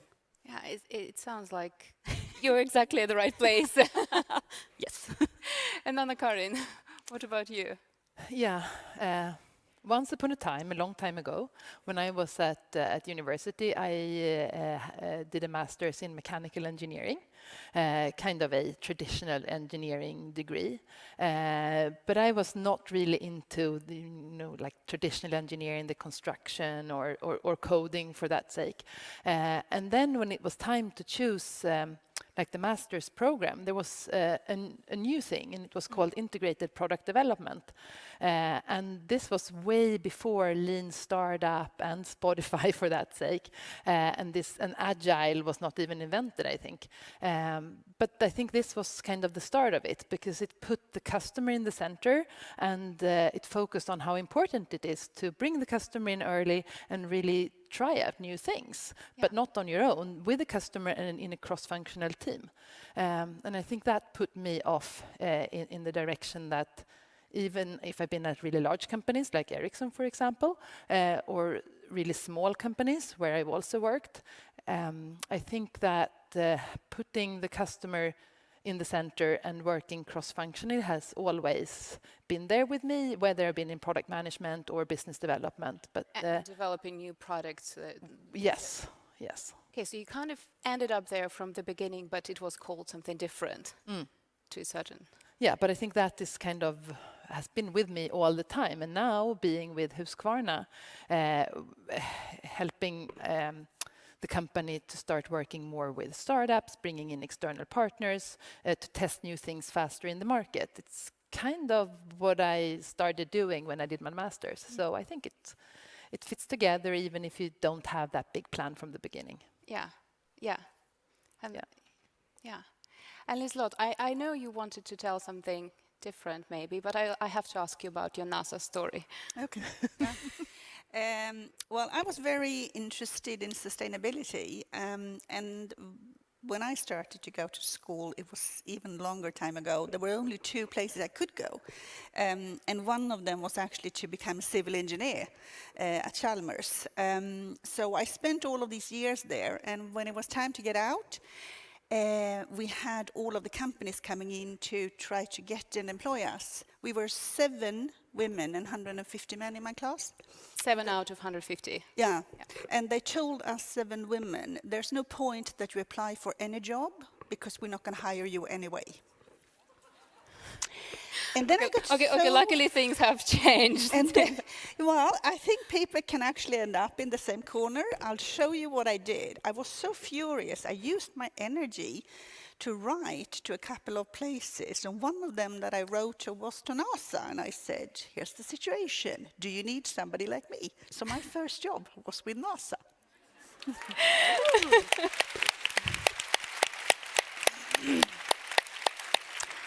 And what I didn't know was that I actually had to work with computer then. And computer was actually something that I used to calculate things. I didn't really understand what it was. But I ended up being recruited back then by IBM. So I've done a long career with IBM. I've done a long stint with an Indian company called HCL. And now I work on boards. And one of the things that I figured out when I got on boards is that I don't even think board work works. So now I'm also researching how we can bring in more innovation on boards. And you're also researching how to educate boards about AI and how... Yes. Yeah. I love your NASA story because I think it takes such guts if you've been told that nobody's going to recruit you to write to NASA and say, well, why don't you? Yeah. Yeah, but it also gave me energy. So I think that's worth thinking about as well. When you get something to stop you, move somewhere else. Don't push if it's too hard there. You can move somewhere else. Yeah. And I think one thing we can learn from you is all of you started somewhere very different, but you pursued your passion and what you're good at. And you know, working where you are at, working with innovation, with boards. And I think also we can't predict where we will be in 5 years and what roles and what kind of professions there will be in the future. So we have to be flexible and curious about things. Yes. Okay, thank you so much. So now we're going to move to the 5 myths of innovation. And we actually met before and we discussed a little bit and chose the ones that we are really passionate about and the ones that we really feel.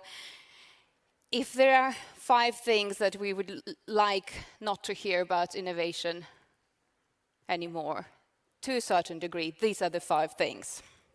So with that, we have the first one, and I would say it's a bit of a cheat, we know, because it's kind of 2 in 1, but you have to forgive us.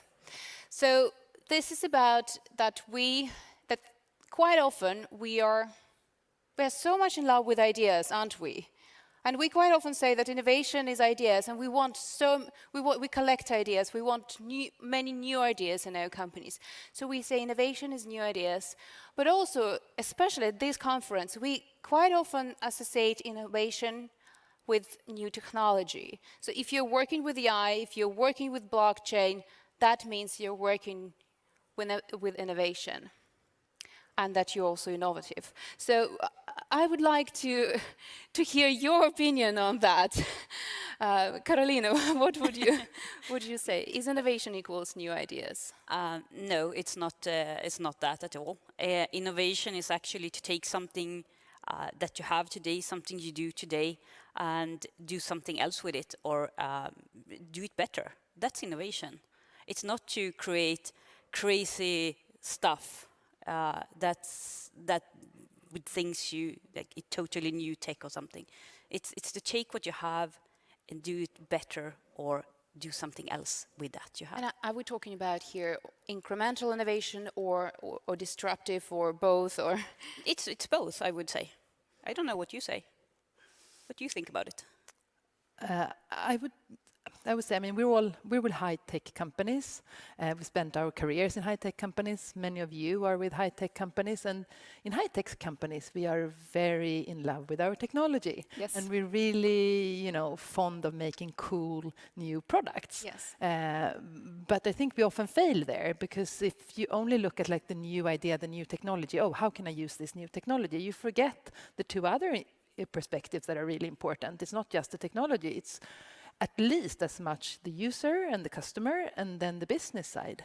Because if you don't have these three in combination, new technology maybe, or some sort of technology, the customer, the user experience and the business perspective, is this something that's going to fit the market? Then it doesn't matter that the technology is new and cool. So I think that's really important to bring in these three, and also to bring in like views and competence and energy from the outside. Yeah. Everything is not in the company. Yeah, and right, isn't it that I think in terms of return on investment, if you invest in product innovation, your return on investment is much smaller than comparing that you returned in business model innovation or brand innovation. Yeah, look at Dublin 10 Ways of Innovation. When you see, I mean, there's almost always a big focus on the product innovation part, but then you have 9 different other ways. Yeah. Yeah. So you have different types of innovation, not just product innovation, not just technology. And I'm also interested, so when we talk about ideas, what is actually happening with them? Well, I think it's interesting. I think it's very easy to get stuck on the idea phase. But one of the things you can see now is there's, for instance, a number of accelerators where they actually provide the ideas. And the biggest thing is actually to get the team together that can add value, because what you really need to do is to be really patient and driving the things through. When I look at new opportunities, I usually ask people, well, how many times have you done a pivot? Have you changed it? And if they say no, then I usually think, okay, it could be one of these 100,000s, but probably not. So probably they haven't tried enough, meeting with the customer, actually understanding, talking, and getting to the through business value. But I think in larger corporations, I think there's a huge need to actually get the ideas up and have a way to prioritize them, put them into a structure, put them into a system, so they don't die on the bottom floor, that you actually get them in. But also learn from the challenge and kill your darlings quickly. And what can you do so that ideas don't die? Sorry, once more. So what can you do? You said that ideas don't die. I think some ideas should die. Yeah. And they should die young. And they should die young. I think they that's should die young. Okay, the most that's a good important one. things. But the number of ideas coming up shouldn't die. And for that, I think you can do a lot of different things. I think you can have ideas for your own organization. I think now, in many cases, the really good ideas happen when you collaborate with somebody else. So a large company collaborate with a startup, or between different companies, or you arrange hackathons with open source. Somebody comes in with a new perspective. And I think those are the things that you as a company need to try to facilitate. That I agree with you. But because if you have an idea and you find other people in the organization that has the similar ideas, gather together and do stuff. Try it out. You ask your manager for, like, can I do this for 10% of my time for the next coming 3 months or whatever? Do it. And that the company needs to support that. Otherwise, innovation will die. Okay, so we need to. So just having ideas is not enough, and we need to make sure that we test the initial idea and that we are ready for it. We are ready to kill it or change it. So essentially, the initial idea doesn't have as much of a value as when it's actually brought to life and tested. Yeah. And ideas die young. I'll remember that. Ideas should die young. They shouldn't. Good one. So now we have the second one, and Okay, I'm also sitting on the board of Swedish Association of Innovation Managers, and sometimes that's this kind of thing that is discussed. and I personally heard myself this quote several times, which is that we can't innovate because we don't have the culture of innovation. Google has it, Amazon has it, we don't have it, and that's why we are kind of doomed. Yeah, heavy one. Oh, it's a Anna-Karin. Yeah, Are we I think doomed? it's- no, I don't think we're doomed at all, which is of course a good thing. But I don't think it's about having or not having a culture of innovation. It's not, it's not how you paint your walls or if you have, bean bags to sit on. It's about, integrating it into your strategy and understanding that it is important, but also understanding that, the KPIs you put and how you measure it, because that is actually what's driving things to happen, are not maybe the same as measuring revenue or gross margin. You have to understand that maybe it's about speed, and maybe it's about measuring, how fast do you kill your darlings, and how far are you willing to try. So you basically, you have to have a plan. You have to have a plan, and you have to understand, I think, that it needs to be worked into the strategy, and it's hard work as any other part of the business, but you need to set it up a little bit differently, and you need to allow for mistakes, and also value the learnings that you make. Yeah. And I think, like you said, Liselott, that it's about the speed and how quickly you understand what not to do. I think there are companies which are a bit better on culture and actually keeping the innovation alive. But actually, if you look at the most significant innovations, they have almost always come out of adversities. Yeah. So actually having too much resources or too much time or too much opportunities is actually not good either. And I think that to get the good opportunities almost always comes from the people in the company daring to bring something forward. And I think it's really interesting, because I think that if we look at our really good innovators, they are putting themselves out for social risk of being ridiculed, risk of not looking as I'm doing the right thing. You have to be daring a bit, and I really would want very many more women to actually put yourself out there and try a bit more, because that's when you're going to win. You don't win all the time, but you will win some of the times. Yeah. So on a company level, we need to, what you're saying, we need to treat innovation as any other part of our business, and we need to have a strategy and KPIs and a plan for it. It doesn't happen by itself. But on a personal level, we need to dare and take risks. That is so good. Now we are touching on the what the company's strategy when it comes to innovation should be. And here we have a bit of a controversial myth that you can hear a lot among innovation professionals, and it sounds like management, and quite often here we mean top leadership, doesn't understand innovation. So, in your opinion, do they understand? And if they don't, what is it that they don't understand? And what is it you would like them to understand? I think we have a slight bit of disagreement in the panel, maybe. But and of course, you can't generalize too much. But sometimes, maybe after today's session, we will have to look for a new job. Sometimes they don't understand, because I think it might be a new way of working, and you're trying to do everything the same. But if you look upon it as you have different buckets. Maybe you have 70% where you run your normal big projects, next generation of this product line, and that is done in an efficient, large project way, and you know how to do it.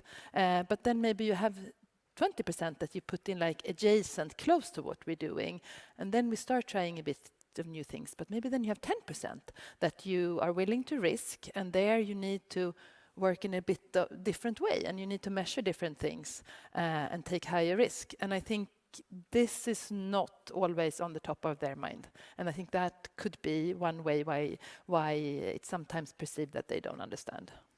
They don't understand that different types of innovation needs different types of management or and strategy, right? So we are talking about that we are quite often majority of the time and the resources of the company goes to incremental innovation, and we have great system for that, but maybe for more disruptive or adjacent type of innovation we need to have different systems in place. Right. I think I've seen parts of that, but of course there are other views as well. Yeah. And Carolina, I'm wondering, you're working in Volvo Cars, right? So Volvo Cars, in my opinion, has been always challenged by competition, but now you are in the industry that is majorly disrupted. So what is how do you experience that? Does leadership prioritize innovation? Do you feel enough support? And do you feel that in this kind of industry there is enough of understanding of why we need innovation and how to do it? I would say that we are very good at innovation, and the leaders in the company are they understand the importance of innovation, so they support it. So yes, we have innovation teams, but innovation happens in every little team in the company. Everyone has the possibility to be innovative, and if you look at Volvo's history, like being innovative is actually what made us survive. We invented the 3-point belt. We gave away the patent, so others could use it.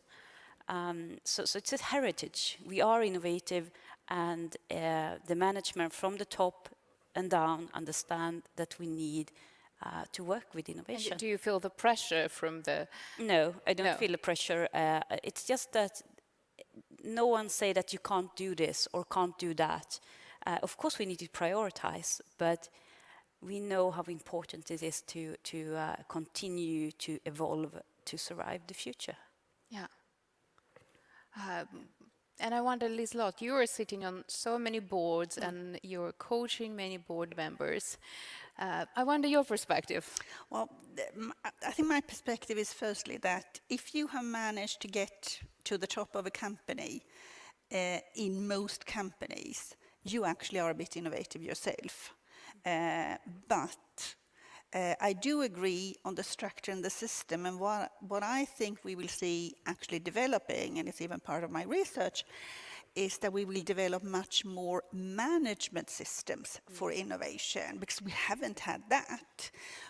And you can see it actually in many companies right now. It goes under the heading of innovation theater.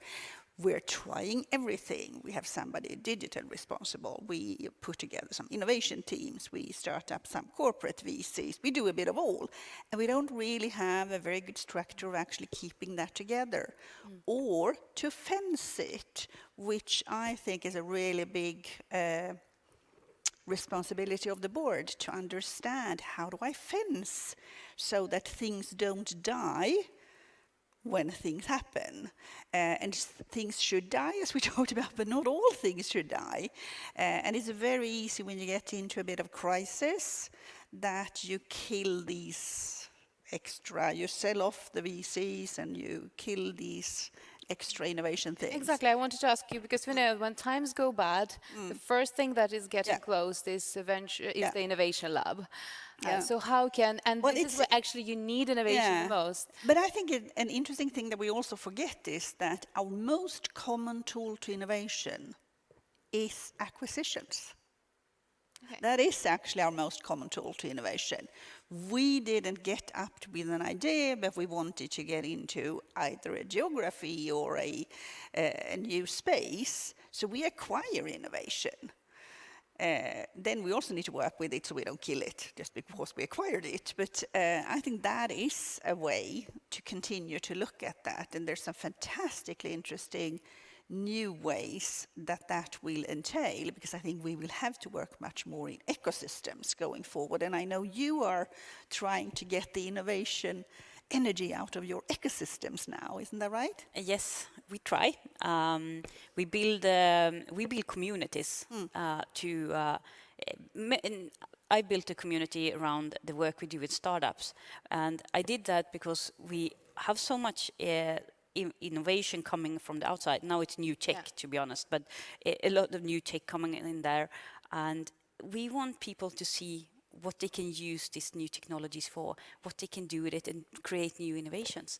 And I want everyone in the company to be a part of this community and have everyone engaged. Yeah. So, okay, we talk about that we have a big bulk of innovation coming externally from acquisitions and from working with startups, but also internally there is a big need to protect innovation. Yes.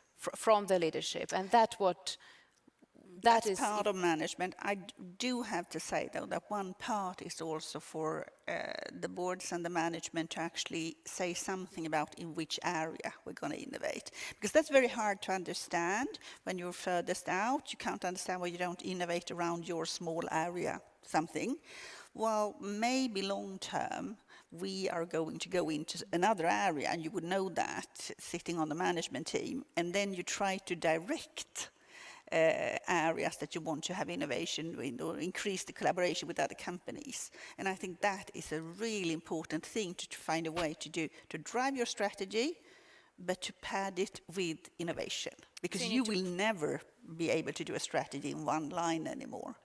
So you need to protect, initiate, protect, and also focus innovation efforts somewhere.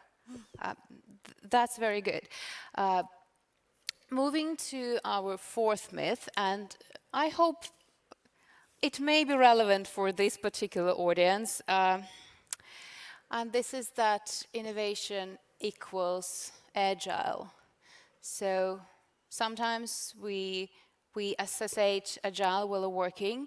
We say we're working in sprints, we're working with Scrum, we're working with Kanban. That's why we are innovative and we work. This is our innovation process. And I'm just wondering, what different types of or formats of working with innovation? We already touched on some. We touched on mergers and acquisitions. We touched on working with startups through accelerators. What other types of innovation your companies are, and forms of innovation your companies are have today? I think you, Liselott, pointed out a really good thing here, that many companies, we are so eager to pursue all different ways of innovation, and sometimes it's a little bit hit and miss. I mean, Agile is great for software development, but it's not perfect for everything. So it's important to see that it's not about doing a method, it's about finding the right method for your specific task. And sometimes it's excellent to do a design sprint to quickly test new things. But sometimes it doesn't work. You need to look at the problem you're sitting with and then choose the right method for that. So as any professional, you should have a large toolbox of methods, and Agile is just one of them, right? Yes. But I think also bringing in again what we all talked about, open innovation, working with startups, being part of an ecosystem, and then finding new ways that works when it's not just your company. Right. Actually, it's very interesting with startups. So I work sometimes in accelerators as well, and we usually actually tell the startups that if you have too much agility, you will be all over the place. You actually need to have somebody that puts down the foot and takes the risk of the direction, because otherwise, if you let it go too much, it's going to be very hard to get anywhere. And that's probably one of the hardest things. It's to take a decision, to risk, to actually go somewhere, which then doesn't totally support all agile methods. But then I think as a large corporate, working with these excellent startup networks and incubators and accelerators, and I mean in Sweden and Stockholm we're extremely lucky. Yes. And we have this, we have Sting and we have Ignite and we have things, and they are all working with the startups to make them, better at working with us large corporates. Yeah. So I think that's a I think that good is way. really interesting. It goes back to the community to find ways to add value in the intersections. And I think that is when you're going to start to go quickly. But one of the things when I coach startups, I say you can't let the grown-up companies dictate where you're going, because you're going to be dead before they have started to take the first decisions. So And you really I need to like how put- both of you you really agree. need to work at the pace where you need to be, and find good collaborations. And that's a challenge sometimes, because you can compare a startup that's the little mouse running very fast, and then Yes. you have the big elephant, and that's us. And we try to dance together, and that's sometimes very, very difficult. We are so slow in our processes. Yeah. Even if we are innovative, we are Right. slow. Yes. But that's also important then to learn from that, I exactly. think, and understand that I can't come with my 50 pages NDA from American lawyers saying that you're going to sign this, and we're going to, take your kids and send them to the moon if you don't apply with this. Yeah. Doesn't work. You need to maybe scale down and find something. This is the contract we're going to have when we start working with startups, and do it step by step. And I think, when we've done that, that is, I think, when things have been much, much faster than before. So, And I think both our companies has been through that quite painful journey and learning. And I like so much that now we're covering so many different aspects of innovation. It's one thing for a startup and one type of process, and still many different types of methods, and it's different and different challenges for a large company. So innovation has really so many different phases and aspects. But I would like now to go to go back to us, actually, individuals, and talk about our final myth. So a question to you: how many of you felt like this? Yeah, I see some hands. Yes, yes. I'm not creative, or I'm not the creative type, or in Swedish I heard many times, jag är ingen idésprutare. So, and if we want to kill one myth today, that would be really, really the one. So, please. I can start, because this is super. And something I feel very we strong. know we can talk about it for an hour here. We don't have an hour, but we're not going to do that, though. No, but I think sometimes people focus on being like, oh, I'm not creative, I'm not idéspruta, whatever. But do you try to do things better in your daily life? Most people do. Then you are creative. So all of us are creative in one way or another. That's who we are. And I think more the company that you will work for in the future, they need to allow you to be creative. And I think there is where many companies kill your creativity, because they are not transparent enough. Maybe you don't feel safe enough on at your daily work, and they don't allow people to be radically open-minded. And this is more down to the company you work for. They need to allow you to be open-minded, and they need to share information so you feel secure. Then you will be innovative. I totally agree. And it's not about, the person being or not being creative. It's about creating the environment where creativity can grow and really thrive. Making sure that you have, like you said, possibility to think outside the box, cross-functional teams, build on each other's strengths, and the flexibility to put the right team together for specific tasks. I think that is crucial. And I mean, the companies at the same time are made of people. So what can we do to boost our own creativity, but also to allow creativity in our companies to a larger extent? Yeah, well, when I coach leaders, they often actually say the same thing. I'm not creative, I'm not in that space, and I don't come with the ideas. And I say, no, because that's not where you're supposed to be. What you're supposed to be good at is to ask the right questions. Okay. And actually, to ask the right questions is actually something you can practice. We can all practice. And I encourage people to actually write down, when you go on a mingle, 5 generic questions that you will ask people as you meet them. Because if you do, you will get so much information from them. And with that information, you get ideas. And then you become creative. Because you need something to be creative about, right? Yes, absolutely. But curious and asking questions takes practice. And I would encourage everybody to try to start to be really, really good in asking questions, because that is where you find the gold. Yeah. The way I see creativity as any muscle that we have, and you need to train the muscle. You can't expect my most nightmare scenario, you being at the meeting where you discuss how to cut costs, and then you're invited to a white room with a white table with the same people, and now you're supposed to think outside of the box. How creative will you be? Well, not much. Right. So there are so many ways to how we can boost our creativity and encourage creativity and innovation in our companies. So if you will take one thing from this session, is be curious and make sure that you create the environment that allows and encourages creativity at your work. Because that will just, that opens so many new wonderful things. So we kind of covered all the 5 myths, and what I will take from this session with me is that innovation is so much more than new ideas.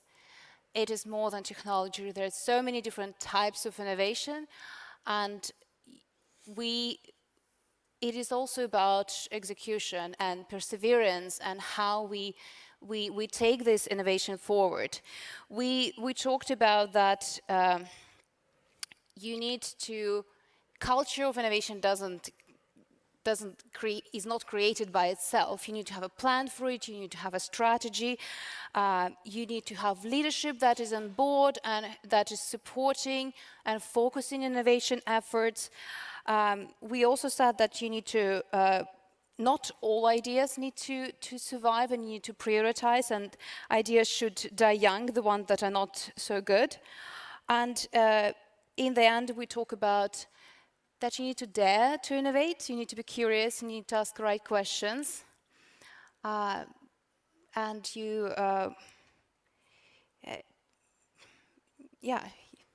need to ask right, and you need to practice your innovation skills, right? And bring in the customer. Ask the customer. Yeah. Don't wait. Dare to bring in the customer day one. Yeah. And start sharing your ideas with other people. Do that. If you have an idea, start talking to your friend, whatever. You can't do things on your own. You're better if you're 2, 3, 4, 5 people doing it. Perfect. So bring the customer, start sharing your ideas. Is not any tip Well, that I would say for women, try to be as much as you can in control positions, with which I mean close to the customer or even owning a P&L, because then you have the ownership of actually building in innovation. So try to get into the control position in companies. So you're saying that we should in order to protect and be in charge of innovation, you need to be in charge of business. In charge of business, responsible for P&L, for example. Yeah. That's a great advice. Thank you. So with that, we would like to wrap up this session. And thank you so much for being here. And please give a big applause to our amazing panelists. Thank you so much for doing it.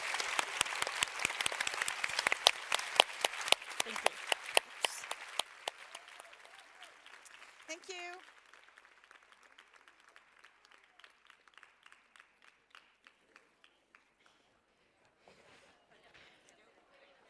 Hello, it's time for the storytelling stage again for 15 minutes between the two breakout sessions that we have between 1 and 1:45 and 2 and 2:45.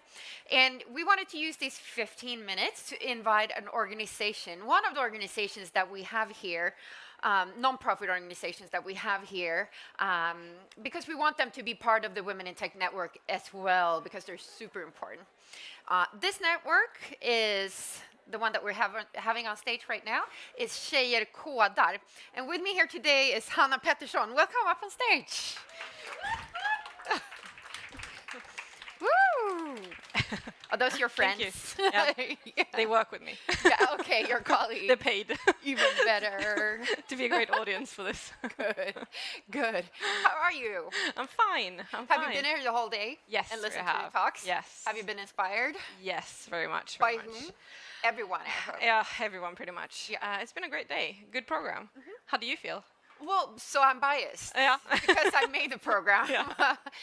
But is there anything particular that sort of sparked something in your mind? I think the social, the one, the Susan from, what's it called? The social. Oh yeah, exactly. Because it comes in very much what It's we're a working. view. Exactly. Yeah. Her, like the report that they've done and the research that they do, it comes very hand in hand with the kind of same problems that we see as well. So I thought that was great to see someone else say the same thing as we do and have even more numbers based saying the same thing.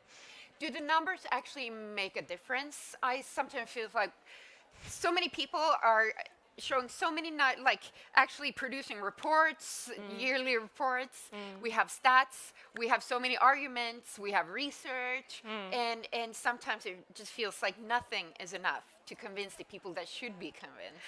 Yeah, I agree to one extent. I mean, we released a report ourselves, and I certainly hope that they do make a change. Otherwise, it's a waste of resources in a way. But I think, though, it's very hard to argue with the facts. You can't really argue with her, for example, that women have the same possibilities or opportunities in an interview, for example, looking at that. So in a way, I think you can use it to persuade companies maybe to take another action. Yeah. But then you also need to be a bit open for it, obviously. Yeah. You already mentioned that you published a producer report. Tell us about sort of the scope of that. Why did you decide to do it? And you did a survey among 700 women and non-binary people. Yes. Did you collaborate with anyone, or is it a Tjejer kodar only report? Basically, yes. We have a pretty big, like we're one of the bigger networks for women in technology in Sweden. So it's based on our own network, but it's people that span everything from professional programmers to people that are working in tech on other roles, and basically from junior roles to senior. Yes, Yeah. it's like everything in between. And we've been working in this industry, both like working at companies, but also running Tjejer kodar. Now we run something called Technigo as well, and have been doing that for many years. And we see these kind of problems coming up. We also help women to get jobs in tech, and we see these kind of issues coming up over and over again. And for us, this report was a way of proving that a little bit, and to see how big is the problem actually. Is it just something that we that we see, or is it actually a real problem? Yeah. And is it actually a real problem? Yeah, What did the numbers say? Yes. Yeah. No, so we asked like 700 women, or like we call it 700 voices, both kind of more statistical questions, but also let them actually explain the situation. And we had people going through the kind of stories that they've been telling about how their situation at the workplace is. And I think there's some things that are a lot of things are worrying, and kind of the biggest worry is that I think 53% says that their skills or their knowledge is not taken seriously.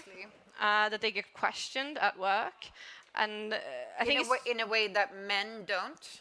in their experience, men don't. I mean, we haven't asked men. I wish we had a killarkoder as well that we could compare, but we don't. But in The their whole world is experience, killarkoder. I mean, exactly. It doesn't really need to be one at this point. No, but I think. And another thing is also the salary, is that half of those that we asked are not happy with the salary. And I think it's such especially the salary thing feels like a very easy thing to potentially fix. It's, for me, it's it also comes from a marketing perspective. It's like a supply and demand thing. I mean, we're women, we're in super high demand in this industry. There's there's very few of us. For me, also I know how much companies actually pay recruitment firms and employee branding budgets and stuff to actually find us. Like, here we are, come find us. But also, like, once we actually start, like, let's pay us so that we stay and that we are happy. It just doesn't feel like there's so big. It's not that much money that's needed for this to change. Yeah. So money, and also build cultures where women and non-binary people feel at home and safe. Yeah. So tell us a little bit about sort of what you actually do. You already mentioned some of the initiatives that you've taken. What you actually do to push this forward in different ways. I mean, Tjejkoder in general teach women programming for free. We do courses, we do events, we do all types of things. We released this report, which is actually a tool. It's aimed towards companies, so there's like very clear kind of checklist. We talk to experts. There's all types of things in this to actually make a difference at your workplace, or for leaders, or for HR people, recruiters, whatever. So that's one thing as well. But then we also run something called Technigo, where we actually take people with one career and move them into programming. So we let senior programmers train them for half a year. And then we match them with different companies to work as developers. And so what type of roles do they come from before that? Oh, Just wow. about anything, like a big mix of stuff, or? Yeah, it's so wide. Like, we have Sissi over there. Wave. Yay! So you actually reskilled into becoming a programmer? Do we have we have a mic. We have Sarah with a mic. Sissi, come. Yeah, yeah, actually you can come up on stage. Yeah. This is not planned. Yay! We can blow for Sissi Wong. You used to be a yoga teacher. I used to be a yoga teacher. You used to be a yoga teacher. I went from being a yoga teacher to being a programmer. Funny because it feels like nowadays everyone wants to be a yoga teacher. Yeah, I did the opposite. The opposite. Yay. Okay. Nothing wrong with yoga, but we need more programmers as well. I thought, right? Yeah. It seemed like the next step. So what happened? Like, what convinced you into doing this reskilling sort of change in your life? Well, part of it was actually Tjejkoder, because I did. I worked as a yoga teacher, and I wanted something to do sort of outside of teaching classes. And I started to sort of dabble a little bit in like web design and that kind of thing, just because of it being interested in design. Yeah. And then as I started to learn more, I discovered that there was this huge community of women interested in tech. And I found Tjejkoder. And I thought, oh, this is so interesting. There's this enormous movement behind this.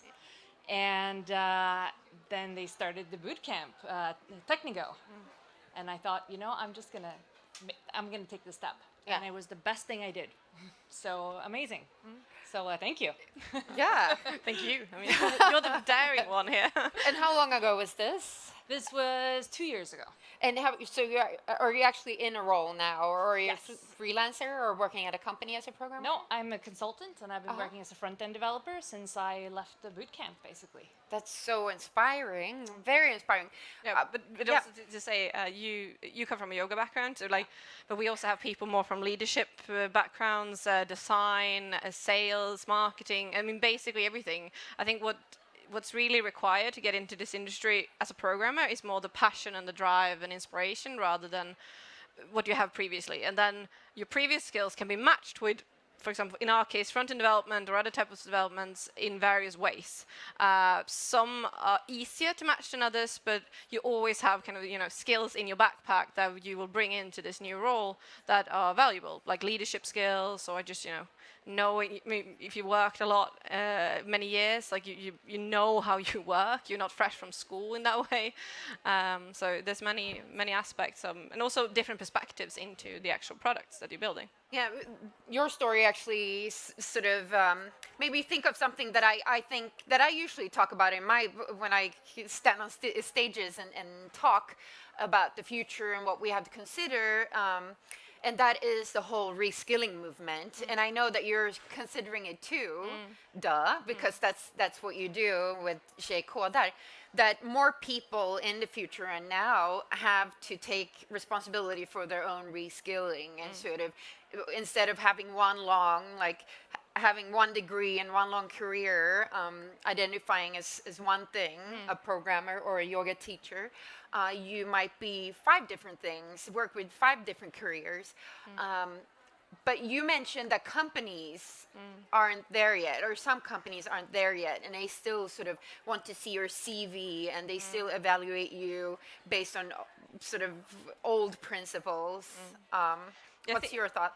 I think one of the biggest problems in the kind of lack of competence and also recruitment in tech today is that you have this kind of mental image of who you're looking for. You like have a specification almost that they need to have an academic degree, they need to have this and this and that, and maybe even specific university. Yes, exactly, and preferably you programmed since you were 5 years old, and you played games, you know, like all these kind of really stereotypical. The things that you think about a programmer. So when we bring people that often or most likely have switched their career, none of these things fit ever. And the kind of challenge is to make companies believe in that and kind of completely skip this list, and which is very hard because there's no fit in their mind. But what we see, we've done this for many years. We see that when they can do the job equally good. So that should be what you evaluate a person on, not in a recruitment process, not the kind of specification you're looking for in the beginning. So what should the recruitment process look like if you get to design it?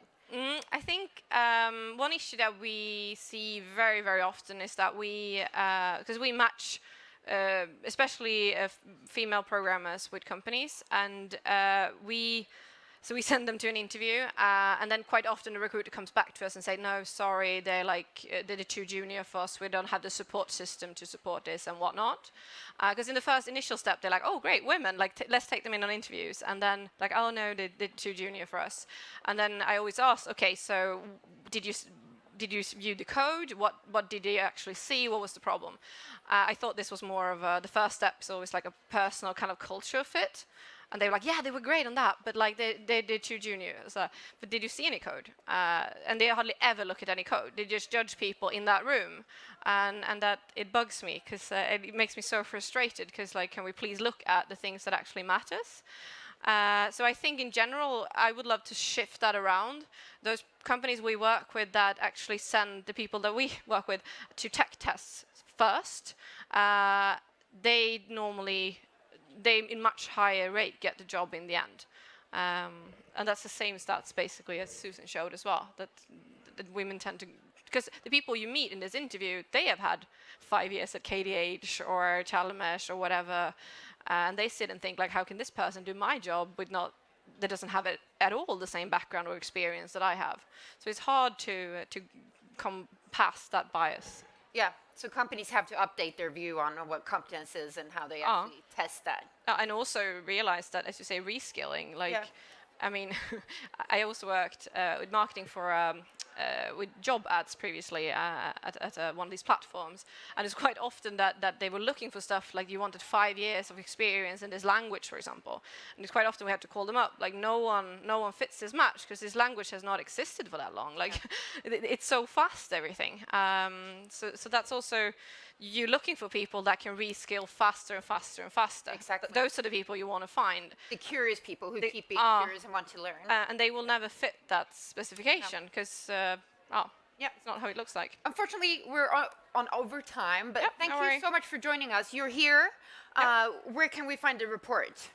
It's on tjejkodar.se /rapport, but I think it's also pretty much on the first page. A lot of articles written about it if you want to sort of make Yes, it quick. you can also search Yeah. Shea Koda report and you will find some Okay. great stuff. Thank you so much, both, for joining us. Thank you.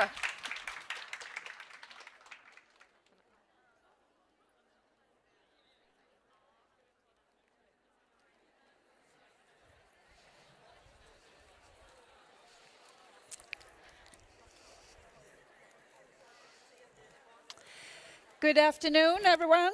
Oops. Are you ready for this session?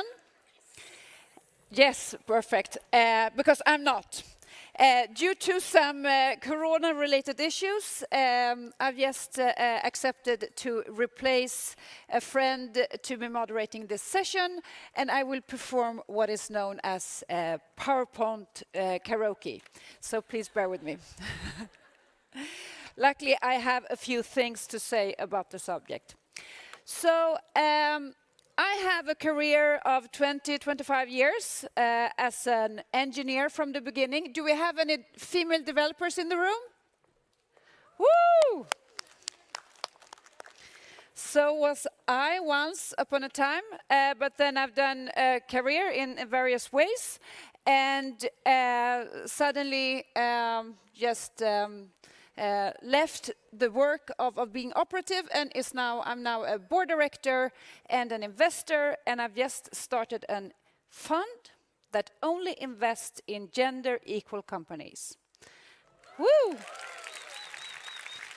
And this fund, if you look at the gender equal companies, they perform much better than the ones that aren't gender equal. And we all know that, right? Because we know that it's, you know, if you have a gender equal company, you usually have diversity in other angles, and you usually have a creative environment. An environment where you listen to what people say and not who is saying what.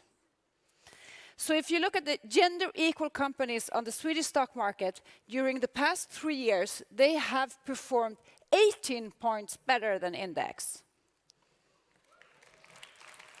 So that is what we're doing to the companies. We're actually generating revenues and better profits. So I'm not here to talk about that, but that is a subject that I'm burning for. So this is the agenda for this next 45 minutes. First, we will look at a report about the gender gap between male and female CEOs on the Swedish stock exchange, companies that are listed there. And then we will discuss being a woman in a CA position, and we will end up with a panel discussion about female leadership.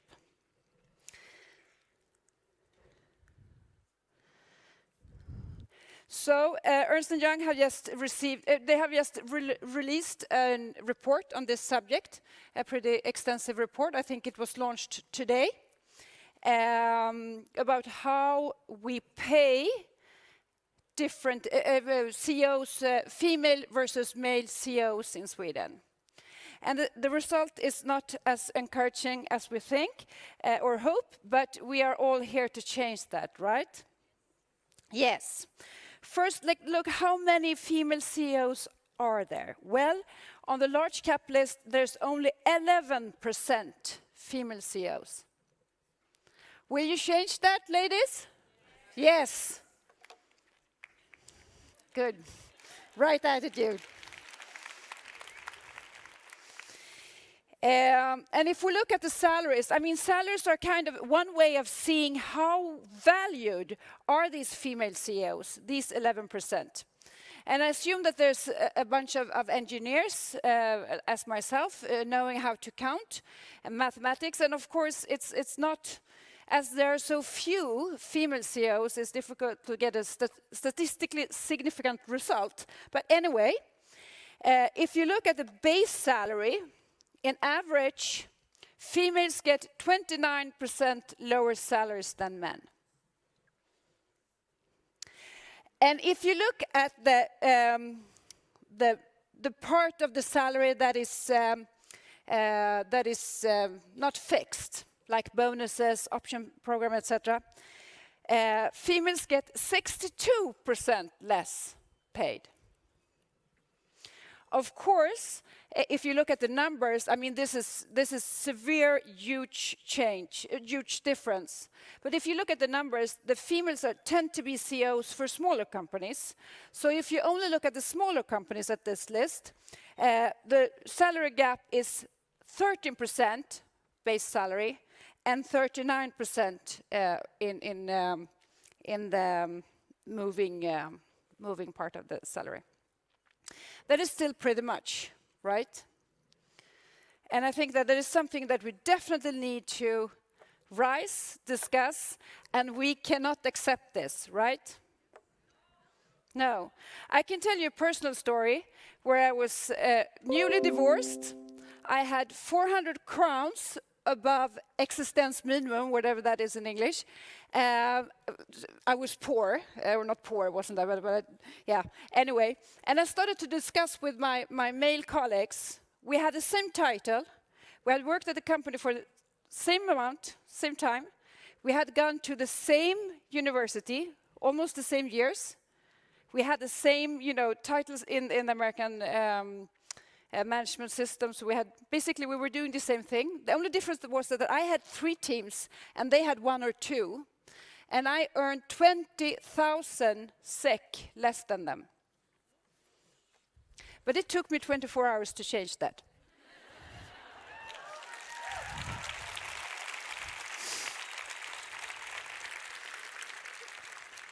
So it's possible. Another part of this study was showing that people that are in minorities, and I think it's very important, I think that gender equality is super important, and I think that looking at gender equality, it's also important to look at other parts of diversity. And what I've experienced from my own personal experience during work, during my career, I've noticed that in environments that are gender equal, there usually is a diversity among other factors as well. So in a climate where it's okay to be a female, to come from another, have another religion or whatever, it seems to be a more creative environment. So this study looks at diversity from other angles as well, and it shows that people that are in minorities, in different kind of minorities, usually doesn't feel as welcome in the organization as the others, and usually don't feel that they have the same opportunities that others. And of course, if you don't feel that you have the same opportunities, how on earth are you going to make it, right? So we need to change that as well. I think this stopped working. There we have. So that said, we're going to bring up a female CEO on stage, Helene Barnekow, CEO at Microsoft. Give her a warm applause.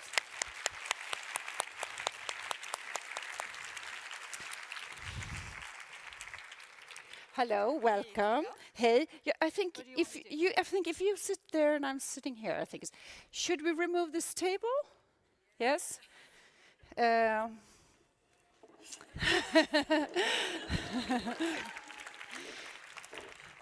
Females, they see a problem, they solve it. No time to wait. Okay, welcome. Nice to have you here. Great to be here. And what's your thought when you hear about the results in this What's my survey? thought?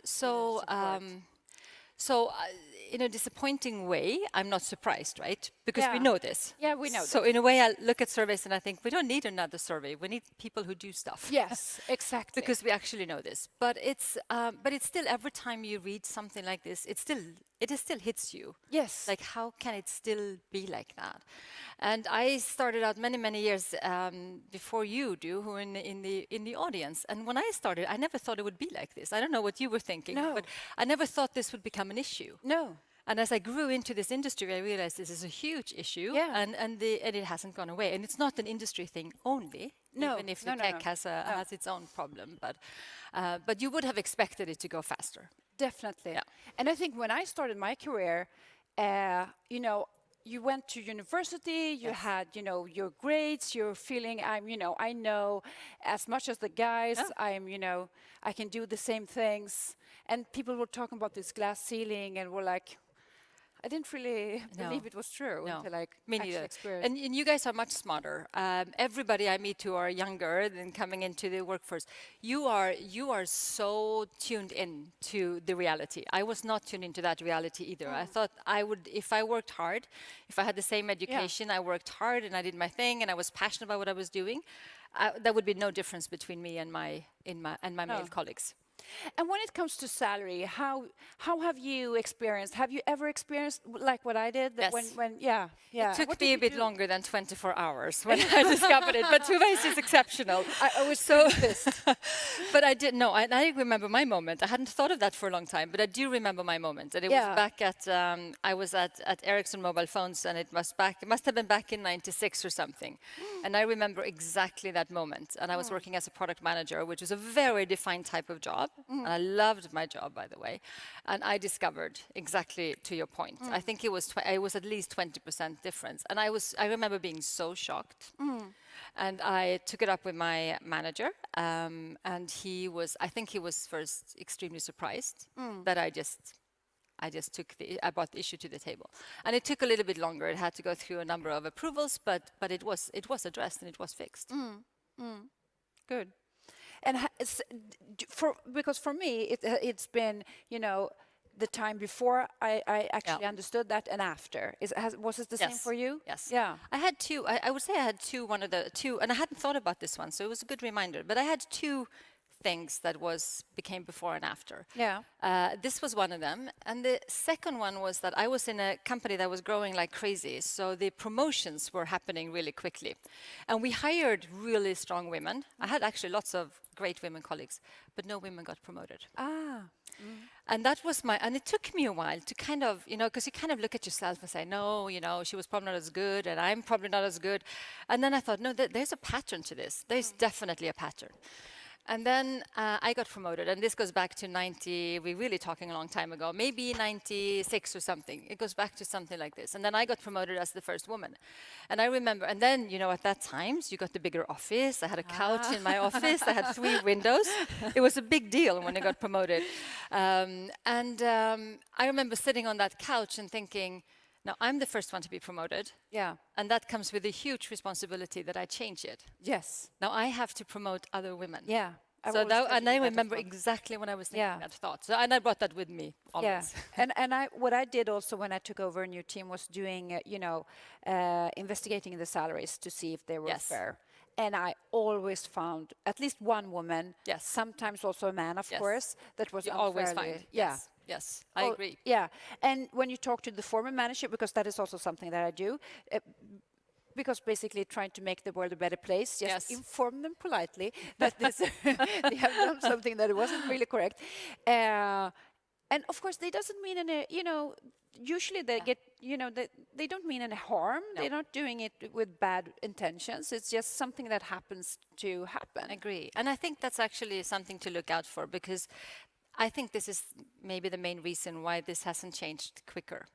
Because if it was by pronounced intent and it was really what people wanted, it would have been picked up in a different way.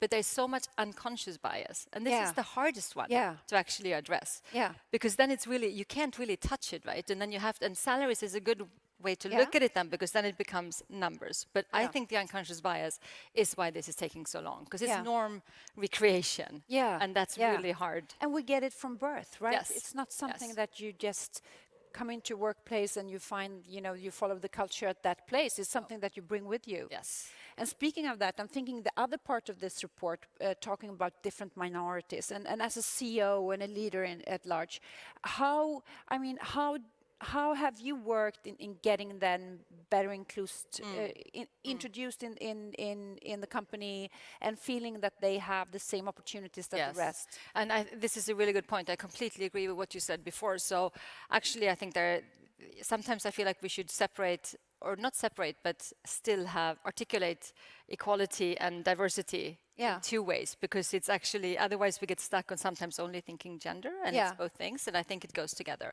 Now, I think one of my learnings on that is, I think, from two angles. One is that the inclusion piece is as important as diversity. And as a company speaks about diversity or equality, you need to have as much Yes. focus on inclusion. Yes. And many companies I know and worked for don't talk inclusion. They only talk Yeah. the first part. And the first part will not come unless you really have that Yeah. inclusive environment. Yeah. And even if you attract people, they will leave Yeah. because they will not feel that they can make their voice Yeah. heard or be effective or anything. So I think that piece is extremely important. The other one is to, I think, finding people who actually want to come and work for you. I think you need to think about how do you look as a company for somebody who doesn't look like you to want to come and work there. So I think it actually starts with being quite active yourself, finding people who are not the norm in that company, bring them into visible positions. Yes. As soon as there's somebody visible, you kind of you send a very clear message that, but it is possible. Yes. It's not based upon bias. It's not based upon that they went to the same school, the same daycare center, they're all blonde, they're all men, or all women in some cases. So I think bringing that in and it sends really strong messages. Yeah.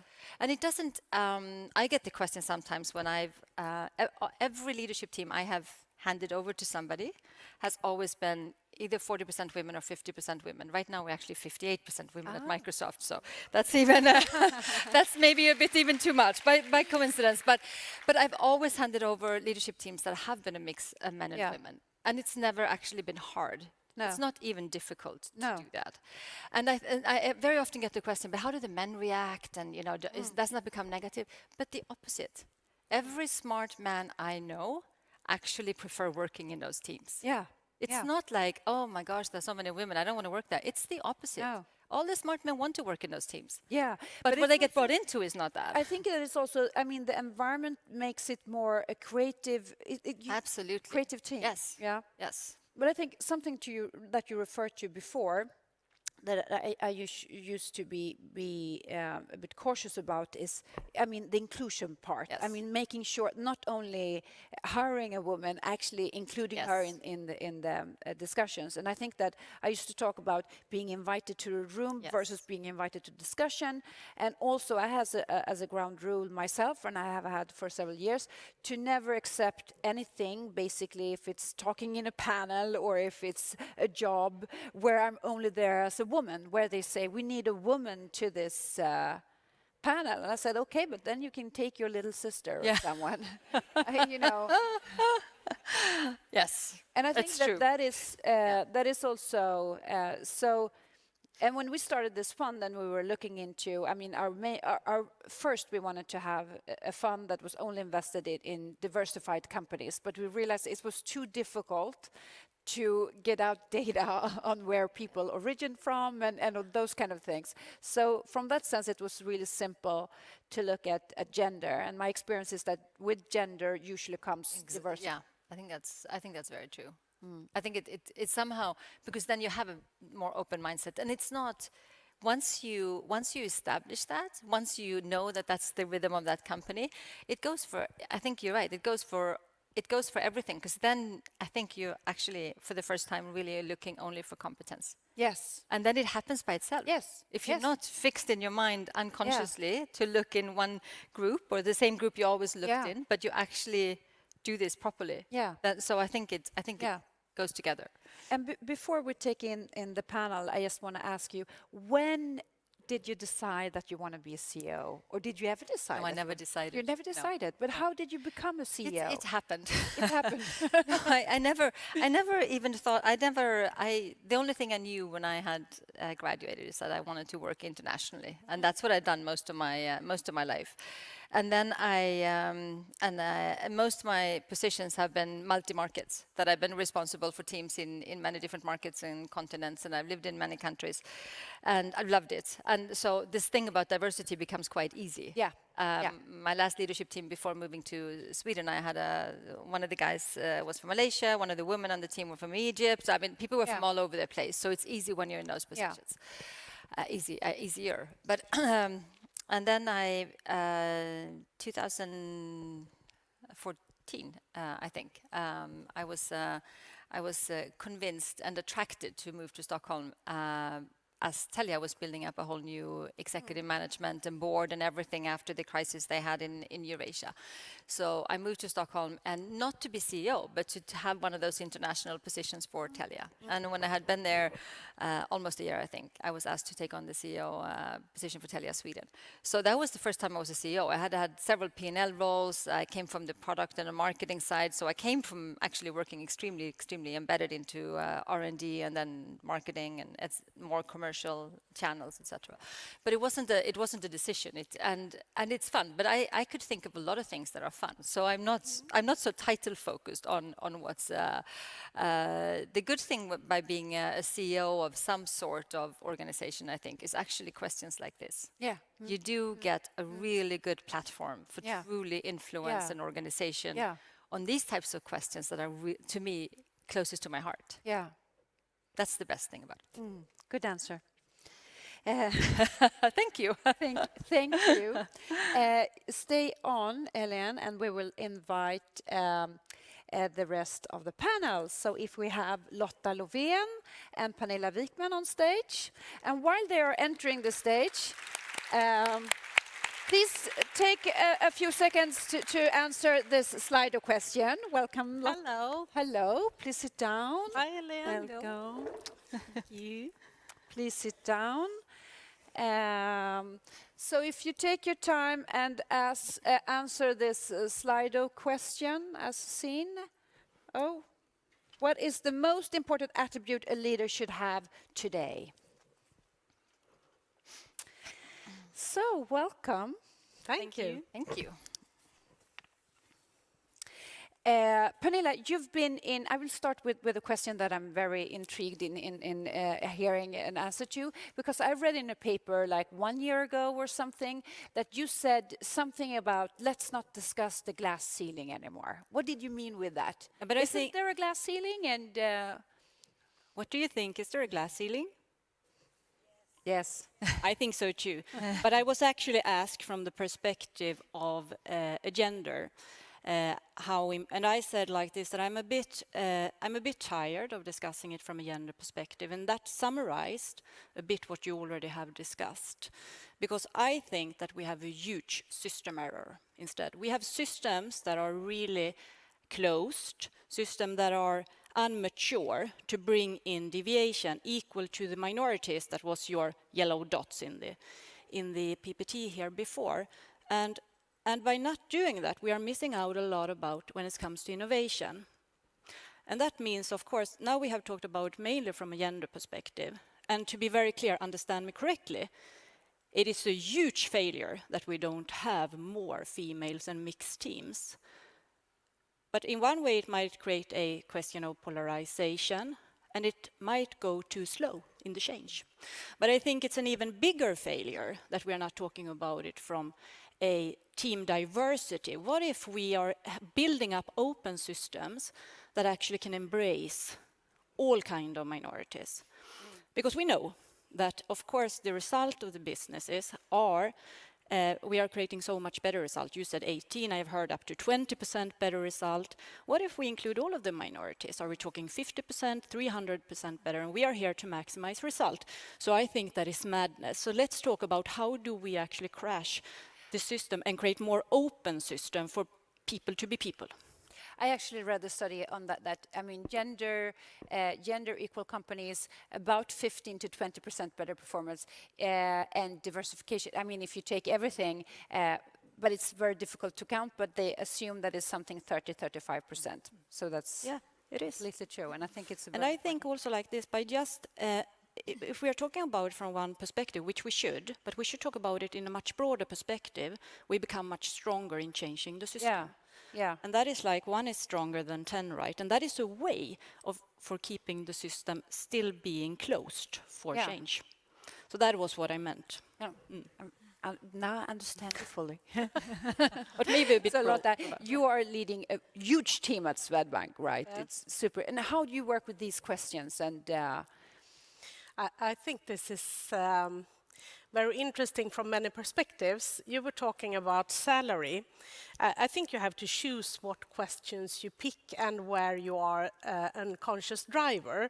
I think my team believes that I'm very picky on this. I believe I sent back the salary review 3 times this year because it wasn't equal. Because I believe that you have to put some statements on important questions. But I have been working on those things several years, and I think it really starts with recruitment. What people do you add on to your team? And I have had a strategy of kind of collecting good people, and preferably women and young women, actually, to give them the opportunity, and not necessarily always having a role for them in-house. Or I have several examples where I, for example, last year hired a very professional woman to a role in my organization, but 6 months later she took on one of the most important roles in Swedbank as head of sales and service in the Swedish organization. And then I got a very funny question. Someone said, "Why do you allow this? Didn't you hire her?" And I said, "Gee, what kind of question is that?" But this shows that we still need to work very hard on those topics. Then I have had, now from 1st of January, I got a new organization. Financial services are primarily men. I have been kind of a squarish thing to put in a round hole, or the opposite, like not very bankish, pink sneakers, not very financial looking, and driving things that are more from customer experience and not very figure-like topics. But we have succeeded in having this equality, and and I agree with you, it's not only female or male, it's all kinds of minorities. But then I got this new department from 1st of January with the prime IT, the infrastructure and network and operations, and then I realized that now I have to start all over again. But I have promised myself that within a couple of years we will be equal there as well. So I think it's hard work. You have to have the positive ambition and be a role model yourself, and be brave, I think. Yeah, and I think personally that and that is also why we started this fund, I don't think that this will happen automatically. No, we need to have conferences like this, unfortunately, although we like being here. I mean, we need to have it for a few years, at least more, and we need to do things. And I think maybe some public shaming in some cases, where Albright is doing an excellent job pointing out who is not on the right. But the thing is that you said one very wise thing as well, that it's more fun to work in those teams. Yeah. And everyone thinks so. And if you only start focusing on our targets, what are we going to achieve, who are the best persons, and be really fact-based, then I can promise that you get equality. Yeah, because, I mean, Helen, for example, when you recruit people, I mean, it's not difficult to find a talented woman, right? No, so I think to qualify that conversation, I started, since I set out to say that I have to build equal leaderships early on, I started doing something very early on, which is a really good, super simple things, but I started demanding that we have both men and women on the shortlist. And if we don't have both men and women on the shortlist, I don't sign off. It's very simple. And then when you're new in an organization, they try 3 times that you will sign off because they say it's so urgent, the project is going to be late if you don't sign off on this man. And then you say no and say then the project will have to be late. And then eventually they will always have come with men and women on the shortlist. So it really works. Now, there are some exceptions where it's difficult. Most of the time, it's actually not difficult. And then there's some exceptions, because there are, and this is really important for Sweden. There are technical educations where the representation of women is just way too low. And it's a real, real problem for Sweden. I honestly don't think we understand yet what a problem that is. So some jobs I look for, some positions I look to fill, even when we go straight to the universities, maybe there are 15% who are women in those classes. And those can be classes on artificial intelligence, for example. And to me, this is actually a democratic issue, not just a business issue. So there are some positions where it's real, and sometimes if I say I want this type of technical profile and I want the person to be based in Gothenburg, close to a customer, then sometimes I actually don't find women, but they're very specific cases. So if you take most of them, we will find both men and women for those shortlists. But the point is, for all of you who study in technical positions, this is so important, and you have such a mission to be good ambassadors for women, to understand how much fun and how much influence you're going to exercise on society by choosing the tech industry. There's nothing more important right now, I think. Yeah. I would like to add one more thing as well on this, and that is I think that it's important for all companies to have an inclusiveness towards men as well, in terms of not being the standardized male roles. Yes. So the values of a company for all employees or people working or customers, and also that you are empowering men to be home with kids and stay home for a while. So right now I actually have 2 persons in my management team, both men that one just came back and one that is on 9 months paternity leave. Yeah, and I think that's good. Yeah. So I think that you need to empower men to be diverse as well. Yes. And yes. I think I got one of the best career advice in the beginning of my career, which was find an equal husband that is willing to do half. I didn't, but But it was good advice. It was a good advice. But I agree on that one, because in the same interview, I got a question regarding how important is your manager. Yeah. And I said, manager comes, manager goes, right? Yeah. What you should pay attention to is that you find a partner that actually think diverse it. And I think if I would give any kind of advice, it's actually to think about that. Yes. Who you are teaming up with. So you are finding someone that you are teaming up with that actually are supporting your own growth. Yeah. Because when we talk about this with the system and how to really bring in diversity, that is a really big question. It's not only in the corporation, in the organization, it's also in the society. So I would say absolutely the same. One of the strongest advice to give. That's also my advice, even if I didn't succeed. For sure. Difficult. Better luck next time. I'm a bit too old to have next time, but anyway.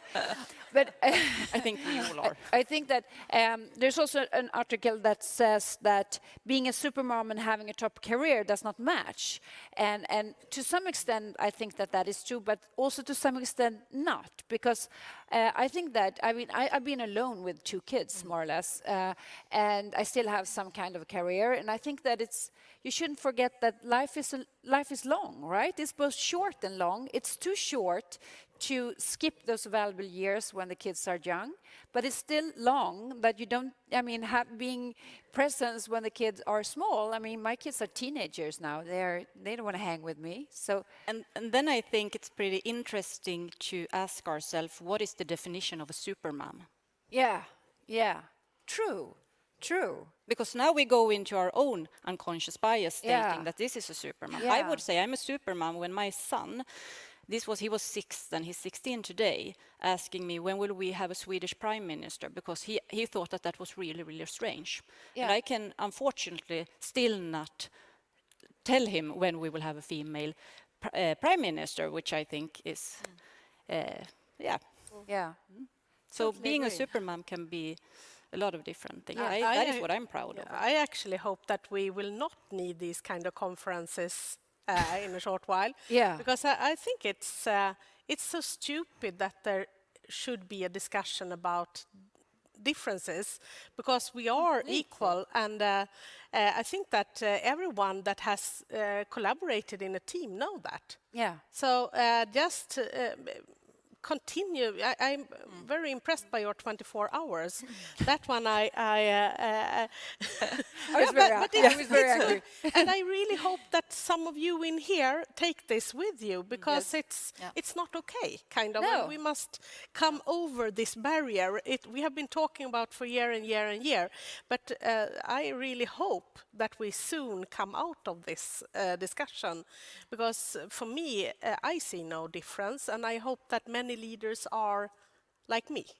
in this perspective. Exactly, and I think that, I mean, it's a time to, I think it's time to stop talking, because everyone knows this, right?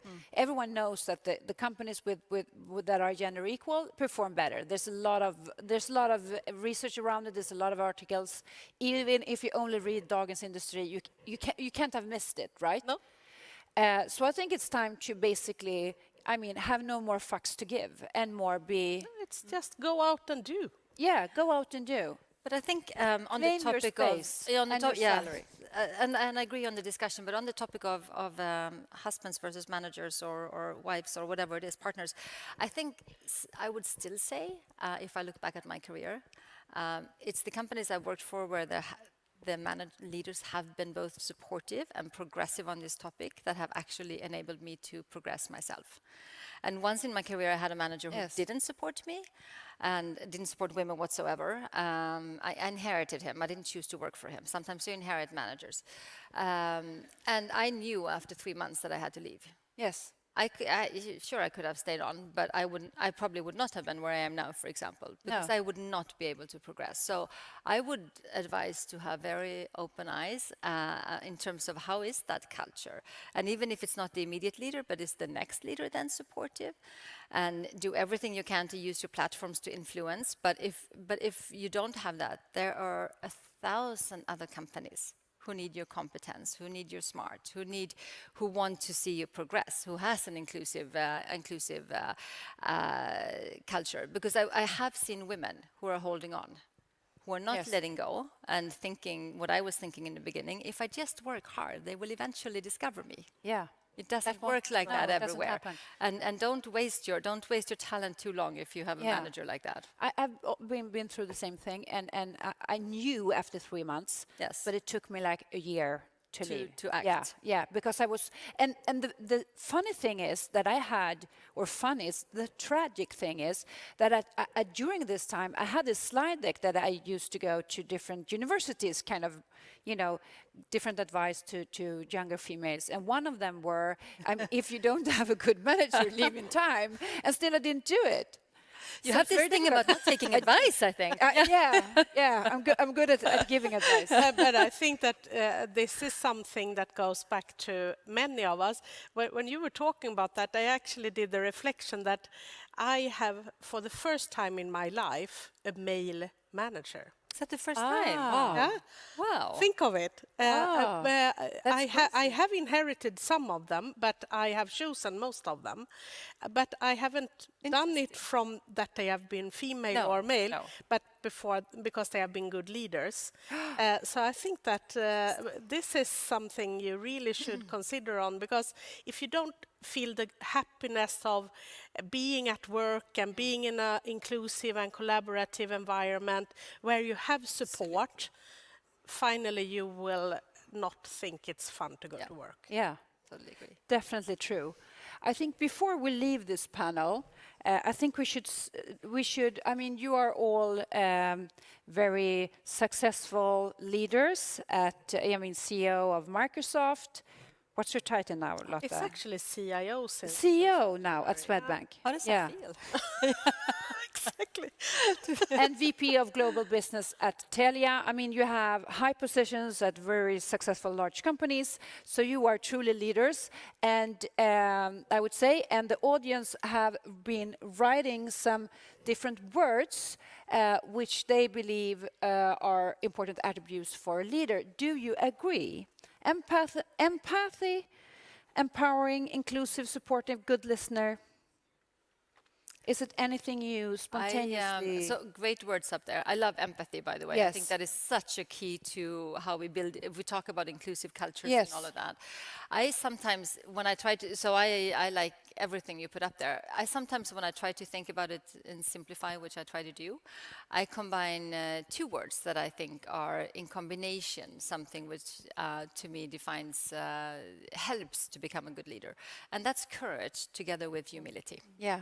And the reason I pick those two is because if you want to be a leader in some sort, there are no leadership positions that don't entail a lot of difficult decisions.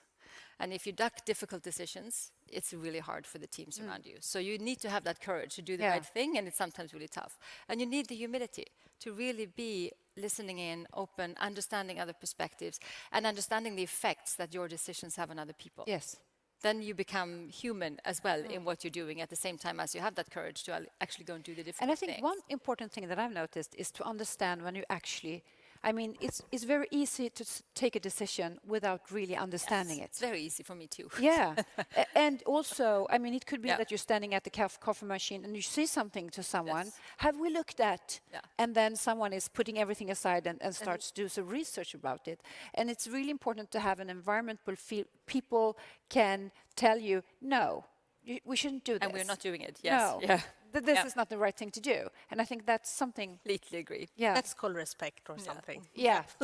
And that is to build some kind of safety, psychological safety, so people can be humans. And I agree completely what you are saying, Helena. I would like to add the word that means a lot to me, except courage, because I think that is of high demand, but it's also curiosity. Yes. Curiosity is as important as IQ and EQ. Yeah.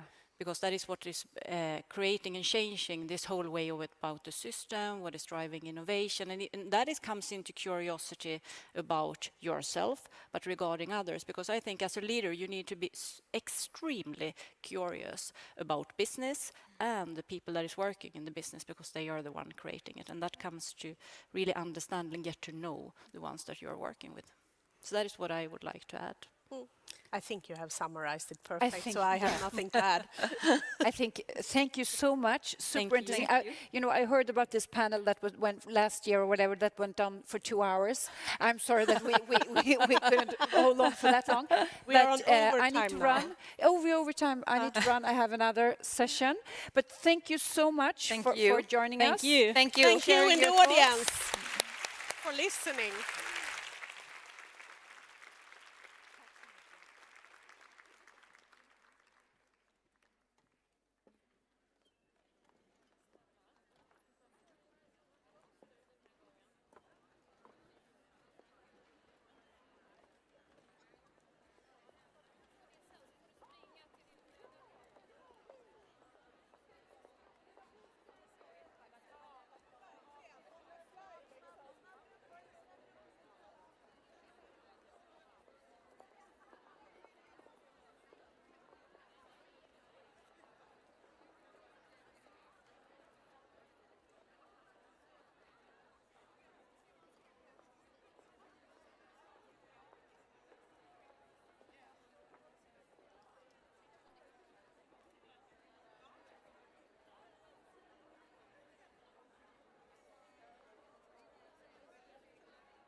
Just det, nu pratar jag svenska. Jag ska prata engelska, förlåt. Okay, welcome back to the storytelling stage. Among other things, our next guest has been appointed one of Sweden's most powerful people in tech. Just recently, she started a fund which demands gender equality, a fund that invests only in companies that lives up to her gender equality requirements. Welcome on stage, Tuva Palm, founder of She Invests. Thank you so Come much. up here Nice to be in here. and Thank you. take the stage. Do Yes. sit down or stand up, whatever you feel most comfortable with. Yeah, I think I'll I be right start- here. I think I and start stand- Yes, and if we have time for questions Yes. after. Yes, yes, I'm yes, here yes. with a mic. Yes, excellent. So, my name is Tuva Palm, and I have just recently started a new fund. We can take the next slide, please. We don't have a clicker, so we'll have to do this a little bit manually. And it's, unfortunately, the slides are in Swedish because I got a phone call very late last night from Paulina, who said, "Can you please do a presentation?" Okay. And then she said, "And also be moderating a panel." I said, "Yes." I don't have any slides, but anyway, so I had to take what I had. Anyway, so I've just recently started a stock exchange fund, only investing in gender equal companies. We can take the next slide, please. And the reason for this, the background for this is first, my personal experiences, of course. I started off as a developer and did a career in tech and fintech, and suddenly, rushed into the glass ceiling several times. I have some beloved colleagues on the first row here who were with me in some of those struggles. And at some point, just, we need to change this somehow, and it won't happen by itself. And I personally think that the only way you can change things is by adding capital, right? It's the capital that sets the rules. So our thought was starting a fund that only invested in companies that had gender equality. So we can take the next slide, please. Yeah, because what currently happens, everyone knows this, right? I think that everyone, even, the most stubborn CEO, traditional, they know that gender equal companies perform better. There's data on it, it's statistics around it, it's reports on it, everyone knows it, but still, the progress goes much too slow. And if you look at last year, if you look at the Albright report, of the 55 newly recruited CEO at the stock exchange market, only 20% were females.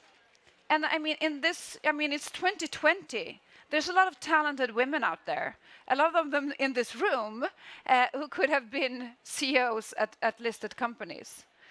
And also, if you look at the gender split in boards, it's the same. So nothing happens at board level, and actually no big progress in CEO level as well. If we take the next slide, please. So we wanted to do a fund where of course, we want to impact these companies and make a big change and make the change go faster. But we also want people to actually, if these companies perform better, why can't we both impact companies to actually become gender equal and have people actually profit from these gender equal companies, as we know that they perform better? If we look at the Swedish stock exchange market, past 3 years, the gender equal companies has performed 18 points better than index. So it seems to be easy money, right? If we take the next slide, please. So we put together a fund that invests in some small cap, but mainly mid cap, large cap at the Stockholm Exchange Market. We have 5 Earth globes rated as in sustainability, as we're following one of the UN's sustainability goals. We are a stock-only fund, and we are very proud to have the risk level 4. usually funds with only stocks have a higher risk, and that is because that they are moving more. They are more volatile on the market. But the result from this fund actually show that you can actually get higher profitability with lower risk. These companies, by some reason, these companies are less volatile. So if you look at, for example, the stock exchange market have been pretty rough the last couple of weeks, especially last week, and of course even these companies, but they are kind of moving a little bit more, they aren't dipping as deep as the other companies. So there's something in having a female in the boardroom or in the management team makes these companies somehow take better decisions. So if we take the next slide, please. And also, yeah, I should have mentioned that 0.7 points in avgift, which is index funds are between 0.2, 0.5, and actively managed funds usually are between 0.8 and 2.5. So it's an active managed fund at the price of an index fund, something like that. So anyway, the companies we invest in are of course companies we believe in, but they also need to have at least 50% women and 50% men, actually, because it can't be 100% women. 50% women, 40% women, 40% men in management team and in the board. And then they also get some extra credit in our credit model for having a female CEO or chairman of the board. We can take next slide, please. And our aim is to not only invest and look at these companies silently. We, of course, want to make an impact. We want to discuss this area. We want to have a discussion. And we want to secure that we recruit and put right talent in the room, of which some will be women. So we have a list of 100 competent women that we present to the companies that we hope they recruit to their boards. We focus mainly on the boards at this point. So if we take next slide, please. And I can just give you some background. So this started as a hobby project.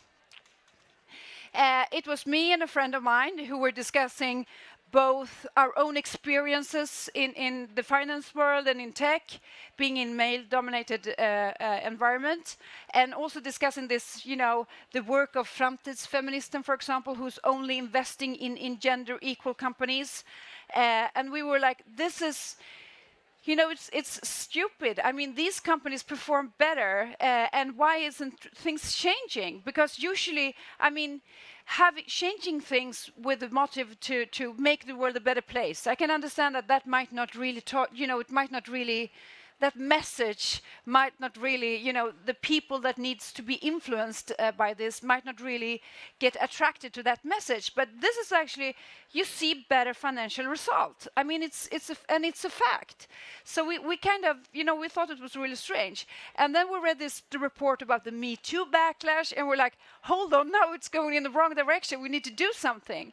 And my friend, he said, but you know, I have this, I actually happen to own this fund company. And I said, oh, you happen to own a fund company? I happen to own like nothing. No, so I own something. We should own things. So anyway, but he said, you know, and we have this empty fund here. Shouldn't we just put our money here, some money, and then do some investments and try things out? So we did that in May. We put, you know, some savings money in this fund and started to invest according to our investment strategy and basically see how things went down. And what happened was that this fund was actually registered as a fund in different kind of systems. So we were kind of surprised when we were notified by Morningstar that we were on their top 20 on the best Swedish funds last year. So woo! So we were at position 17. But we're still pretty proud of that. And between May and we started off in May. Between May and December, we managed to have a performance of 20%, which I also think is really, really good. We can take the next slide, please. And currently, this fund is available on Avanza, Nordnet, and Nordfondkommission, and we will, I hope, on Monday also be available on Saver. We were going to be live today, but we had some technical issues in some some file somewhere. We can take the next slide, please. And this is the team right now. So it's a mix of entrepreneurs, of fund managers with various, so we're very competence-wise a very diverse team. We can take the next slide, please. Yes, and that was it. Thank you so much. Thank you so much to Thank them. you. So what do you think is needed for people to actually even more start to invest in this fund? Do you have to push them? Do you have to be a nag? What does it take? A little bit, yes, I think so. And I think that we actually we did a small, we did a small example. So if every female in Sweden invested 500 crowns in this fund, then we could have the capital to change, the top companies to be gender equal. Are you kidding? Yes, that was kind of the math we got to. And I mean, that's not, and so it's both. I mean, it's a way as a female or a man to impact, to actually, to put the money where it actually makes an impact. And as, the fund is, a little lower risk with higher, it's a good investment. Or it's not, it's not charity. It's not. You are selling it, I'm sure. Yeah, I'm doing my you best. are. But so much good luck with this. Thank you. Sounds like a fantastic idea. Thanks Yes. again, Tuva. Thank you. Thank you for having me. Okay, we have the next guest here on the storytelling stage. She started out as a Java developer, and today she is managing a team of 70 people. She's a daring risk taker. She has a deep understanding of tech, and she has a motto, which is, "We can't do what we did yesterday, tomorrow." Did you catch that? But it goes with this mindset that we need in the age where tech is moving really fast. So please welcome on stage Rashin Kab. You have to help me with your last name, Rashin. I will. Okay, I'm sorry. Hi, Hi, how are you? I'm fine. Okay, so please let me know your last name. Kabodvand. Kabodvand. Yeah. Okay. But when I read up on you, I get like an energy boost almost, right? And at the same time, I get a little bit intimidated because I actually read on your LinkedIn page and I saw, your former bosses, your employees and people who are really like writing about you and rating you. And it sounds something like this. She can handle an enormous workload and still manages to get time for her employees. A great boss. She laughs a lot. She's not afraid of get out of her comfort zone. So it's like really good, of course, ratings you get there. So what's the secret sauce? How can you get so much done and then be nice at the same time? Well, first of all, I did not pay for these people to do these great comments. But I think my receipt is that I really love what I do. And I believe that if you do have the passion for what you do, you will be able to handle big workloads. And personally, I really love see people grow. And everything I do today is for my consultants. So, and that gives me the energy. But sometimes we hear about these great entrepreneurs, the guys, like Steve Jobs or was an asshole. Basically, Elon Musk was not very nice either, right? Is not. So, does it take an effort? Is it something,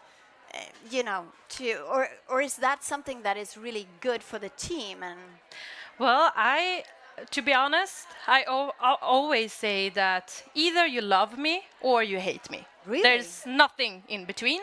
But I hope they love me. I think to go back to what I said, if you see someone that has a passion for the things she's or he is doing, that will spare energy to other people. Of course, it's also about prioritizing, not doing everything, doing what you are good at. And I think that is really important, because if I would do everything and not doing it good, I would be pissed off, and that will share to the other organization.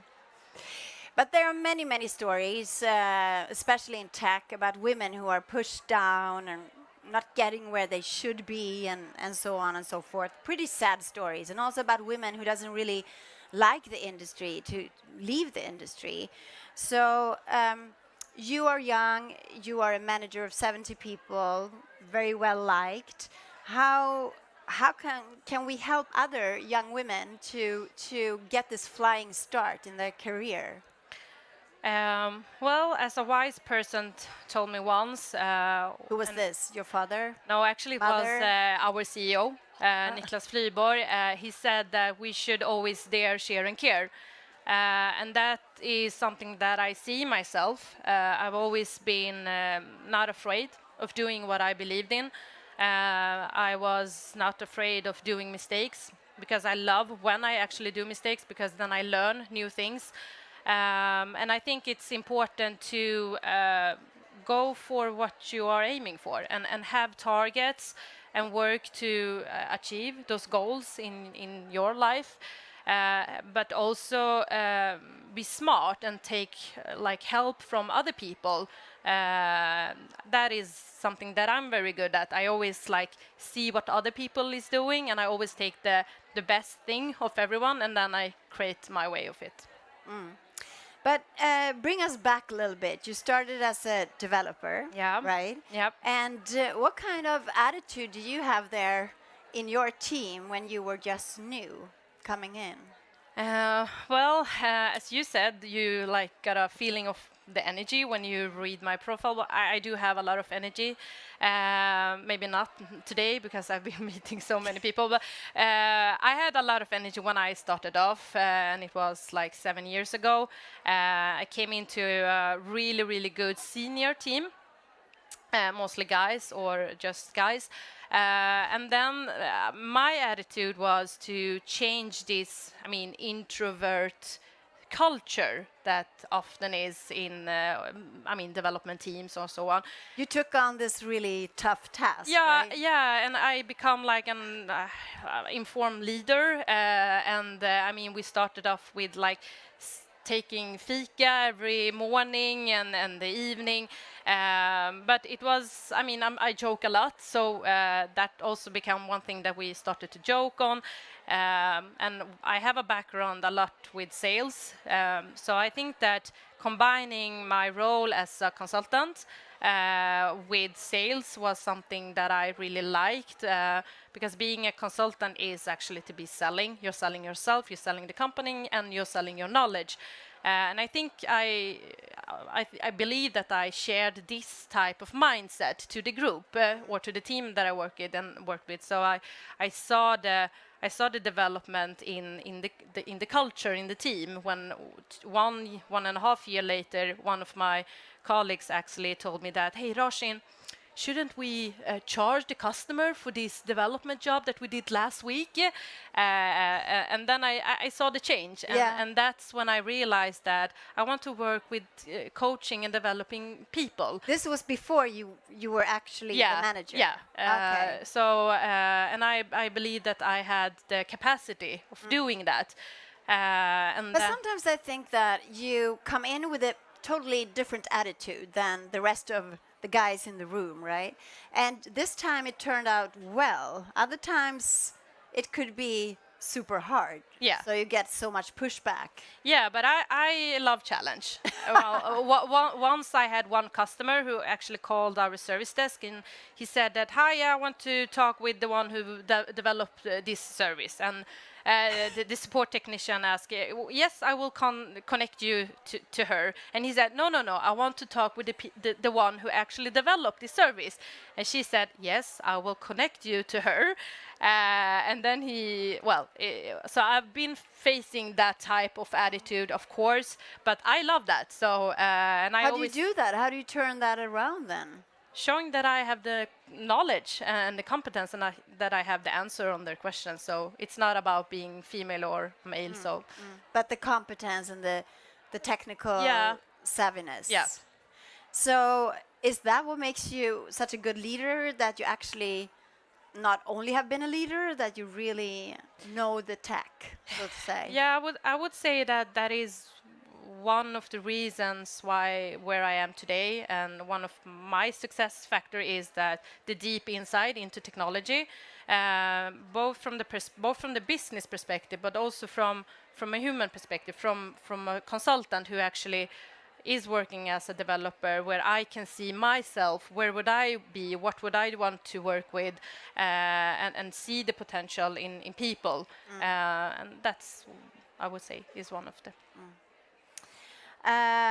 So, if there is one thing then that you wanted to know when you were 20 about yourself as 30, I mean, it's always funny to look back and see. When I was 20, like 10 years ago, I always wanted to be on a high position. I wanted to be CEO. I wanted to have my own company, and I just wanted to have a high position. And I didn't understand why, because I thought that, well, if I have this high role, then I can just let everybody else work. And but actually, it's not that way. I've actually realized that with power, it comes big responsibility. So if you ask my colleagues, they will say that Rashi never sleeps because she's working 24/7. So realize the fact that there is big responsibility. But you still wanted to be a boss, right? Shouldn't take that back. I don't know. I just wanted to work with technology in the tech industry. Yeah. Yeah. But fast forward, well, slowly forward. Yeah. Where are you by 50? Because you're already like a successful woman in tech. So 20 years from now, my age, baby. Yeah. Where are you? What are you doing? say that I am retired. Oh my God, I get jealous now. There's no freaking way I can retire, but I'm sure you're better off. But you actually, you're not one of these people who are saying, no, I'm gonna work till I'm 75 because I know that I still will have energy. I mean, I love to work. I work more than 8 hours per day, but I also love enjoying life and the people around me. So I think that I will not work as much as I do now. Yeah. I love that. I love that because a lot of people are just keeping that aura of that you have to work to be happy. You know, you can also have vacation and be very happy. Yeah, I see myself on a sunbed somewhere in Spain or something. That sounds fantastic. Yeah. Guys, we have a few more minutes for questions, and I'm sure there are a lot of questions for Rashin. Please be brave and ask her something. There we go. Please tell us your name. Hello, my name is Jay-Z. Hi. I'm new in the country. I'm here for 2 years. And as you, I'm a very extrovert person. Do you think that helped you to grow in the companies, being extrovert and communicative? I would not say it's due to the fact that I'm an extrovert. I think it is because I've been believing in what I would like to do, and I always done that. Actually, I'm like the one person that does not do or follow processes. I always do my thing, and that could be a bad thing from like a managing perspective. But to be honest, that's who I am. I always done what I believed in, and that is something that I would recommend you to do. Thank you so much for the question. Okay, let's go. We have another one, don't we? Okay, I have one. Are you managing people that are tough to manage? And can you see a challenge in that too? Yeah, both, of course. I mean, there are different type of people with different type of personalities, with long experience and none experience. But I love when it's challenge, because then I see that we can transform this challenge to something good, to a result. Because I'm very result driven, I need to see result in everything.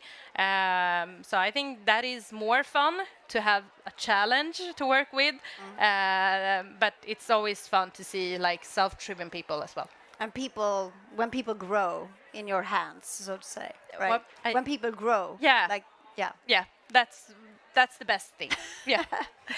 Okay, thank you so much, Rashin, and I wish you all the best on your journey to eternal vacation from 50 To plus. my retirement. Yes, yes. If I live by then, maybe I'll visit you on the you'll do. bed. You can join me at Marbella. A big applause for Rashin. Thanks.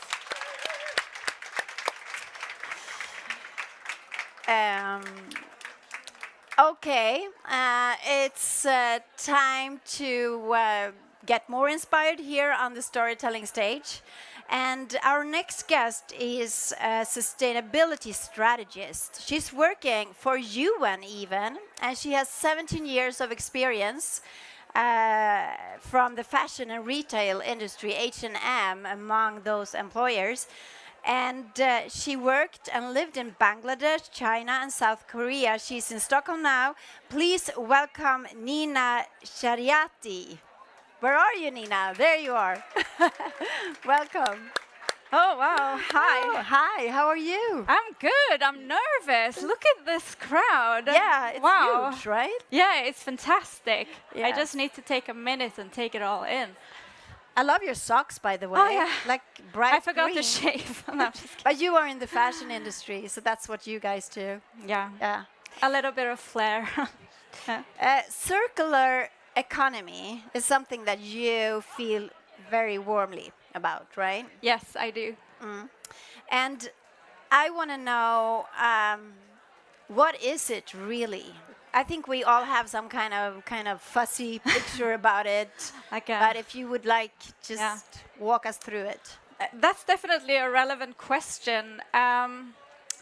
I want to start by asking the question to the audience. So how many of you actually know what circular economy is? Come on, be honest. Liars. But that's really good. I've been giving lectures at a School of Economics, Handels, the past 4 years as a guest lecturer, and I've been asking the same question every year, and I see that the amount of hands being raised are increasing, which is fantastic.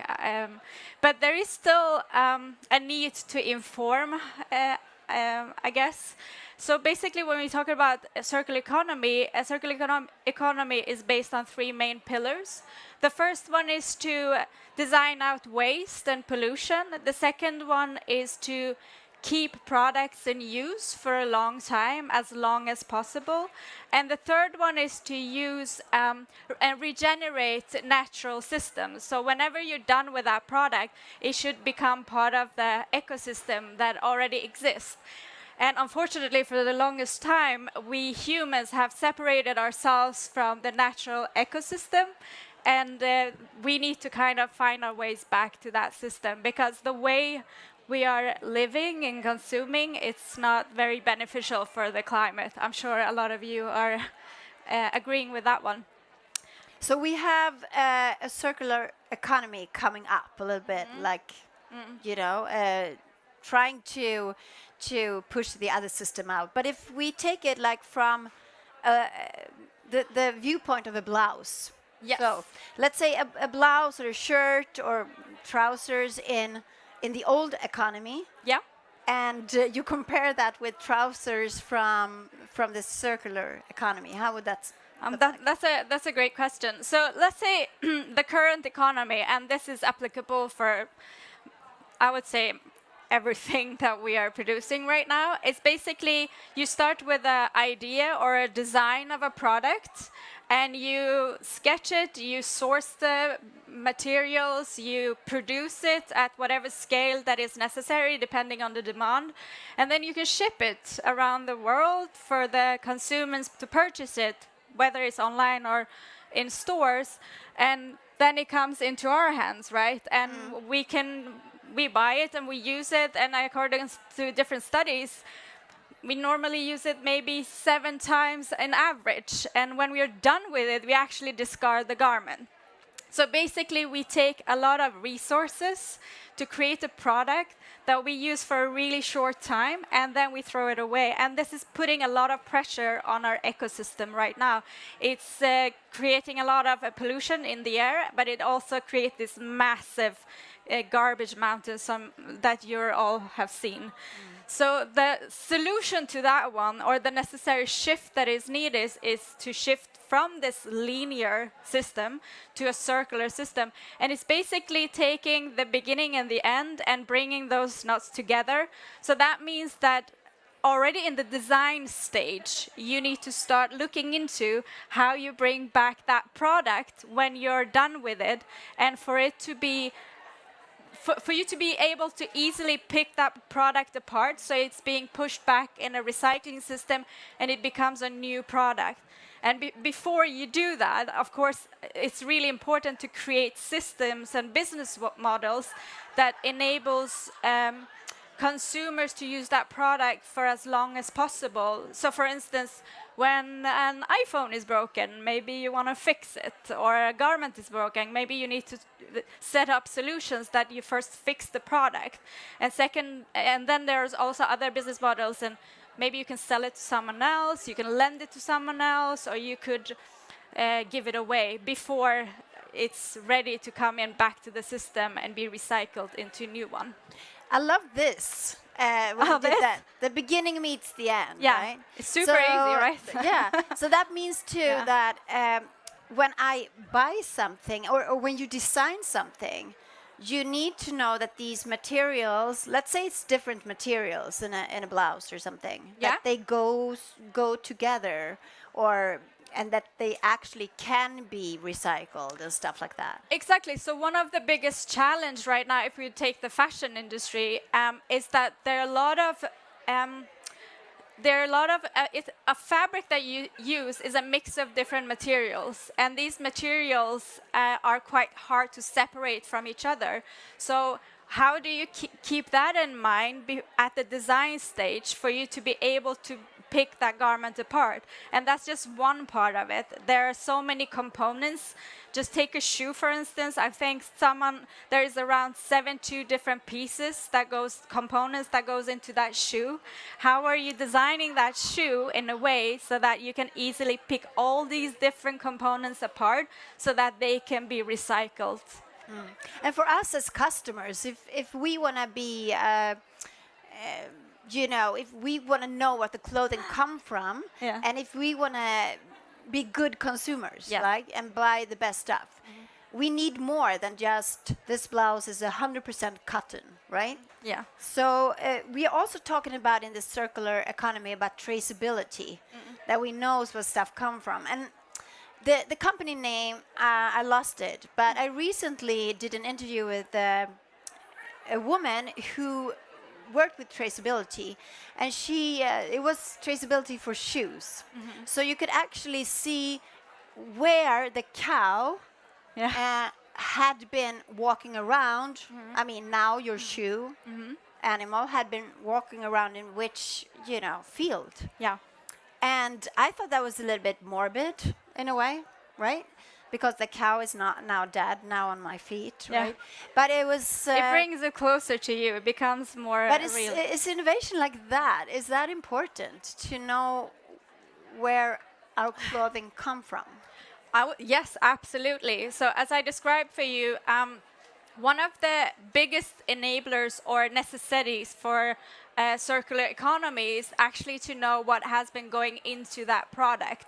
So for instance, let's say when you're done with it and you return it to a recycling place and it comes back to the recycler, one of their biggest challenges is to actually know what's in that product. I mean, because the information on the label is not always there, but also when it's there, it's not enough.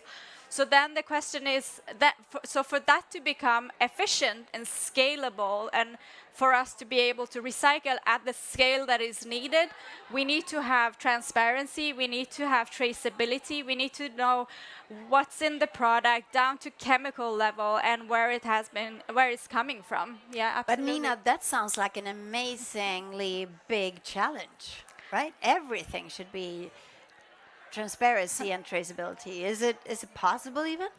It has to be possible. I mean, the shift from, I mean, let's face it, the shift that we are like looking into, going from an economy setup that we have been optimizing for the past 200 years, to shift that towards a totally different one in such a short period of time, it's a huge challenge. But this is the transparency part is it's really important, and there are organizations out there that are already looking into it. One of them being UN CFACT, that are developing a suggestion to standard towards that exact question. Hey girl, you just missed to mention that you are one of those experts working for the UN. Oh yes, yeah. Yes. I'm one of many experts, and I think they have done a great job in bringing a lot of experts to the table to actually look into this, because so another important angle to this challenge is not just for any company to start being transparent. Like it needs to be standardized, because all these garments will be collected from multiple different brands globally, and it will like move around. So we need to have a same set of data that is being transparently shared in the same way.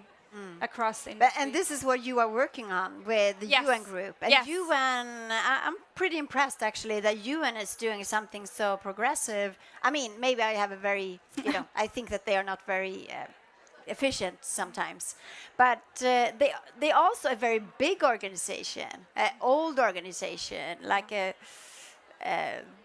is that bureaucracy and stuff in the UN, or how do you feel about working there? I could just talk about my current experience, and that's actually a very positive one. I became part of this group sometimes last year, and the timeline is to have a first draft ready by June this year, and the final version the year after. So for anyone who has been part of any type of cross-industry standard development or even a suggestion, that's quite a short period of time. I would say. Very impressive. And I'm very positively hopeful towards this result. I feel like they're doing a really good job. Can you give us a little picture in our head about when all you experts from all over the world are meeting and sitting, and somebody's, no, I don't think about that. That's not a good idea. That's a great idea. Or do you agree? I'm like, have you seen Star Wars?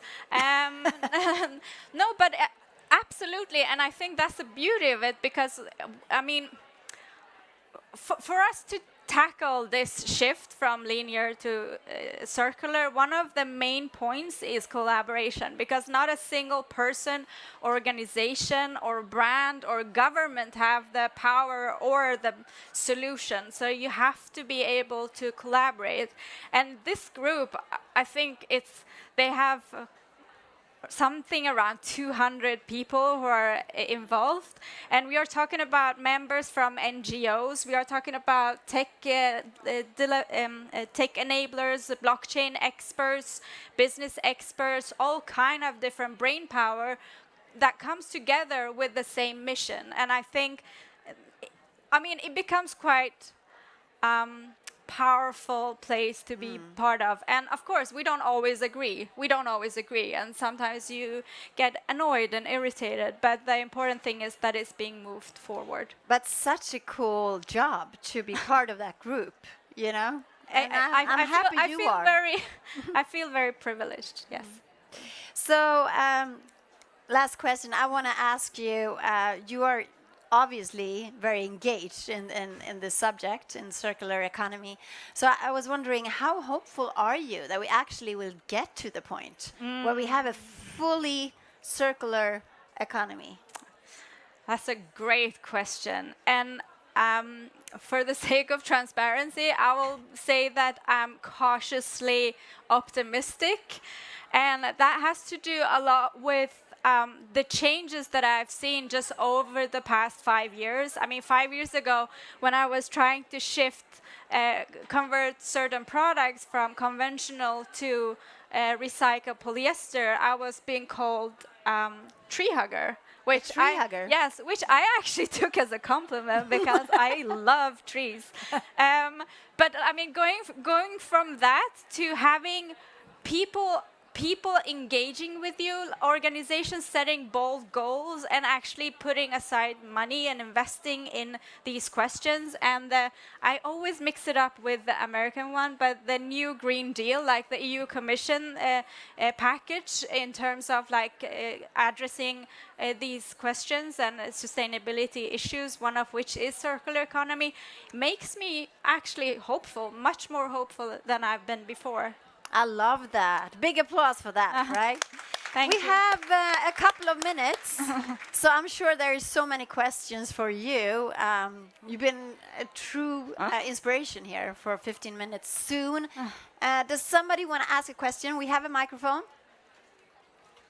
Or are you busy to run to Ask the big a hard stage? one. Okay, here we go. Yeah, a hard one. I don't know if it's a hard one for you, but I don't know. Hi. Hello. I work with writing about small companies.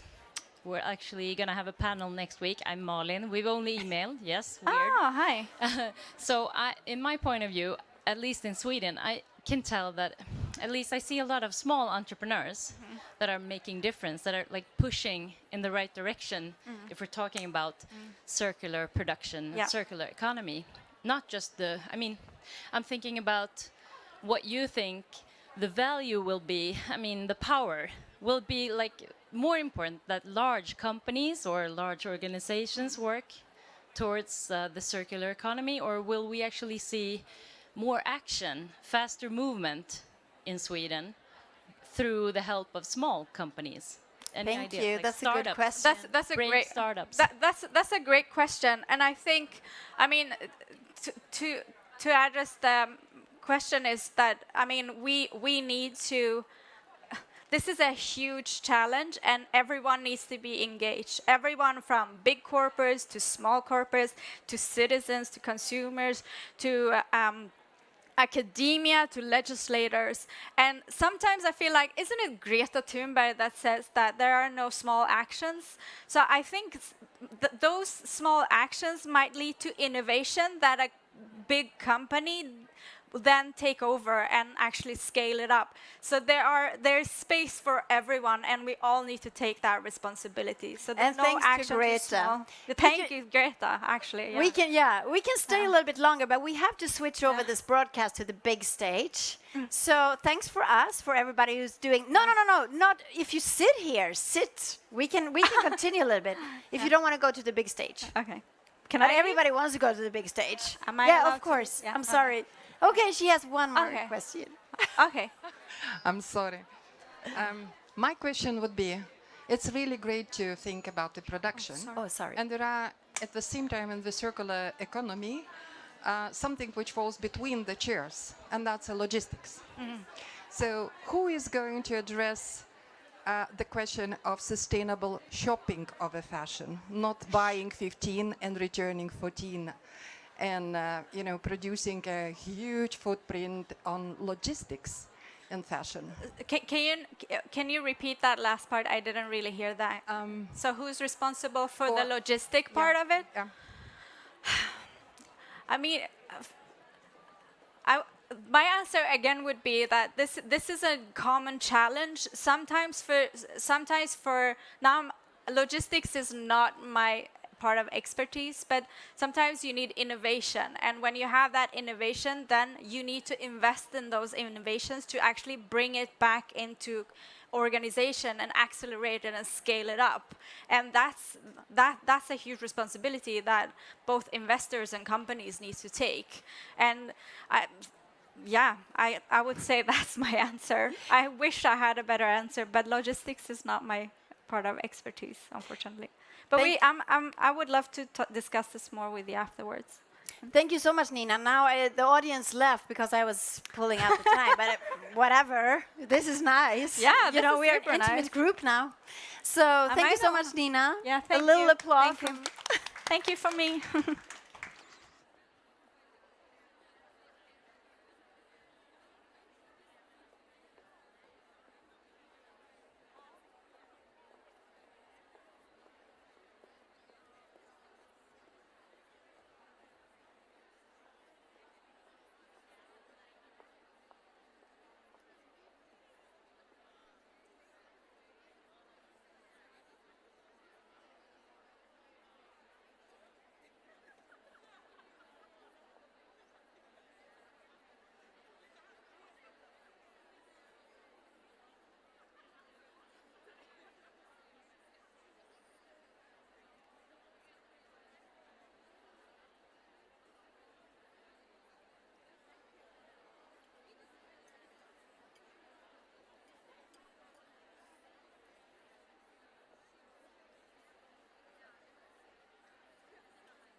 And we're back. Welcome to the main stage of of Women in Tech.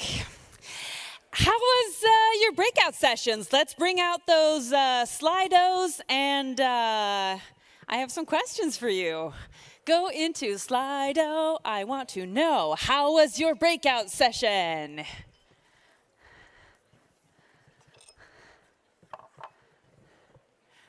Wow! Oh, awesome. Awesome is in the lead. Come on, Fantastic. You can. Fantastic is gaining on Awesome. It's almost up to 53%. 47 for Fantastic. Okay. Oh, and we have a tie. It seems like you had a great breakout session. I'm so happy for you. No, but honestly, how was your breakout session? Can we go to question number 2? So what was your main takeaway from this breakout session? Can you type in like a word? Because I couldn't go to all of them because there were so many good ones. Empowering, inspirational, way, empathy, data rules, inspiring, inspiration, female leadership, trust. This is like one of those fridge poetries. Power, inspiration, curiosity. Sought many rise, awesome, inspire, power. Cancelled? Oh. Thank you for attending these breakout sessions and hanging out with our amazing partners. So, now to our next session here on the stage. I am 100% stoked that it's going to be about artificial intelligence. Because, you know, all of the bestest, most awesome products that I use and love that have come out the recent years, they all use artificial intelligence in some way. For instance, SwiftKey, the iPhone app, that kind of like changes how the buttons are on my phone so I can type better. Google and Apple have made it possible to search for cat in my photos so I can get all my cat photos straight away. My robot vacuum cleaner is like, so good.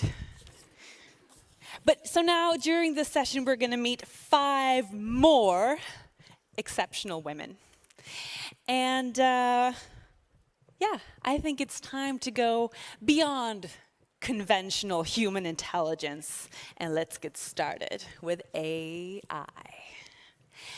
Our first speaker is here to tell us that not everything is fun and games in the world of AI, because running neural networks can be really, really energy consuming. And that's bad if we want our planet to be alive. So, but she is one of the people I think who will try to solve that problem with her research. She is, get this, part of the neuromorphic in-memory computing group at IBM Research in Zurich. Neuromorphic. Sounds awesome. She aims to give us the next generation of AI systems and that are also energy efficient. Please welcome to the stage, Irem Boyvat!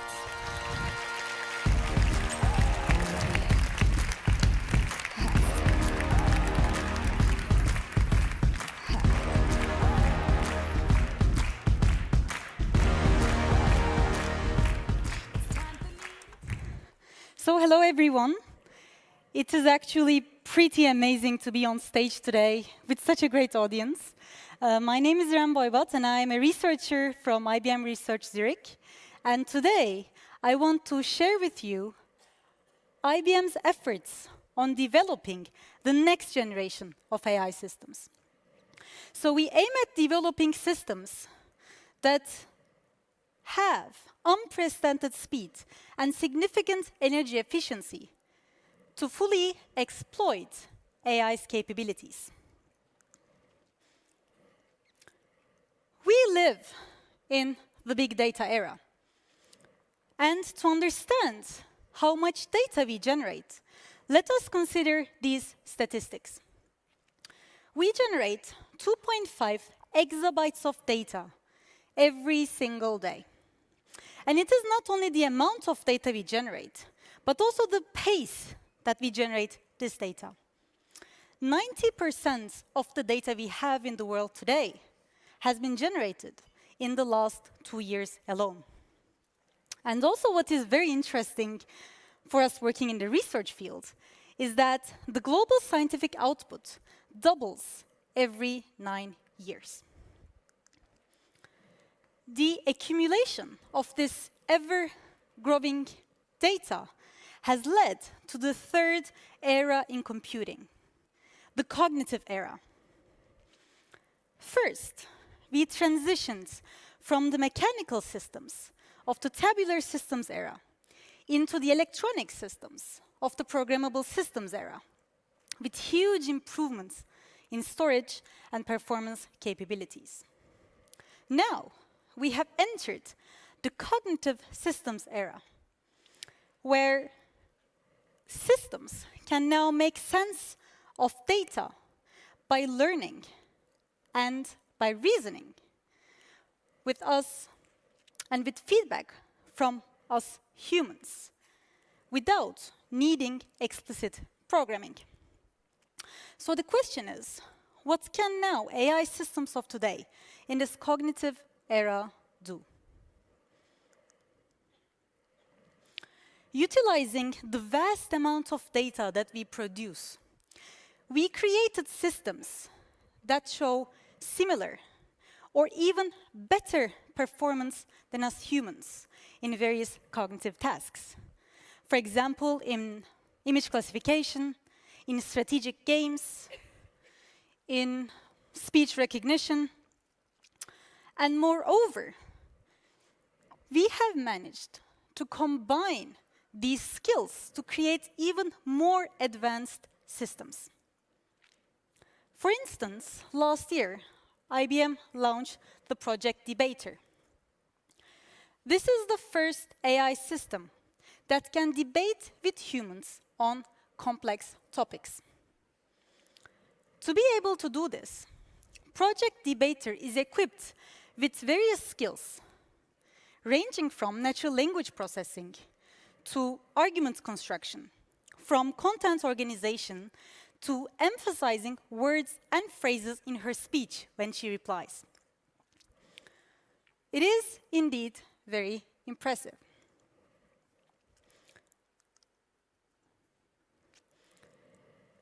Among the broad class of AI algorithms, deep learning has proven to be significantly powerful.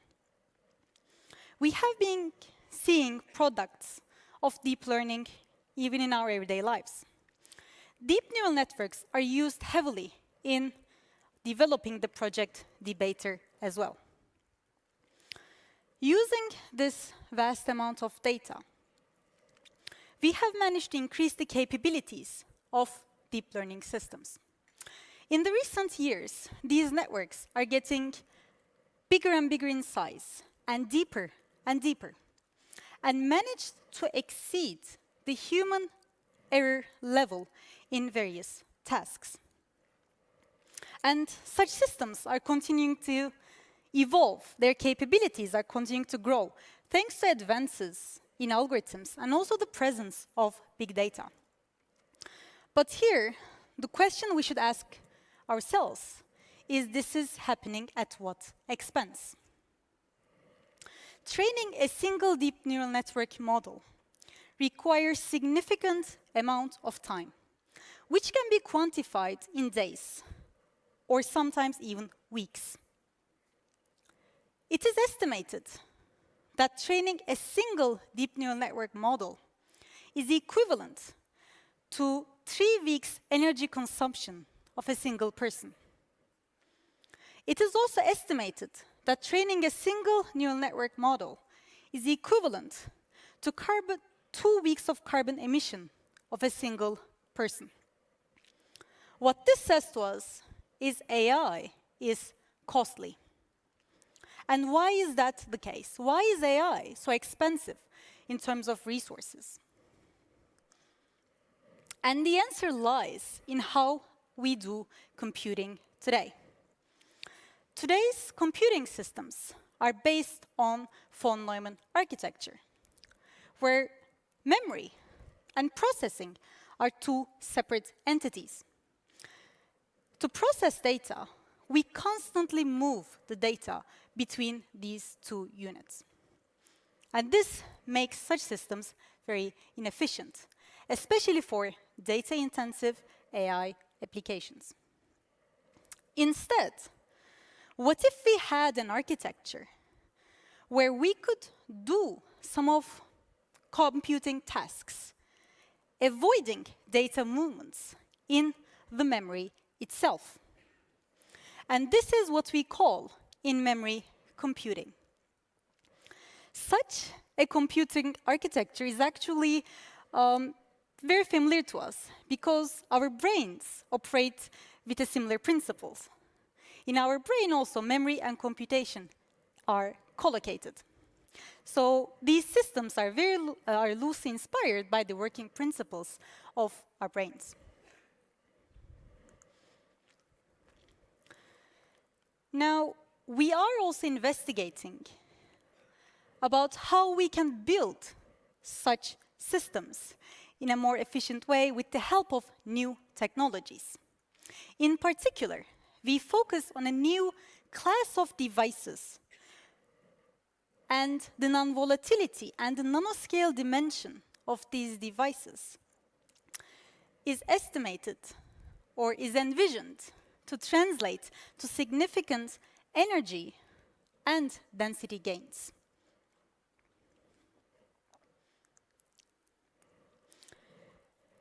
Using tailored arrays of such devices, we target at solving some of the operations that are highly relevant to AI workloads in an analog manner. As IBM Research, we believe that performing computing using analog cores shows great promise for the future of AI systems. We estimate, or we foresee, that computing with such analog AI cores will give us 1,000 times efficient systems in the next decade. We are not trying to replace today's computing systems, but we are trying to rather enhance them, to improve their capabilities, using general-purpose AI cores, dedicated analog deep learning coprocessors, and more biologically plausible neuromorphic coprocessors, and this may make up the future of AI systems. So thank you.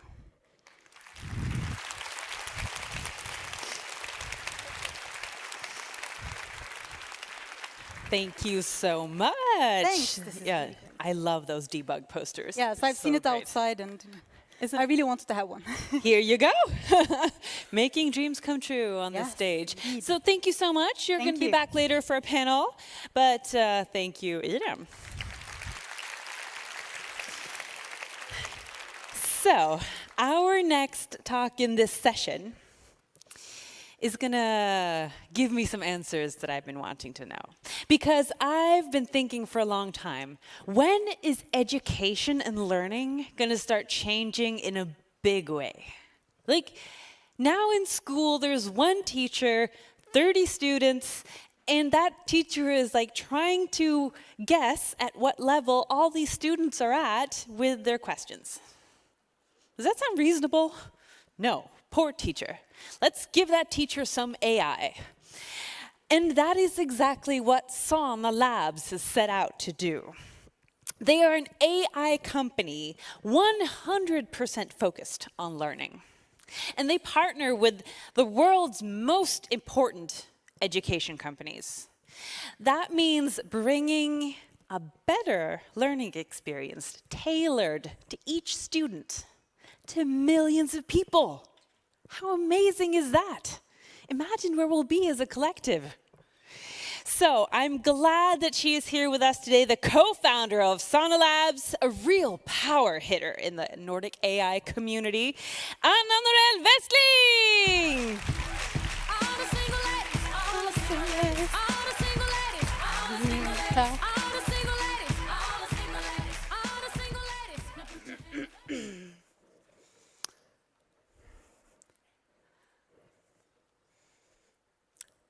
We live in a rare time of history.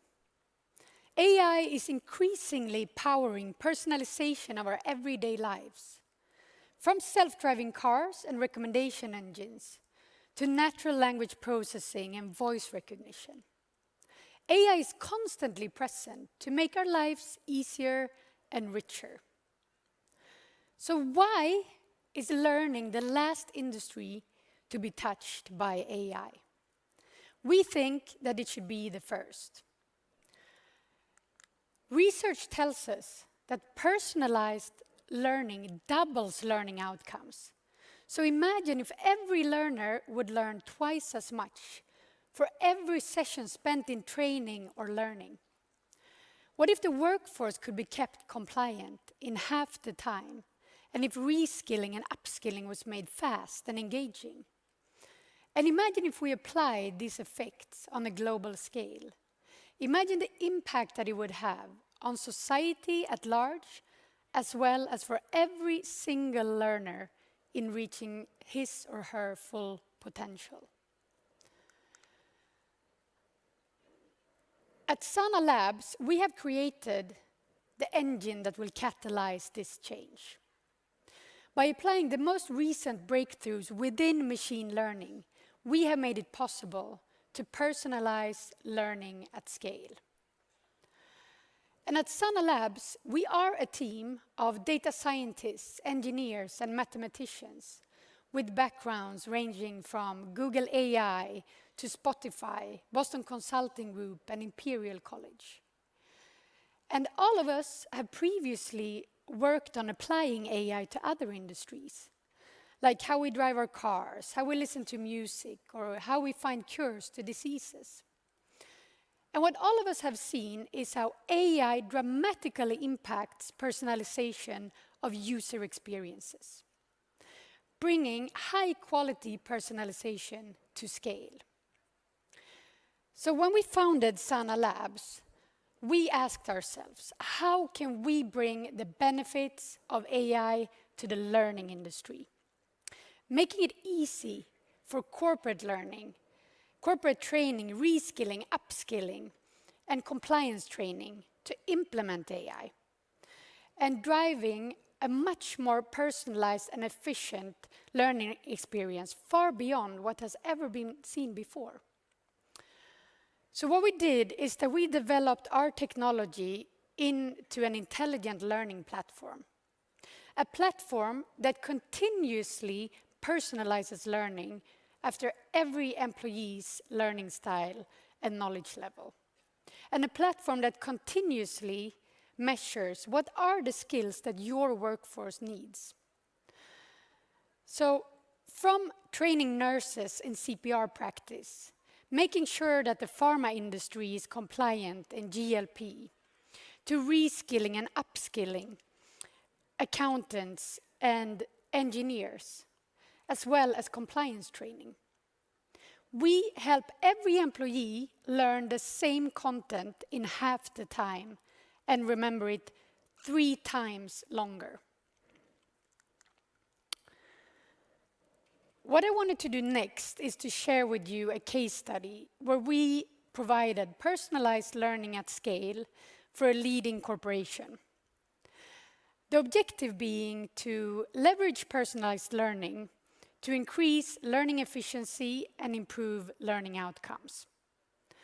So what I wanted to do next is to give you a peek under the hood to show you what were the algorithmic models that we used in this specific case. So first, our partner uploads their course content to the Sana Intelligent Learning Platform. And next, our algorithms automatically tags every single piece of content, every explanation, every question, every image in this course, and get an accurate and perfect understanding of every single piece of content and how they relate to each other. And here we are talking a myriad of interdependencies, everything from difficulty level to complex hierarchies and how every single piece of content relates to each other in this course. So what our algorithms wants to do next is then to assess every single employee that's about to take this course, to understand what are the skill level and the learning state of each and every single employee. And keep in mind, our algorithms now have a perfect understanding of every single piece of content in the course that we're about to enroll in. And this in turn means that we can then assess every single employee with substantially less questions. And how is this possible? It's possible because our algorithms will ask the right questions to get a perfect understanding for every employee. What is the concept that he or she is currently mastering? What are the concepts that this person is struggling with? And what are skill gaps that we need to address before moving on to harder concepts? So now our algorithms have a perfect understanding of every single piece of content in this course and how they relate to each other. Our algorithms also have a perfect understanding of every single employee's skill level and learning state in this very moment, tied to the concepts that are about to be covered in the course. So now what happens is that our algorithms will find every single employee's unique and optimal path through this course by recommending the right piece of content, the right question, the right explanation in real time. And in every interaction, making sure that we optimize this specific person's learning outcome. And in this case, we also applied memory retention. And we modeled how employees forget. Meaning that our algorithms can then serve the right piece of content to every employee right before he or she was about to forget that specific concept. So what were the results that we saw in this specific case? We saw that we could assess the skill level and learning state of every single employee 75% faster. We also saw that we could decrease time to proficiency with 50%, meaning that every employee would learn the same content in 50% of the time, in half the time. And we also saw that we could help employees remember the content or the knowledge that they just attained 3 times longer.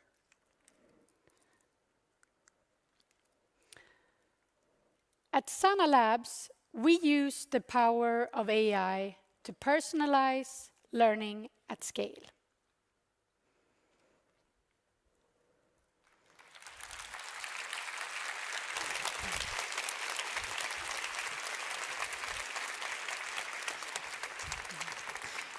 Thank you. I love that we are talking about AI at this time of day. It's like a deep tissue massage for my brain. We are getting ready for a panel. Yep. Yes, that's why we're hanging out on stage. So can we get the panel table up here? And our panelists. Are we sitting down? Actually, we're going to stand up so we keep the energy. But we can sit down for now. You can rest. Hi, table. Bye-bye, table. Yeah, big table coming up. Awesome. Okay, so how did you get into AI? We can start talking now. We can start talking, Yeah. yes.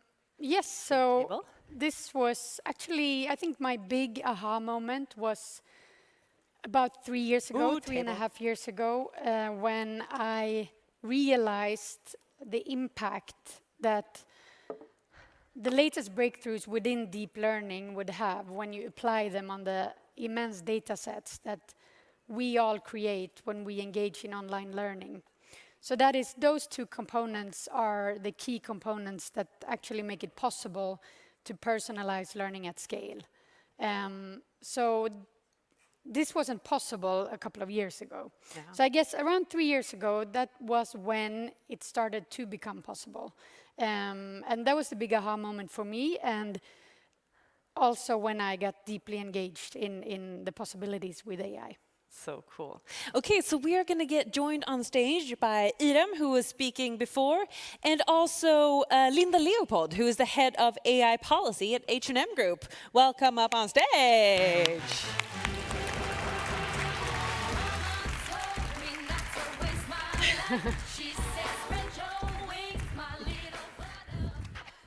Welcome to this panel. We are going to be talking about rethinking AI for a sustainable future. What? Okay, let's do that. So each and every one of you has dedicated a considerable chunk of your life, of your career, to the field of AI. What was that first moment when you fell in love with this field? Wow. Should I start? Go. Yeah, go ahead. Yeah, I mean, I spent a lot of time in my previous career as a journalist writing about human intelligence and discovering the power and the beauty and actually the simplicity of deep learning was my aha moment. Because deep learning is trying to mimic how the human brain is processing information. So it was just too interesting not to work with. And I still get those aha moments all the time just by following the news about how AI is developing both research and applied AI. Cool. It's thrilling. Irem, what was your moment? Well, I think in the recent years we have seen that AI can do a lot, and even at tasks that are better than us, right? And two things that is for me, very interesting is first how we can harness the power of AI. What fields can we investigate? We know that it's powerful, but I think we have to explore a bit about what we can do to help us to guide us humans. And second of all, I like the engineering problem of it, right? So we have constrained resources. How can we make the best system out of it? So I like it both from a research perspective and also from an engineering perspective. Cool.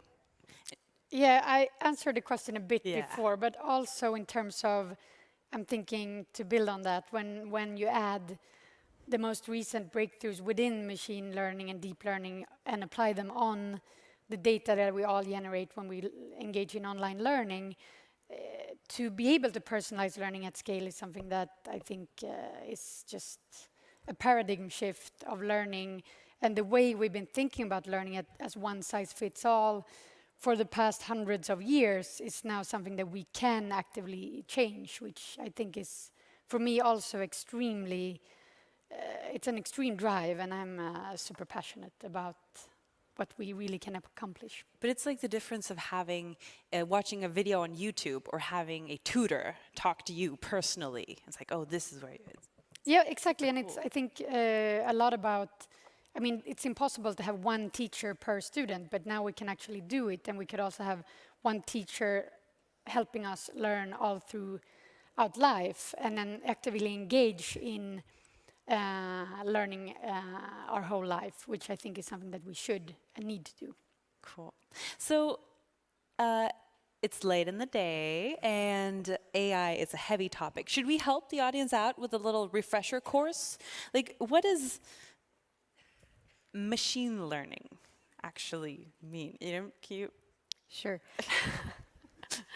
So machine learning is actually a subclass of AI algorithms. So it is a portion, let's say, of AI algorithms where engines can directly learn from the data. And as I said, machine learning is a subclass of AI, and deep learning is also a subclass of machine learning. So how are machine learning and deep learning different? Do you know? Can you help? Yeah, so I mean, deep learning is today the most powerful type of machine learning, and it's a subfield of machine learning. And it's basically trying to mimic how the human brain is processing information. Right. So like if I think of, so if we're doing image recognition, like this image, like we take a picture of the audience now, and we put a deep learning algorithm, what can it do with that image versus a machine learning algorithm? So deep learning is actually, let's say again, loosely inspired by the structure of the brain. So the structure of the brain has, layers of neurons or compute units that are interconnected with plastic synapses, or weights or parameters, we refer in the neural network terminology. And by learning, us humans, we change the connection strengths in our brains. That is how we create, learning, memories, connections. And we got inspired by this structure, and we said, okay, can we develop systems, algorithms that can mimic this? So in a deep neural network, when you, code it today, it is again layers of neurons that are connected with synapses, and you try to change those synaptic connections to optimize solving such an image processing or any other task. Cool. Thank you. Okay. Linda, you didn't have a talk yet, but can you tell me a little bit more about, like, what do you do with AI at H&M? Yes, absolutely. So we've been working with AI for a few years now, and our AI products cover basically the whole value chain. So, for example, we use AI to better predict demand, to make sure that we really produce the products that our customers want and will love. We're also using it to allocate the right products to the right stores at the right time. Oh, right. Yes. Yeah. And for personalization, to give our customers better recommendations and offers. Oh, right, because you have like a lot of stuff on your online store. I can't look at it all. And a lot of data. Yeah. So I'm really curious. So what excites you, Anna, in the field of AI right now? Right now. So as you can tell, I'm super passionate about what we're building at Sana Labs. So I can talk about that for hours and hours and hours. But tied to that, I'm super passionate about also the fact that we will probably not lose the next Marie Curie or Albert Einstein, in terms of that now we can, really cater to the needs of each and every single individual and really make sure that everyone can reach their full potential. no matter where you grew up and no matter what your possibilities are in terms of learning and education. So that's something, but something more practical and everyday life. I'd say I'm quite intrigued by Gmail, when I'm using Gmail and how Gmail now finishes my sentences. So I don't know if more people have realized that that's what's happening. And I think that's also quite interesting in terms of understanding. So that's actually recurrent neural networks that are working and helping us. And what's fascinating about that is that they are trying to then look for patterns and really figure out, okay, what is Anna trying to write now, and help me out. And that's technology that's based, I think those algorithms are from 2016, so I'm quite intrigued what's happening next. So I think that's going to be quite an interesting development to follow, and I think it's going to happen a lot there. And it helps me a lot. I hope it helps you as well. Oh yeah, for sure. Liam, what are you guys interested in AI? Like, what are the exciting things that you are seeing? I mean, there are so many things, so it's really hard to pick one area. But something that I'm really excited about at the moment is AI-generated art. I think that's a really... Art? Like yes, paint? exactly. So in 2018, Christie's in New York, for example, sold an AI-generated artwork for the first time. Really? Yes. Did it make money? It did, 45 times higher than expected. What? Yeah, so it's a really interesting art movement growing here, and the aesthetics is very interesting. But I think it also raises some pretty interesting questions around, for example, authorship and creativity. I mean, who is the artist here? Right? Yeah, no, it just hit me. It's like, is the computer getting the credit? An algorithm? Is it the coder?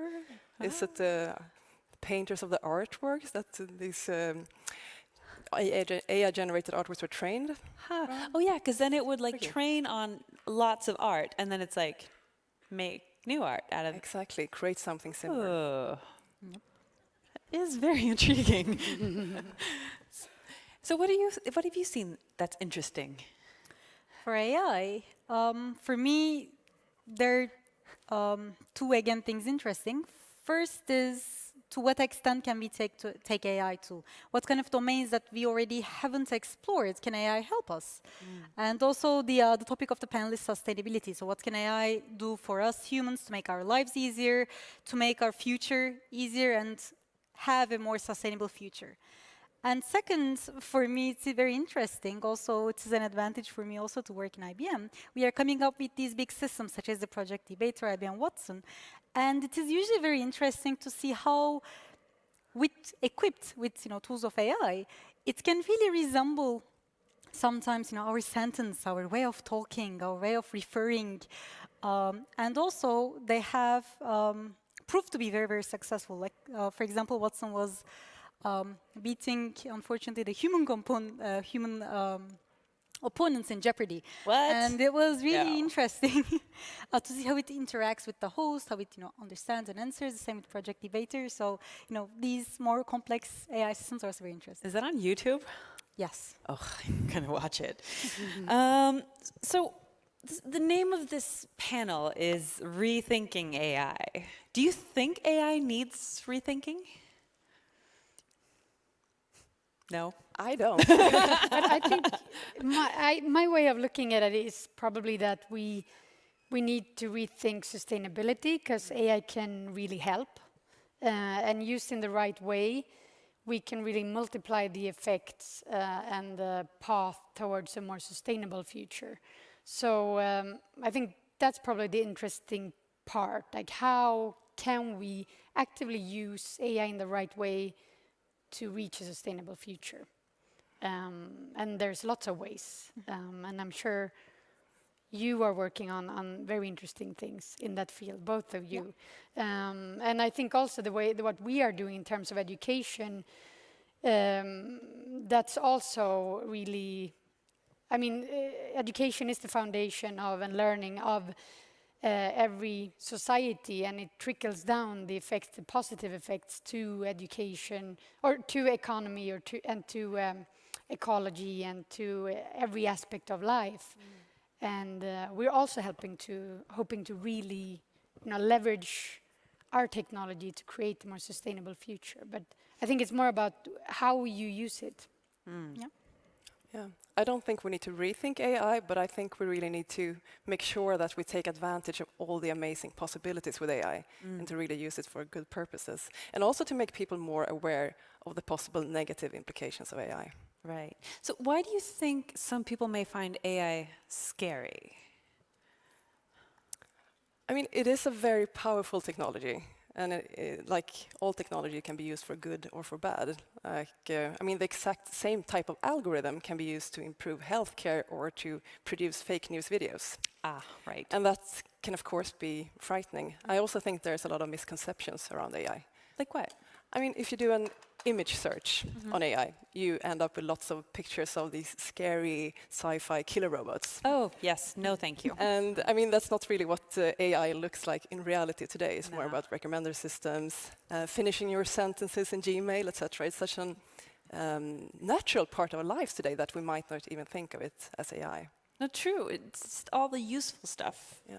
That's where you find the AI. But I also think a part of why people find it scary is because probably I shouldn't say that, but I think we all could learn more about AI. And if we know more about it and the basics, then it's much easier to relate to the possibilities and that it isn't frightful. So I think also, and one great source is really the Elements of AI, which is a free online course by the University of Helsinki and Reaktor, a Finnish company, that I strongly encourage everyone to take. And you even get university credits. You do? Yes. What is it called? Elements of AI. So just Google and you will get it. And you can do it online whenever you have time. Awesome. Yeah. Do you ever get questions, Rama, about this scared type of questions about your research, or how? Yeah. How do people? So I think AI has mixed reactions from in general audience. Some fear that we're going to create these sentient machines that can feel, that can think, and that can perhaps work against us. And another, let's say, more everyday related scares is, what if with the innovations of AI, some new job, for example, some jobs start to disappear, more kind of everyday related, questions people ask. But I think AI, first of all, to create these, machines with feelings and take over, I think we are not, I think it's safe to say that we're not there yet. And for the jobs and stuff, I think this is a new field that we're exploring. That's why I think instead of rethinking, we are just, scratching the surface. All these advancements we got, these big jumps, leaps we had, better than human kind of performance we had in the last, let's say, decade. So we are just trying to understand what we're capable of, and hopefully we will find new fields that AI can really help us and we can fully exploit the capabilities. I think it's when you put the word AI or intelligence into anything, people think of human intelligence and that artificial intelligence will work like us. But I don't know if that's necessarily the case. The things that we're building are very specific to certain tasks. So, yeah. So I don't know. I don't think we're going to have killer robots either.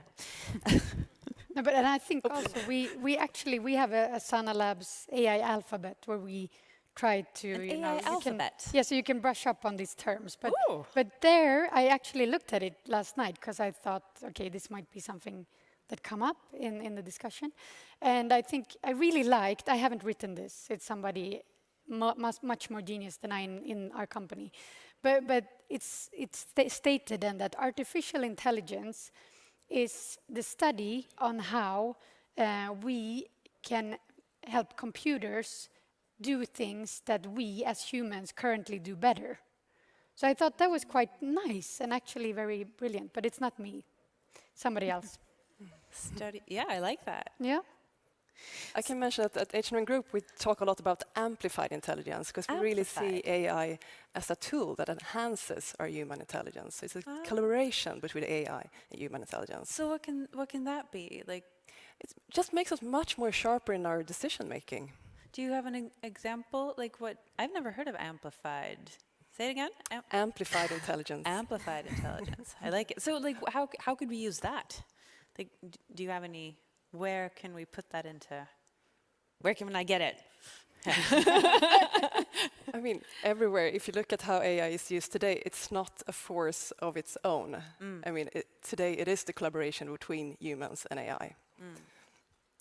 But I think in terms of, I mean, everyone is probably, or most people, using Spotify, and Discover Weekly is amplifying me when I'm trying to find music that I like. And I think it works very accurately in terms of understanding my flavors in terms of music, and I'm finding new artists that I probably never would find myself. So that's just a really simple way. And also Gmail with the email, helpful. So sustainability is something that's really important, and it's a hot topic of today.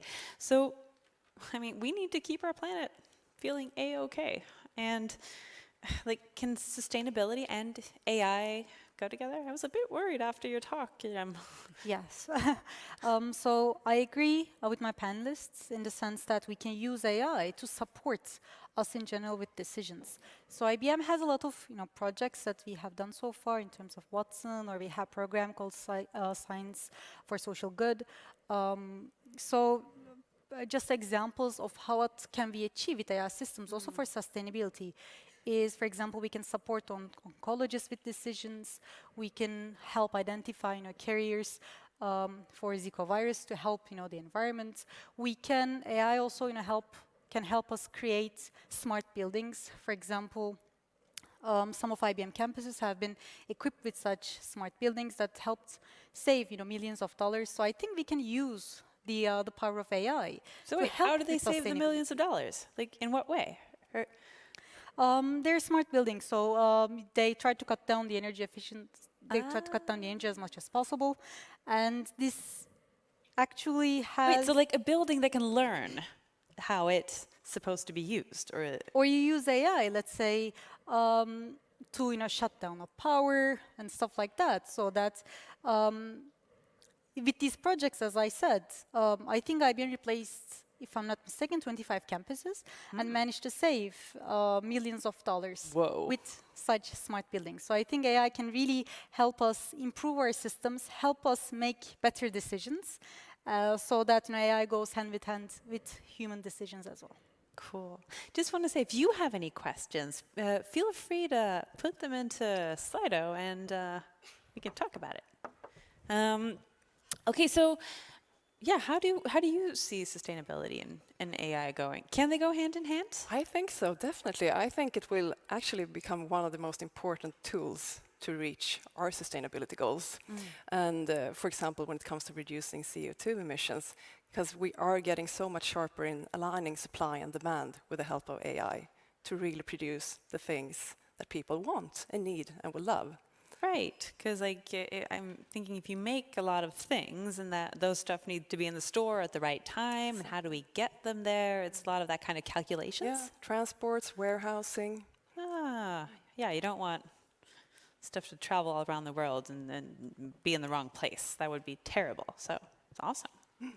So how do you see that sustainability could? I agree with the two of you, with everything that you have been saying in terms of, I mean, I think AI could really amplify and, again, amplify, but improve sustainability and help out. So, and one example that I'm thinking about is in terms of AI could be used to prevent the global food crisis. In terms of temperatures are rising right now at our globe, and what we see is that potentially that could mean that crops of maize and rice and the crops that we use the most, that stand for 60% of food today, could potentially drop, that the harvests will drop with 20 to 50% in our lifetime. And what we're seeing now is that AI is currently being used to analyze data images of fields and of weather, and we can actively also look into this data and see the nutrition value of what's being planted in different fields all over the globe. And this can then actively prevent a global food crisis in terms of even the small farmers getting an understanding of what are the crops that are necessary for the globe that they plant. So I think it's the small perspective and the larger perspective that could be really taken in terms of looking at how can AI improve sustainability globally. A question from the audience, like, what are your thoughts on the biases that can sometimes get built into AI algorithms? Who wants to start? No, I think it's a huge question, and it's really hard to find the right or wrong answer. I mean, AI is, like any technology, is being shaped by us humans, and it's super important that we make sure that there's different levels of decision making that is made by humans with different perspectives and different backgrounds and different goals in terms of making sure that we really don't end up in a place where we have lots of bias in data sets or in the way we handle this technology. But it's for sure something that we need to keep in mind in developing AI. The top voted question here is, should we have an AI on the panel next year? Yes. Yes, we should. Of course. How do we prepare for deep fakes? What are deep fakes? Do you know? No, I don't know either. Well, AI-generated fake news videos. Ah, there we go. That's scary. Yes. Be cautious.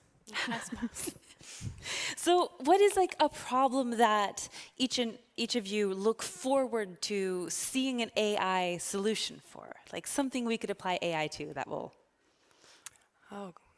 So many areas, but definitely I would love to see more innovative solutions to tackle climate change for every industry. So for me, I think the domain of health is very interesting. So these kind of personalized help that AI can, leverage this data that we are generating, look at our genomes and perhaps, come up with solutions. I think it's a very interesting field. So for me, it's learning, and just to give a perspective, what we see is that the World Economic Forum says that in 2022, 54% of all occupations need to be upskilled. And just looking at Sweden and the situation we have here, we need, in 2 years' time, we need 70,000 more people within IT and 65,000.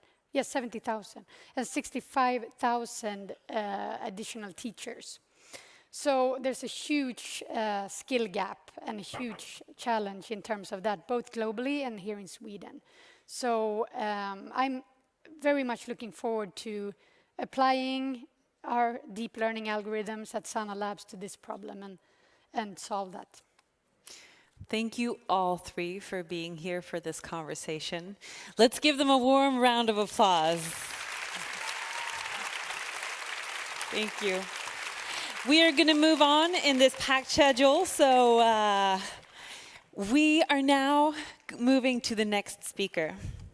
She is a leader, an educator, has a copyright for many, many software programs, and she has been starting and running businesses for 11 years. She's 20 now. She started her first company when she was 9. That is amazing. She is a pioneer in the Ethiopian tech scene, and she is here with iCog Labs. Anyone can code Bethlehem Desi.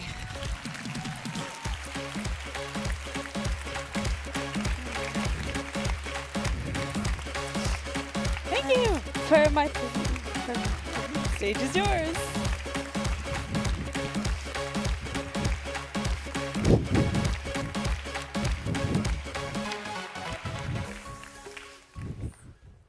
Hello. Hello, everyone. How are you feeling today? Okay, so my name is Beitalem Desse. I am a tech educator and entrepreneur. So it wouldn't be fair to start my presentation without giving an introduction about my country. So I come from Ethiopia. Ethiopia is a country found in East Africa. So we have a population of around 110 million people, with the second most populated country in Africa. And if most of you know, we are the origin of coffee and the origin of the first intelligent human being. But also besides that, I mean, I'm sure if you've met an Ethiopian before, they would tell you that we were never colonized. And we have a very diverse group of people with over 83 languages. But even beyond that, we have a population of around 70% youth, and is one of the largest growing economies in the world. So, but I am here to talk to you about tech.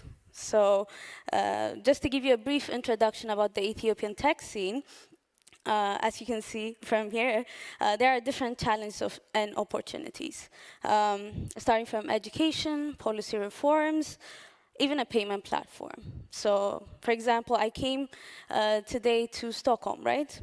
Most people would call a taxi, call an Uber, but I couldn't because we don't have access to credit cards or debit cards that work internationally. We have multiple infrastructure problems, but even beyond that, we have multiple opportunities. As I mentioned, we have a population of around 70% young people out of 110 million. We have a lot of problems, starting from electricity, water, education, and others. But then, even having with these kind of problems, things like AI and blockchain are happening to the rest of the world. And AI is very critical to today's economy. So is blockchain, and so are other emerging technologies. So what should we do? So the question is, okay, infrastructure can be built, but the biggest resource we have in Ethiopia, not only in Ethiopia, but on the continent, is our human resource. So how do we build that capital, right? So we have this hypothesis of starting very early, teaching young children, and then beyond teaching is creating collaboration with different stakeholders, and with that synergy, we can build human capital. So, let me give you an introduction about the company I come from. I come from a company called iCog Labs. iCog Labs is an AI and robotics company based in Ethiopia. We do a lot of outsourcing work for companies like Hershey Chocolate, Sony Music, and also our very famous contribution to Sophia the robot, the humanoid robot. Part of her software was built in our lab in Addis Ababa, Ethiopia by Ethiopian developers. So, why am I here? Why am I going to talk about? I'm going to talk about education. So, first I want to tell you my story. I was born and raised in the eastern part of Ethiopia. This is the town I was raised in. It's called Harar. It's a very peaceful, very small city. And my father had a shop. Excuse me for the quality of the picture. This is the only good picture I could find. So the story began when I was celebrating my 9th birthday. I asked my father for some money. He was in the shop, but he wouldn't give it to me, so he ignored me. So I figured we had a computer at the shop. So whenever someone bought a phone and they would come out of the shop, I would go and pitch, I can edit your videos. If you have some photos, let me install some apps. Let me install some music on your phone. So I made about $90 that day, right? And then,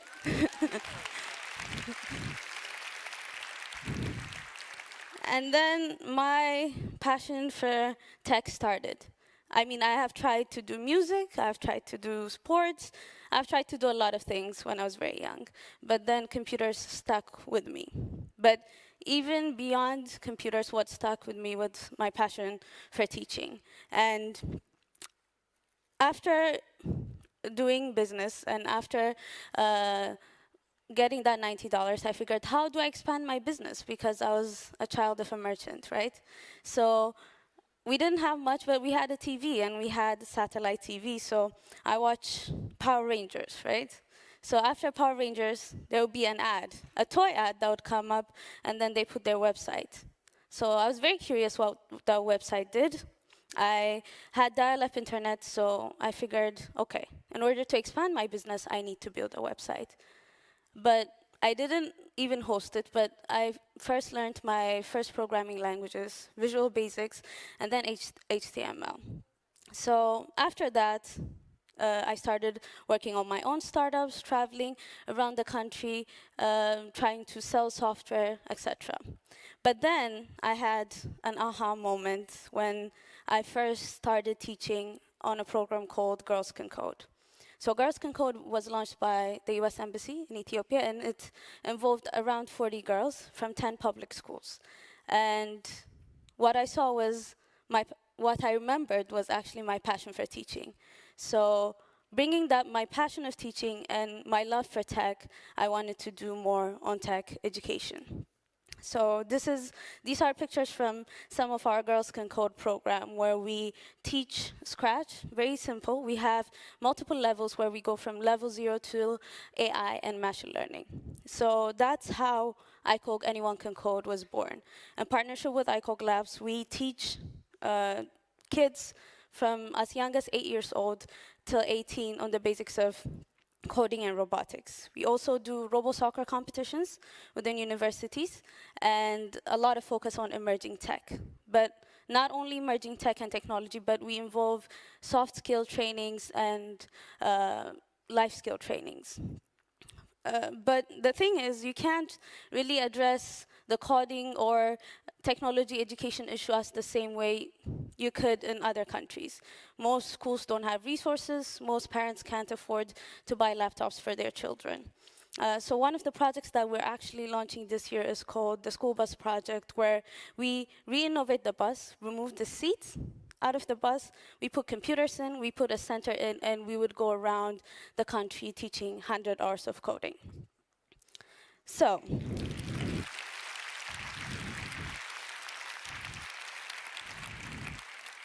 but the thing is, okay, we educate, we teach these children, then what? Of course, we don't expect everyone to become computer scientists. When we teach coding, we hope that they could have the skills of analytical thinking, problem solving, and such. But then, when you look into the continent at large, as you can see from the figure, there are only 618 hubs in all of the continent. And especially when you look into Ethiopia, it's limited to 5. And this is only happening in Addis Ababa. So how do we make sure that the students that we teach are enabled? How do we make sure that instead of just looking for jobs, they create jobs themselves? So in Ethiopia, in 15 cities, we have launched a program called Solve It, which is a follow-up from iCog Anyone Can Code, which is about creating local solutions for local innovative problems. We have had a lot of innovations. One of the innovations I've talked about earlier today called Uber for Milk, but I want to tell you another story. So a kid from the rural parts of Ethiopia, in a village, their cattle start dying. So they were curious, and then they opened up one of the cattle and they saw they were eating plastic, right? So what this kid did after the Solve It training and after intensive business trainings and technical trainings, what they were able to do was to turn that plastic waste into shoe polish. We import a lot of shoe polish from South Africa and also Kenya, but they were able to find innovative solutions for their local problems. So through Solve It, we go around multiple cities in Ethiopia, not only providing training, but also providing a platform and a media exposure so that their projects are showcased. So then what? Okay, we showcase, we do big events, we do media exposure, but we need to invest, right? We need to invest in these startups, we need to invest in these individuals. So that's where the last piece of the puzzle comes in, which is Solve It Accelerator. As I have mentioned, as you can see, iCog Anyone Can Code tackles the problem within the young generation, which is about education, which inspires and educates people about coding, robotics, and AI. Then we build a foundation with Solvit by creating solutions for local problems. And then we enable them by investing in their dreams and their startups. But if you don't want to be an entrepreneur, it's okay. You can also get a job, right? So we partner with different companies, including ours, to get jobs for these young children and young youth. So this graph I told you about, this is what we're trying to create, a sustainable tech ecosystem where people could thrive. So yeah, I got famous because I started doing all of this. And now we're able to expand our activities in multiple countries. We have been able to partner with companies like MasterCard Foundation and big organizations, the US Embassy, JICA, who are supporting our work. Also, we were able to welcome Jack Dorsey, which came to our office and saw some of the projects that we did on Solvit and iCode Anyone Can Code. Also, Malala, a lot of big people. But my point being, last year in Sweden, we were able to implement a coding program here. I'm very grateful and thankful for my partner, Benet Sek, who was able to make this happen. This was showcasing the value of our human resource on the continent. And if anyone with a computer and internet can do it, everyone can. So we were able to come here and teach children coding. And we plan to expand that more in other countries. Thank you very much. This is Thank You. And I'm Harik for giving me your time. Thank you.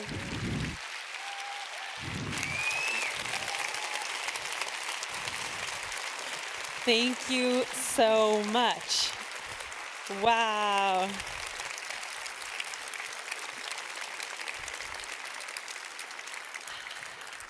That's the thing. Anyone can do it. Oh. It is time for our last speaker of the day. And she has a truly unique perspective. She is the first CEO who has transitioned from a man to a woman. That means she has experienced her job from both a male and a female perspective.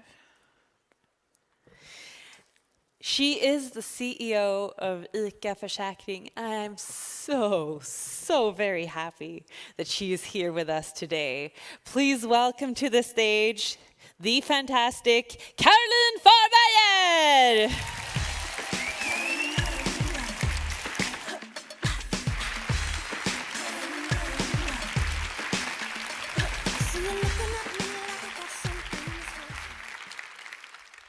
Wow, thank you for that introduction.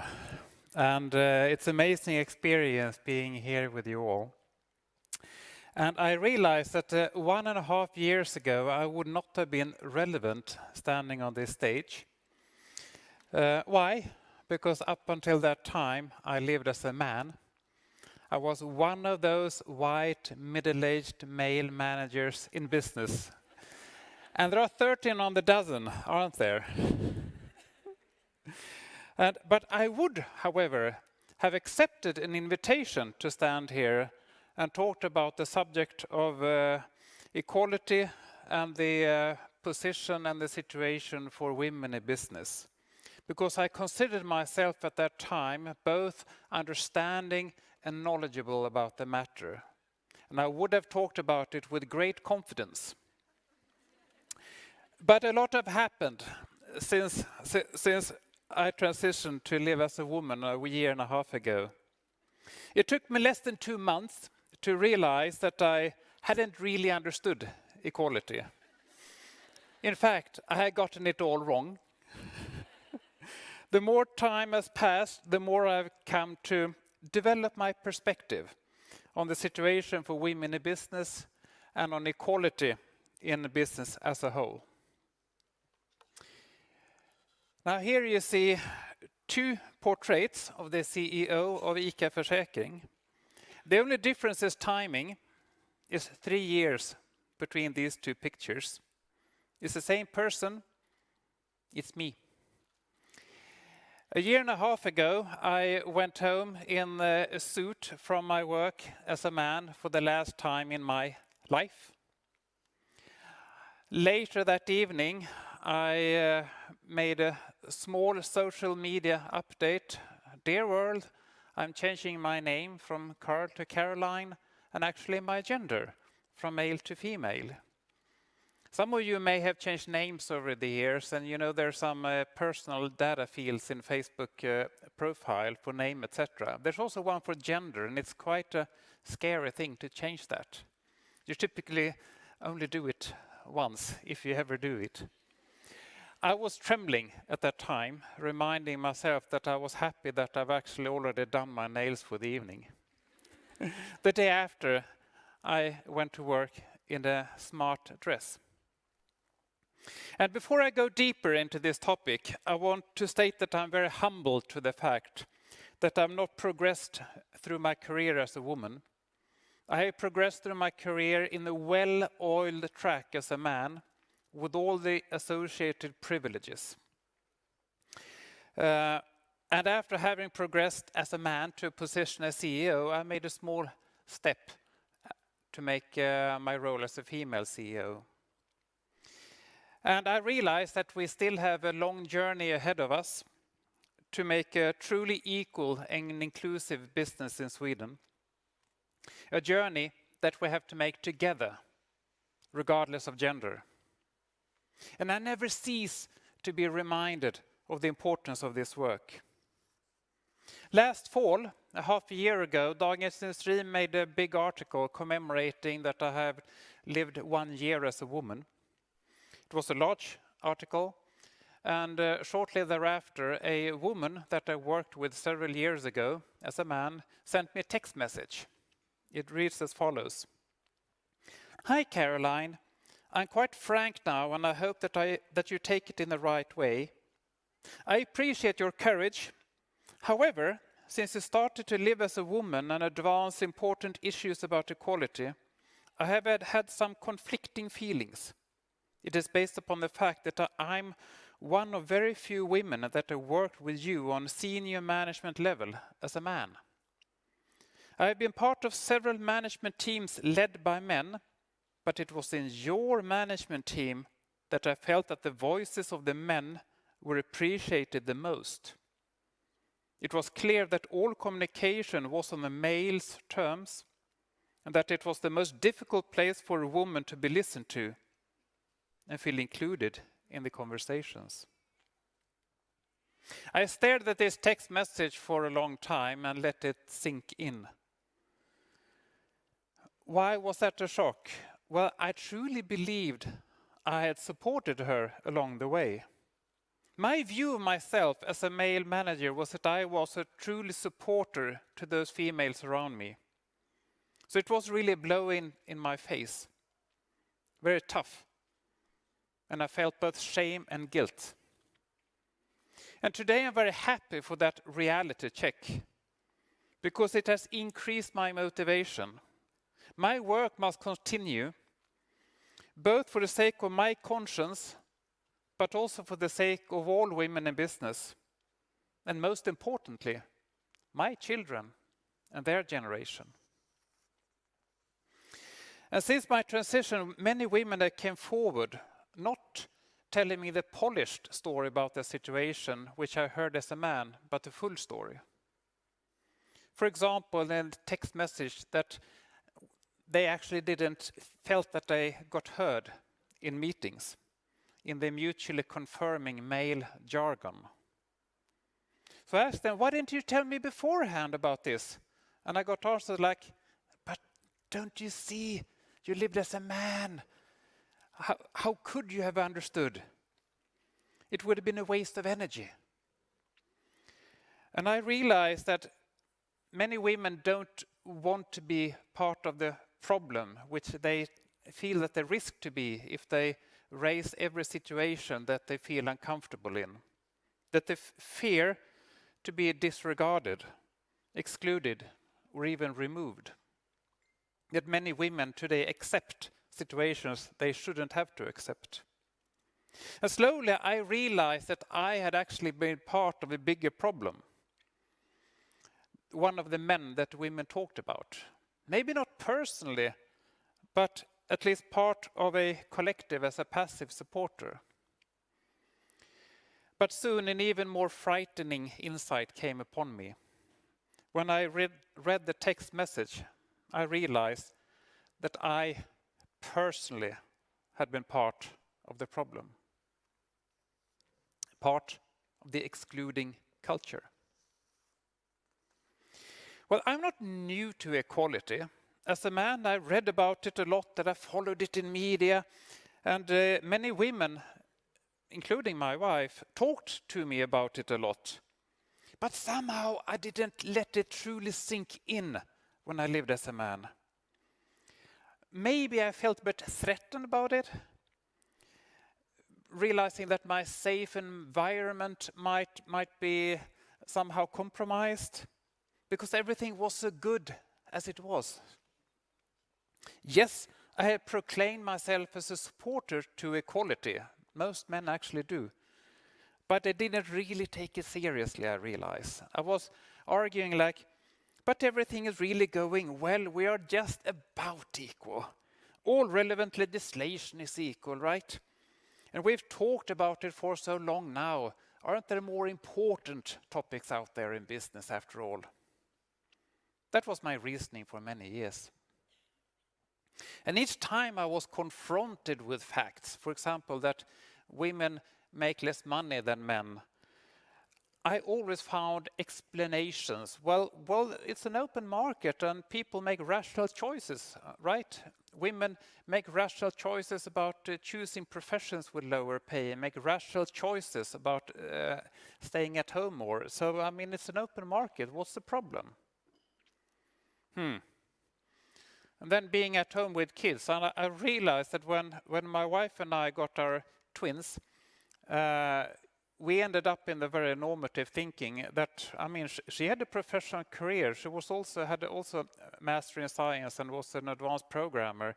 But somehow, I had already progressed in my career, and I was a manager and making a lot of money, and I felt I had to defend my territory at work. So it kind of felt like a rational decision that I should protect my territory at work. When my wife finally re-entered the workforce after the kids got to kindergarten, I mean, they start to get sick, right?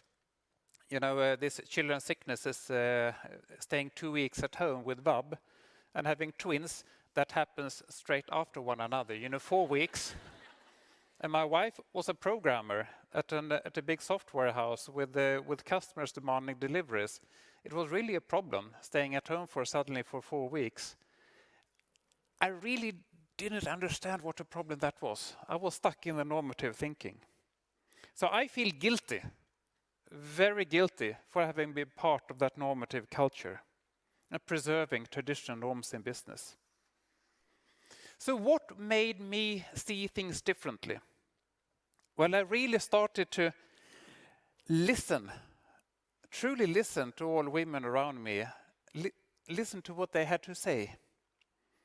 And even if I have succeeded now as a woman in an advanced position in business, there are many other women out there still on the way or making their way to whatever position they want to achieve. And I have a daughter. Of course, I want my daughter to be as successful or have as level playing field as my son or my 2 sons. So how does it look like in Sweden today? Well, last fall, Dagens Industri made a big article stating that women in the workforce have around 76% of the total salary of the men, about half of the pensions, and less than half of capital income. And for fresh university graduates in several fields, men make more money, despite women performing better at the universities. Is that fair? Is that equal? Can that be explained by so-called rational choices on a free market?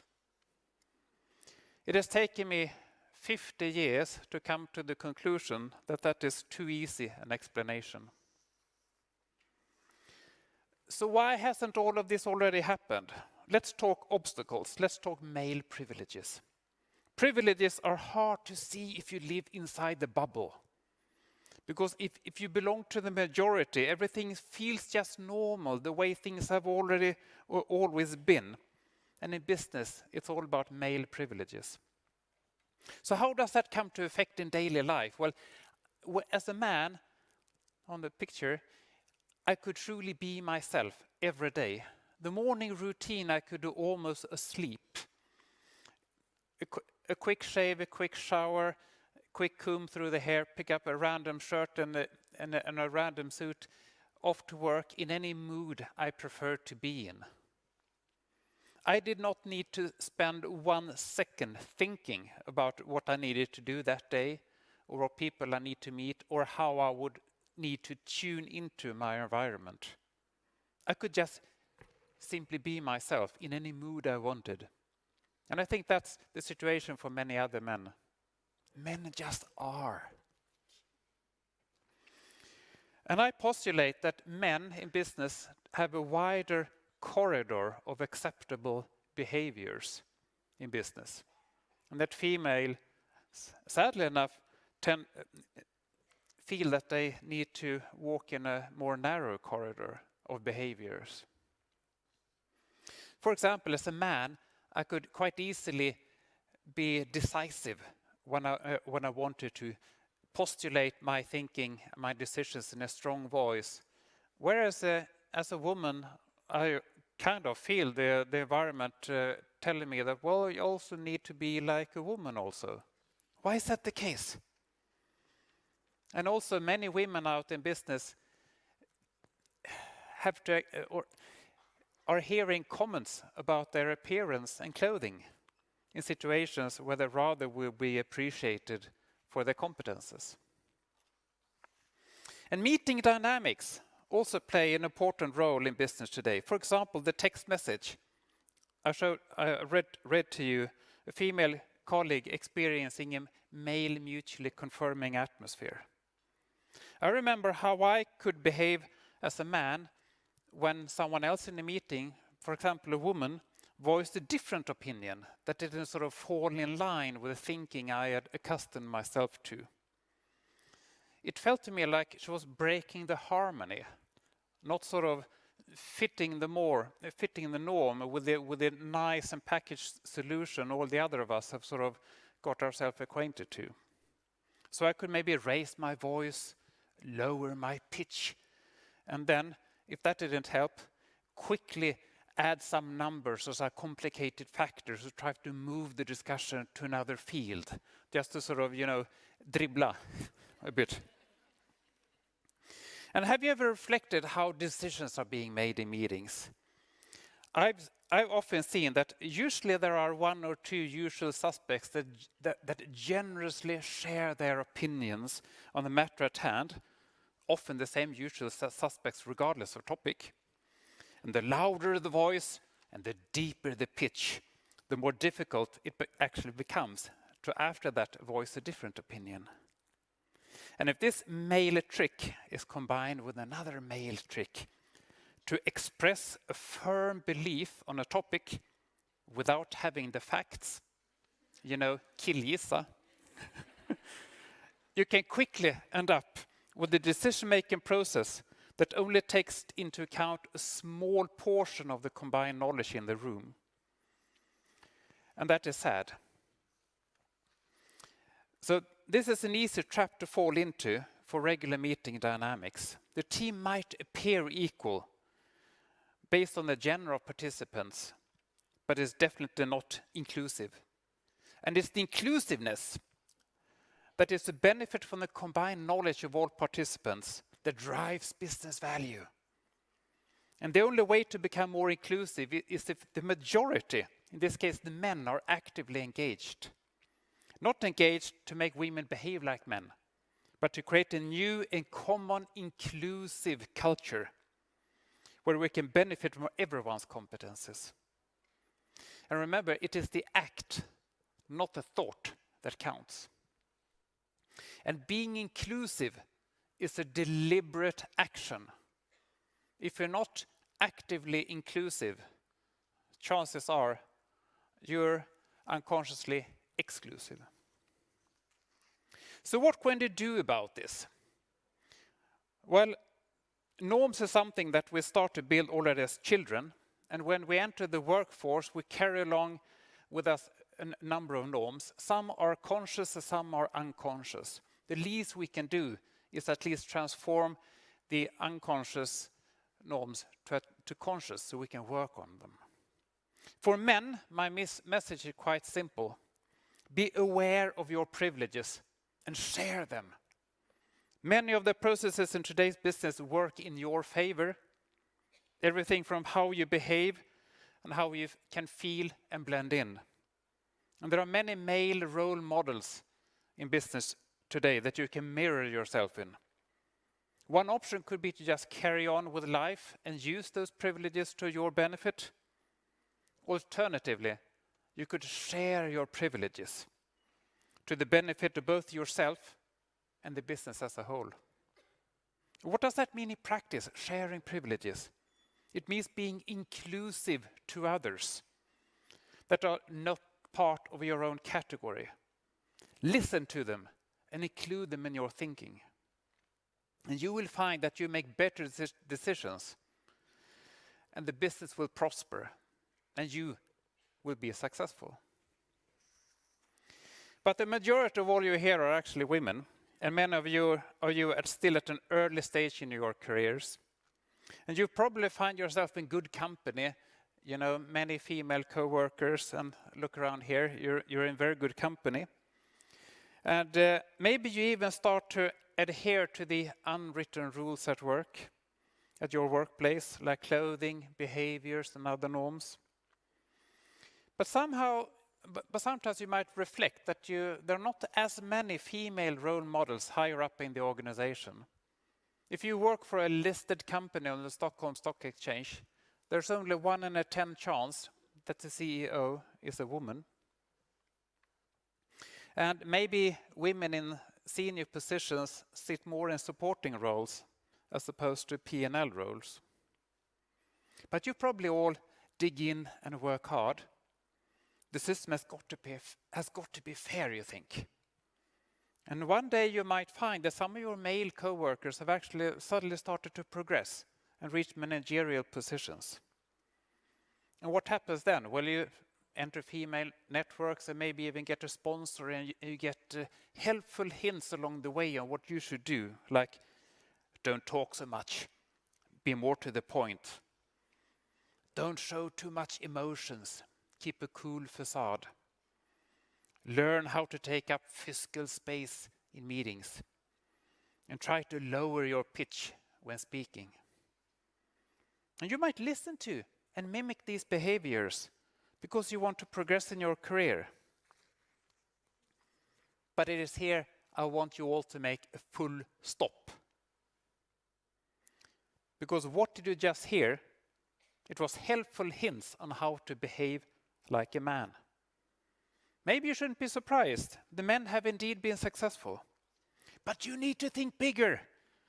Yes, we have a playing field in business with rules of engagement that have been written by men, for men, which makes it easy for men to navigate their way to the top. But if you play by those rules, you will end up play an away game, borta match, and allow the men to play a home game, hemma match, for every day for the remainder of your career. For how long do you think you will endure? And who will win in the end? Think about that for a while. And then you might have the answer to why there are not as many female CEOs in business today. So to summarize, some advice along the way. My advice to you is to be strong and live your life exactly as who you are.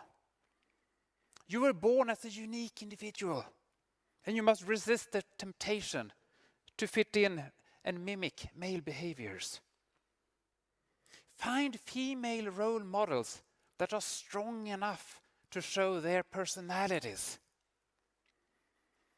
I try to think along those lines myself. And thankfully, I do not fit in any norm. And I'm quite happy about that. And in the same way,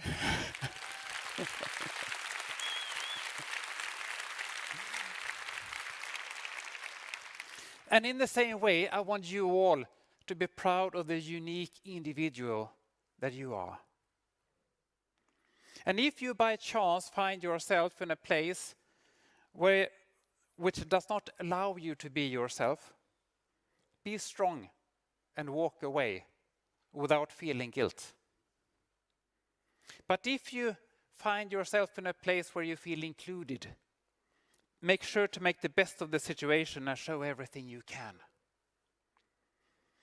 Choose actively a manager that allows you to be yourself and includes you in the team. This is probably the most important aspect to look for. Stand firm until you get a good salary. You probably have very good grades and you deserve to be paid for it. Dare to say yes to new challenges. If you get the opportunity to take on more complex roles, take the opportunity. I'm sure you will be successful. Because you know what? Women like us must have the ambition not to accept obsolete norms that were once formulated by men and for men. To once and for all bury the notion that you need to behave like a man to have a career. Now our time has come to level the playing field and enable ourselves to reach our full potential. Because I dream about a future with a level playing field where both men and women, and indeed my own children, can play a home game. Thank you.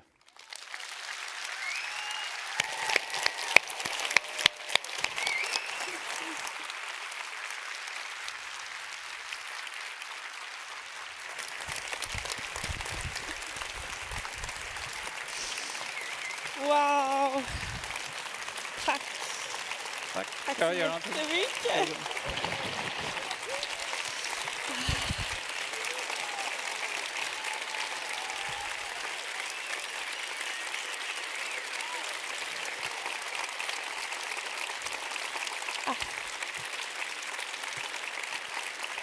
Tack så mycket. Tack så väldigt, väldigt mycket. Thank you so much, Caroline. This is a little poster to show our appreciation. Thank you very much. Thank you. Oh, goosebumps. Oh, it's beautiful. Dear audience, I love you. You are amazing. And now I would like you to welcome the board of directors of Women in Tech up onto this stage. We have Åsa Johansson, who is the PR and Communications Director. We have Paulina Motlitba, Program Director. And we have Elin Eriksson, who is Director.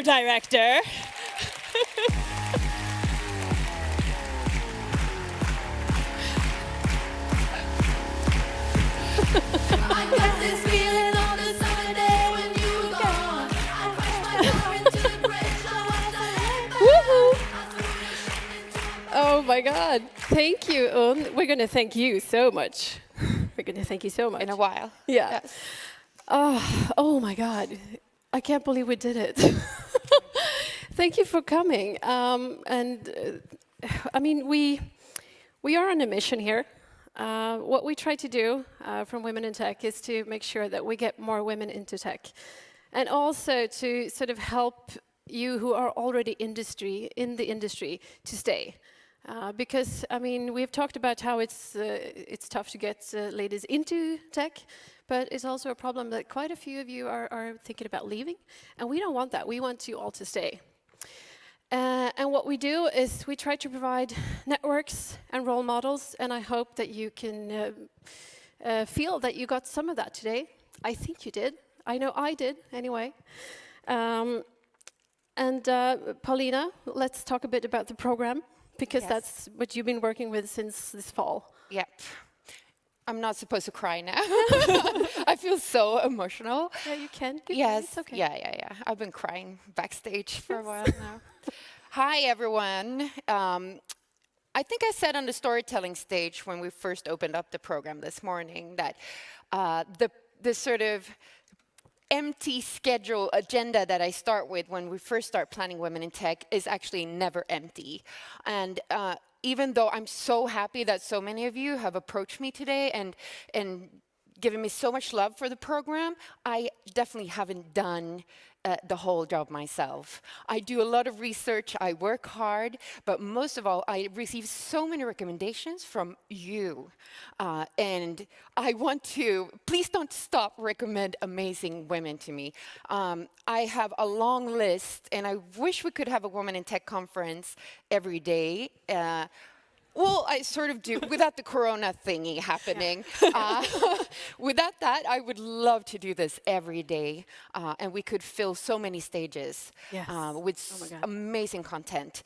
So the work with next year's program is starting now, or actually Almedal and whatever we're planning to do. So just send emails, approach me. We're doing this together. Yeah, and actually what we're going to do is we're going to have more events throughout the year, and we're going to have a lot of meetups with our partners. And you're all members of womenintech.se, hopefully, because you're here. So just follow along, follow our newsletters and Facebook pages and Twitter and so on. And oh my God, you've been tweeting today. And oh my God, you've been hashtagging today. And oh my God, we trended, right? Sophia, Elin, yeah, we're trending. Yay. Yes, we had... Well done, well done. We've had more than 1,000 people following us on the live stream. Thank you for doing that. Thank you, live stream. And we haven't stopped counting yet, but we're more than 2,000 people in this room, despite the last week. So we're just overwhelmed right now. And I could write a very, very, very long list of people I wanted to thank today.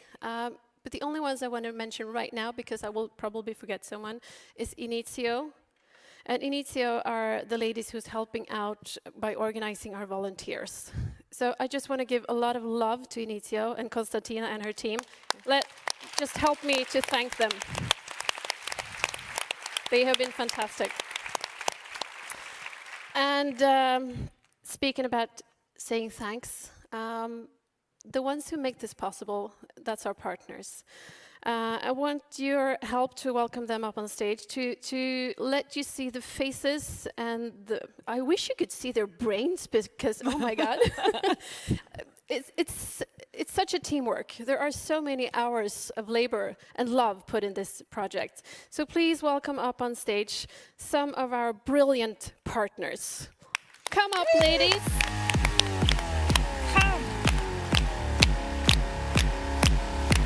Here they are. I got this feeling on a summer day when you were gone. I crashed my car into the bridge. I watched I let it burn. I threw your shit into a bag and pushed it downstairs. I crashed my car into the bridge. We're moving to I don't care. I love it. I don't care. I got this feeling on a summer day when you were gone. And with this, ladies and gentlemen, thank you, Women in Tech 2020! Yay! It's a wrap! It's a wrap! I don't care. You're on a different road. I'm in the Milky Way. I'm getting up now. Come on. Here I am on this space. You're so damn hard to please. We gotta kill the switch. You're from the 70s, but I'm a 90s bitch. I love it.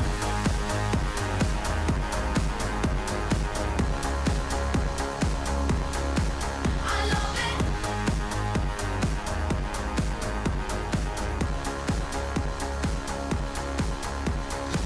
I got this feeling on a summer day when you were gone. I crashed my car into the bridge. I watched I let it burn. I threw your shit into a bag and pushed it down the stairs. I crashed my car into the